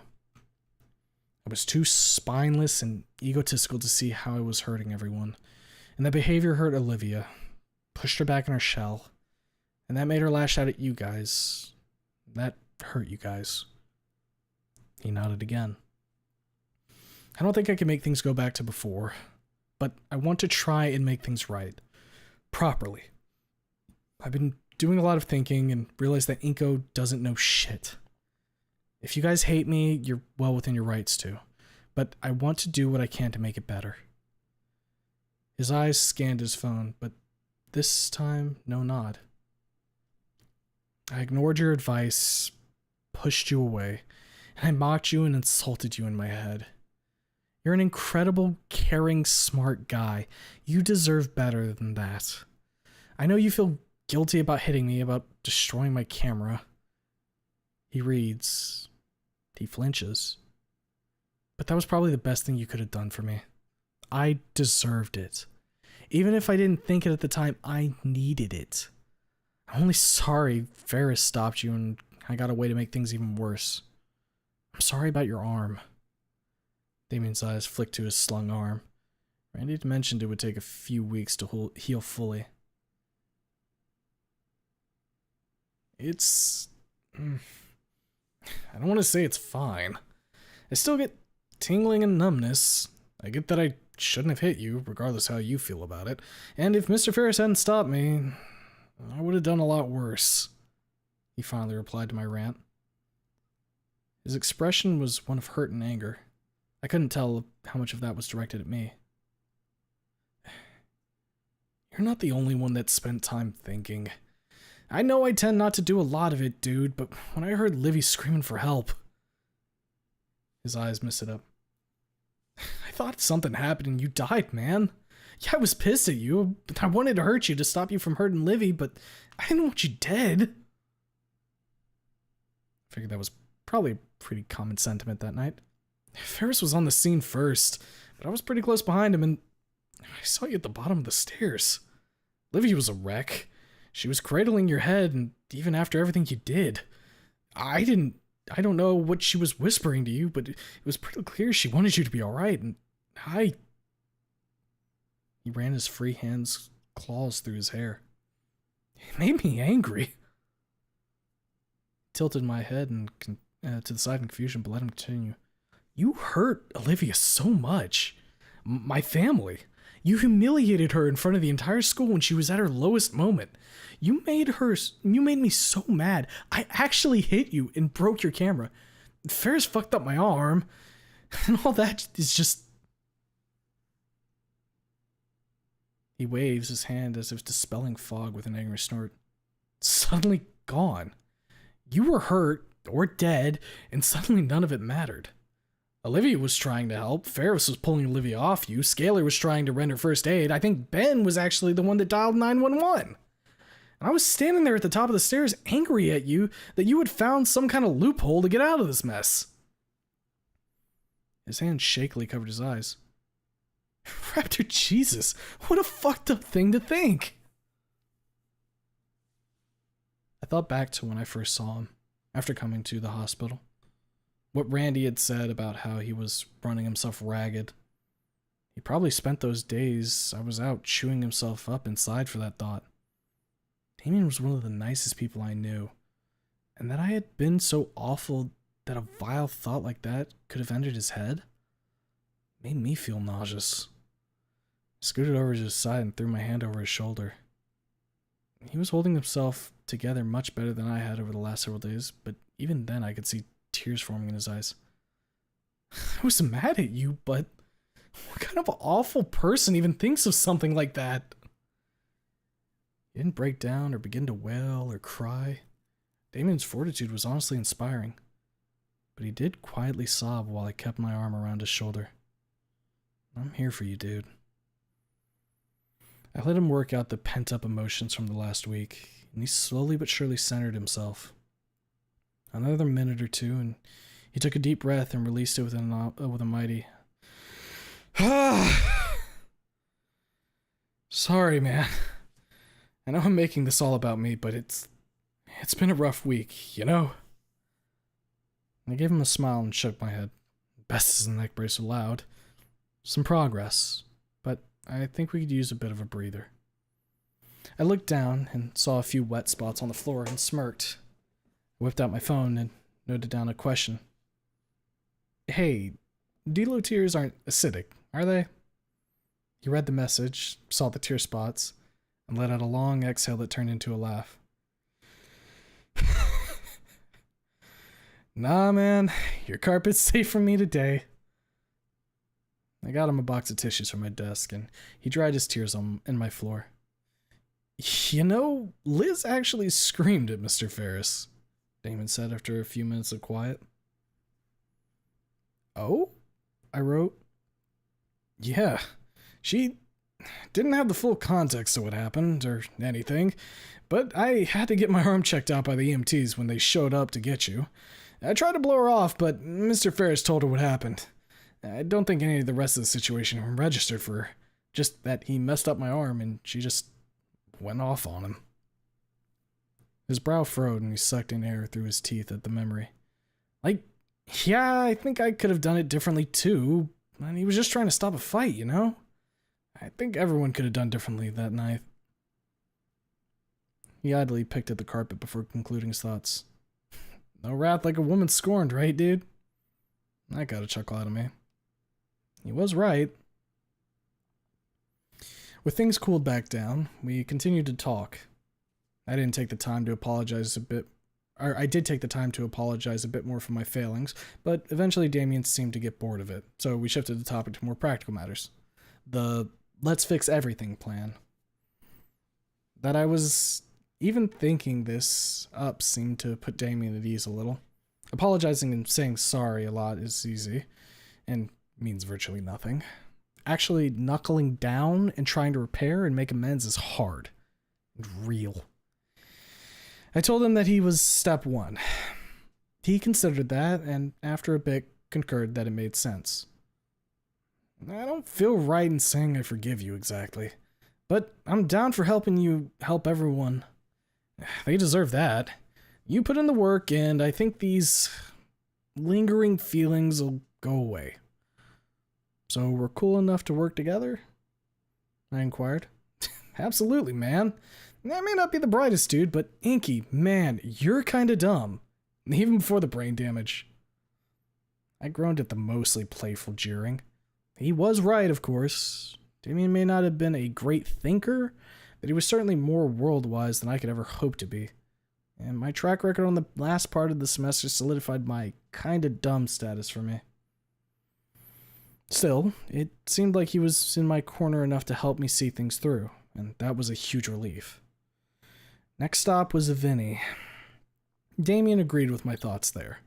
Vinny probably didn't hold much resentment to me over what had happened, but making him feel better and making him feel like he wasn't at fault was paramount for the kid. He needed an apology and an explanation for sure. When I floated the idea of playing street hockey with the two of them, when it warmed up, Damien's eyes lit up. Yes! Dude, that's a great idea! It's been a long time since we played that, but I think we still have all our old stuff. He grinned like a loon. Alright, so new Inco's deductive skills aren't complete garbage. Sweet. We walked down my tentative list of to-dos, and he agreed at each step. Except one. When I got to talk to Ben, his snout immediately curled into a frown. Look, dude. I know. But we're missing a puzzle piece. A big one, I think. As far as those two are concerned, I'm not happy about it, but I think it needs to happen. Oh, wait. That was supposed to be Inco. Oopsies. I explained. Damien relented to the point. He noted that Olivia began closing herself off after the first year of high school, right around the time her and Ben's friendship ended. He never got the full details, but that part was clearly related. Besides, I think we can get Ferris and Scalar in a room with him and force the issue, I noted with a smirk. He nodded. Honestly, oh wait, hold up. We continued to make minor plans and ideas, but Fortress Olivia continued to be the ultimate goal, and one with too few opportunities yet. I told Damien I was kind of worried about being there on Christmas, but he frowned and dismissed the concern. Honestly, man, I think she'll just stay holed up in there all day. It's all she's been doing since the formal. I doubt it'd change now for even more people showing up, even if it's you and your parents. The best we can hope is just keeping things easy and clear and see how it goes. On that, we agreed. After that, the topic shifted to slightly more pleasant things, namely gifts. I had absolutely no idea what to do for anyone, which earned me another semi-playful ribbing from Damien. Dude, you spent all that time around us and still don't know what to get everyone? Old Inco was, as we have established, kinda dumb, I retorted on my phone. He chuckled at that in agreement. The good news was, Damien was a pretty good fount of ideas. Some were better than others, admittedly, but it was enough to work with. I jotted down all the notes I could manage and settled on talking to Mom or Dad about the trip to the mall to do some last-minute gift shopping for everyone. Eventually, our little brainstorming session came to a close when Mom opened the door and informed us it was nearly dinner time. Would you like to stay over, Damien? We haven't had guests in quite a while, she asked. Damien's padded smile came out and he rubbed the back of his head. Sorry, Miss Sen. I promised Mom and Pop I'd be around the house tonight. Mom was a bit disappointed, which surprised me a little, but she accepted the reasoning graciously. He also made sure to thank her for the sandwiches before eventually departing. I watched as he hopped in Randy's car, the elder Payne giving me a friendly wave and smile, which I returned. They took off, and I closed the door. I felt like I should be more tired, but honestly, things went well with Damien today. He said he didn't really forgive me yet, but I could accept that. He had my back with fixing everything else, and that was the important part. If he eventually forgave me, well, that was just icing on the cake. As I sat in silence with my parents, we ate a simple but mom-cooked meal. My mind turned towards tomorrow. I'd go with Mom and Dad to do shopping, like I thought. They were wanting to get their own gifts for the Paynes as a way to show how thankful they'd been for helping me while they were gone. I'd get whatever gifts felt right. Not expensive, not flashy, not something Inco wanted. Something they would want. The fact that it took me any focus on the idea to get it spoke sad volumes about the kind of person I'd been developing into previously. But this was a chance to put one foot in front of another and start walking the walk of actually becoming a halfway decent person. Damien's ideas and suggestions would be enough to get me started, but the rest was on me. And after that was Christmas. And the first real test of how the rest of all this was going to shake out. Bing bong, bing bong, bing bong. We did it. We did chapter 3. That's 2 chapters in a stream. Let's fucking go. All right. Let me read the chat here. I saw it skating past while I was reading there. Oh boy, there was a lot here. I almost been talking. All right. Bat6 had to tap out. Hope you sleeping well, Bat6.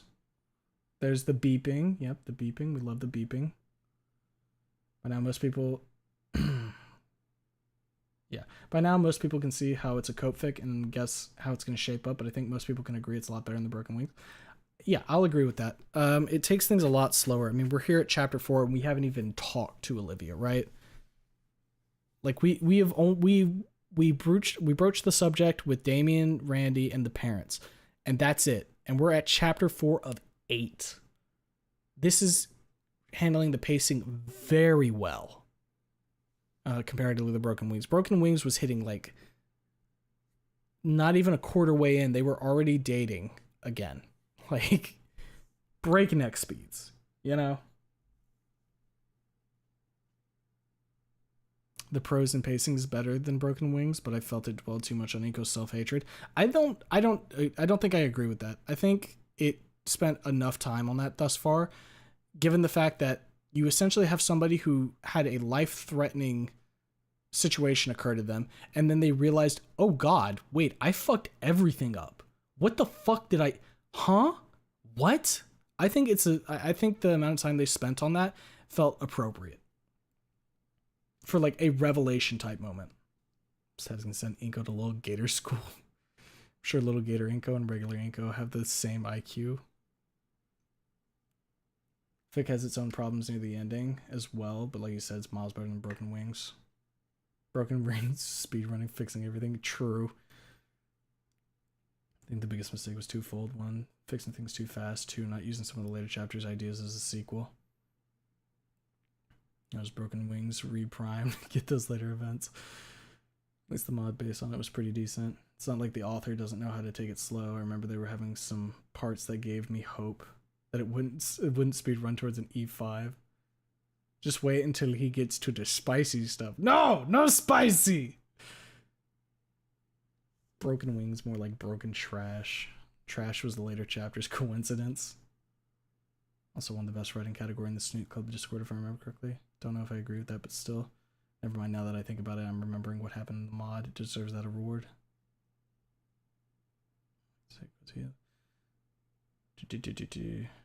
Happy Birthday is #1 for me, which is the humor alone.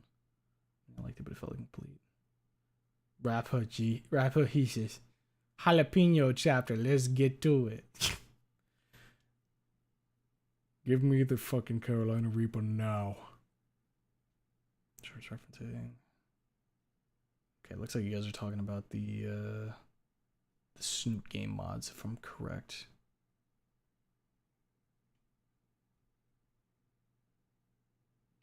Snoot Jam. I was about to talk about Snoot Fiction. What chapter this? Oh shit, I think this is 4. I wish. We were on chapter 3 at that time. Wait, hold on, Damien is just sore. Explain. Wait, what? Explain.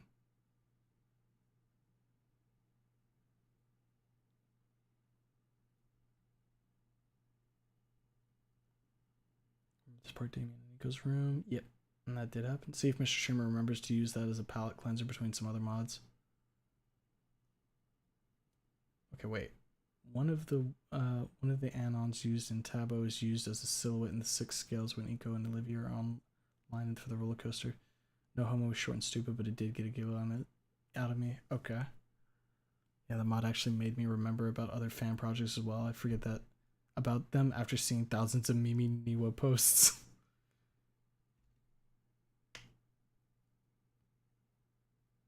Bad, like I said, circle. Now do another, Mr. Straybo points the water gun at you. No. If this pace continues, I mean, that one took us like what?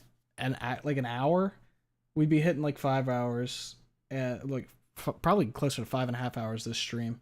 Not to mention, it's already 3 a.m. for me, and I need to get a little bit of stuff done tonight before I go to sleep. So we'll be leaving it there. But we'll obviously, like I said, we'll be continuing our sleep stream or not sleep stream. I'm not sleeping on stream. We'll be continuing reading stream tomorrow. Mondays, as usual, tend to be reading days. So we'll be getting like another chapter or two of Inco Noted in tomorrow as well.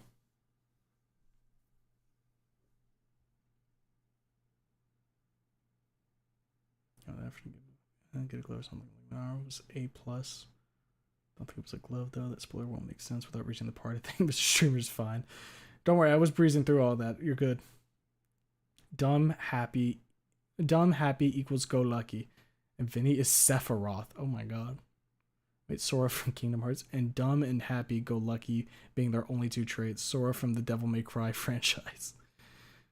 Haven't the past like 3 streams been 5+ hours? Yes, they have, but additionally, those went longer because it was with the boys stream, so I'm willing to fuck everything up. Sleep stream? Yo, Mr. Streamer, when sleep stream? You say one thing wrong and chat grabs you. Chat fucking grabs you. Damien is who? They're saying Damien is Sora from Kingdom Hearts. Mr. Streamer just wants to avoid reading. No like learn much good. Want brain be smooth. How else thoughts supposed to go across brain if fridge needs smooth, like ice rink? I think 2 chapters is probably a good place to leave it right now. So, that's where I'm kind of at. I don't want to like try and blitz it on 3rd chapter. I mean, like with the past streams too, when they've been 5+, I've ended stream, taken a couple minutes, laid down, and then passed out. Like it's. I need to get a couple things done tonight, unfortunately. So we have to cut it a little bit short. Especially since I've got some stuff changing at work, and I need to make sure I'm good for that. So that way it doesn't derail things. So that's a little bit of something. A little bit of a technician part there, behind the scenes, if you will. Thank you for reading this today. Since it's the 22nd, I will take this as a birthday gift since we did do 2 chapters a day. Oh, right. You having your birthday, right? Isn't that... hold up a sec.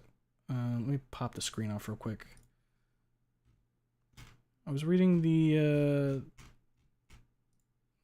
pit earlier, and let me make sure... Scrolls up. Yeah. You were talking about how you were getting like the music software and stuff, right? Or like the hardware for it. You were gonna start doing some music shit. Happy early birthday for that. Well, actually, I guess it's I don't know what your time zone is. For me, it would be the 22nd. So birthday, happy birth, congratulations, you made it another year. Everybody wish Dragon a happy birthday right fucking now, or the streamer's gonna get really fucking angry. Technician Lord Blitzkrieg. Good. Yeah. I'm seeing happy birthdays. That makes me happy. Congrats on passing wave like 23. Happy birthday, dude. Enjoy being born. There we go. Yeah. I only got one of the endings, or no, one already ranks better. Guess it's another hour of shit post. Wake up, boys. It's stupid hour.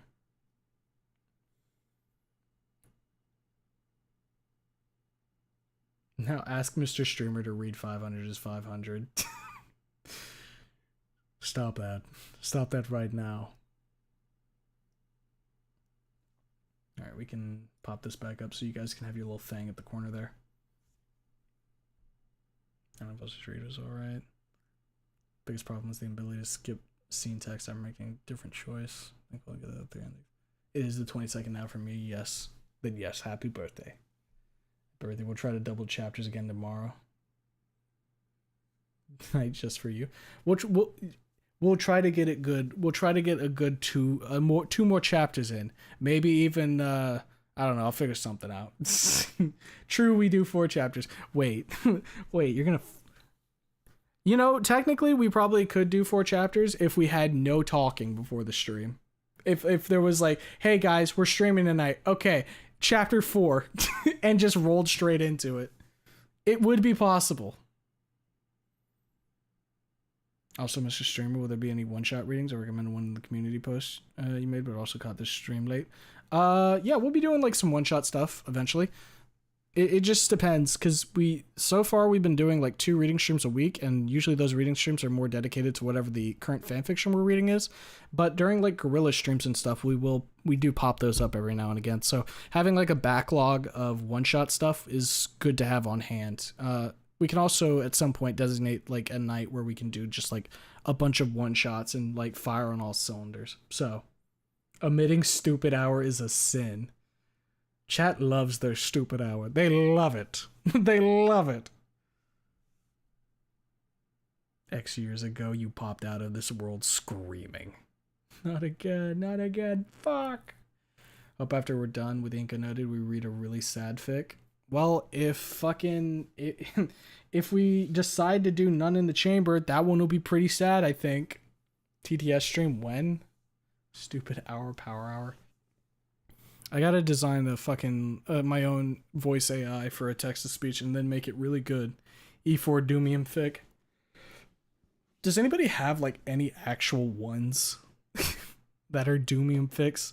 Like, I know it's been mentioned before, but do those exist?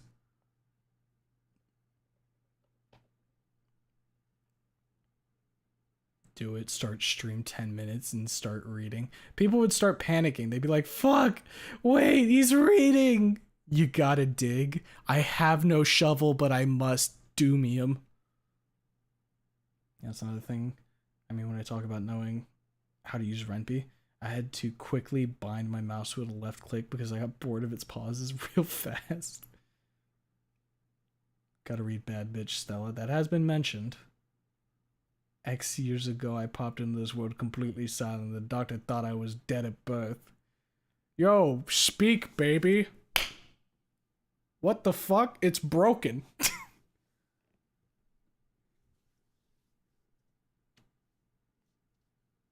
Doomium build is crazy as fuck. Doomium where Amber gets her own E1.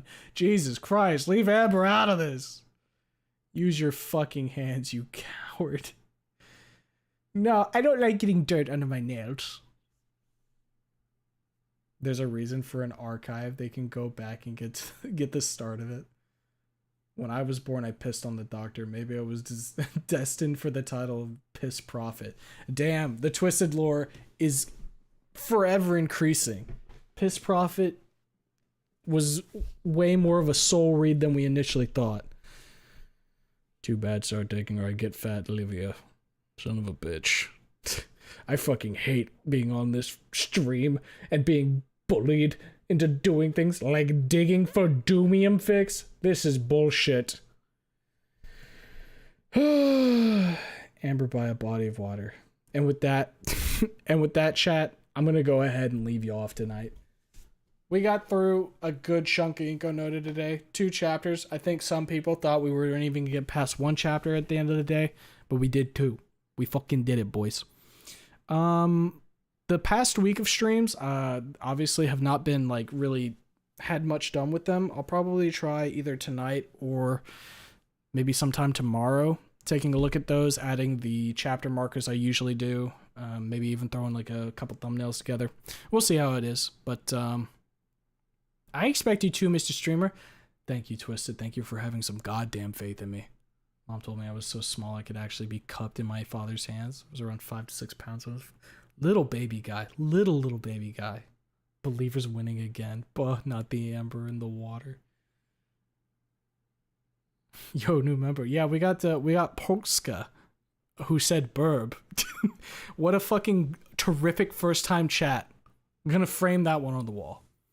But yeah, so I'll probably do a little bit of something with the archives, so that way, you know, they look a little better and are more in line with the previous ones. And yeah, tentative plan will be to stream tomorrow around about our same time as usual, continuing Inco Noted. Maybe we'll even take a look at like a one-shot or something, maybe spice it up just a little bit, so that way we have something a little bit different for some people who might want it. But yeah, I'll make sure to make a post if there's any reason that that's changing. If, like, I don't know, I get put out of commission because a migraine shows up or some shit, you guys will know in the Discord. Make sure to go join that if you want to hang out with the boys and or get some more updates relating to the content. But yeah, I think oh, I'm so sorry, Polkska. We do not have an exclamation Discord. I am too scuffed. God damn it. I need to go add the fucking Discord link to the fucking to the Twitch. Ugh. I'll drop that in the thing while the outro plays here. But yeah, take care, everybody. Be lurking otherwise. Hope you have a good rest of your day, night, evening, and I'll see you tomorrow. I know.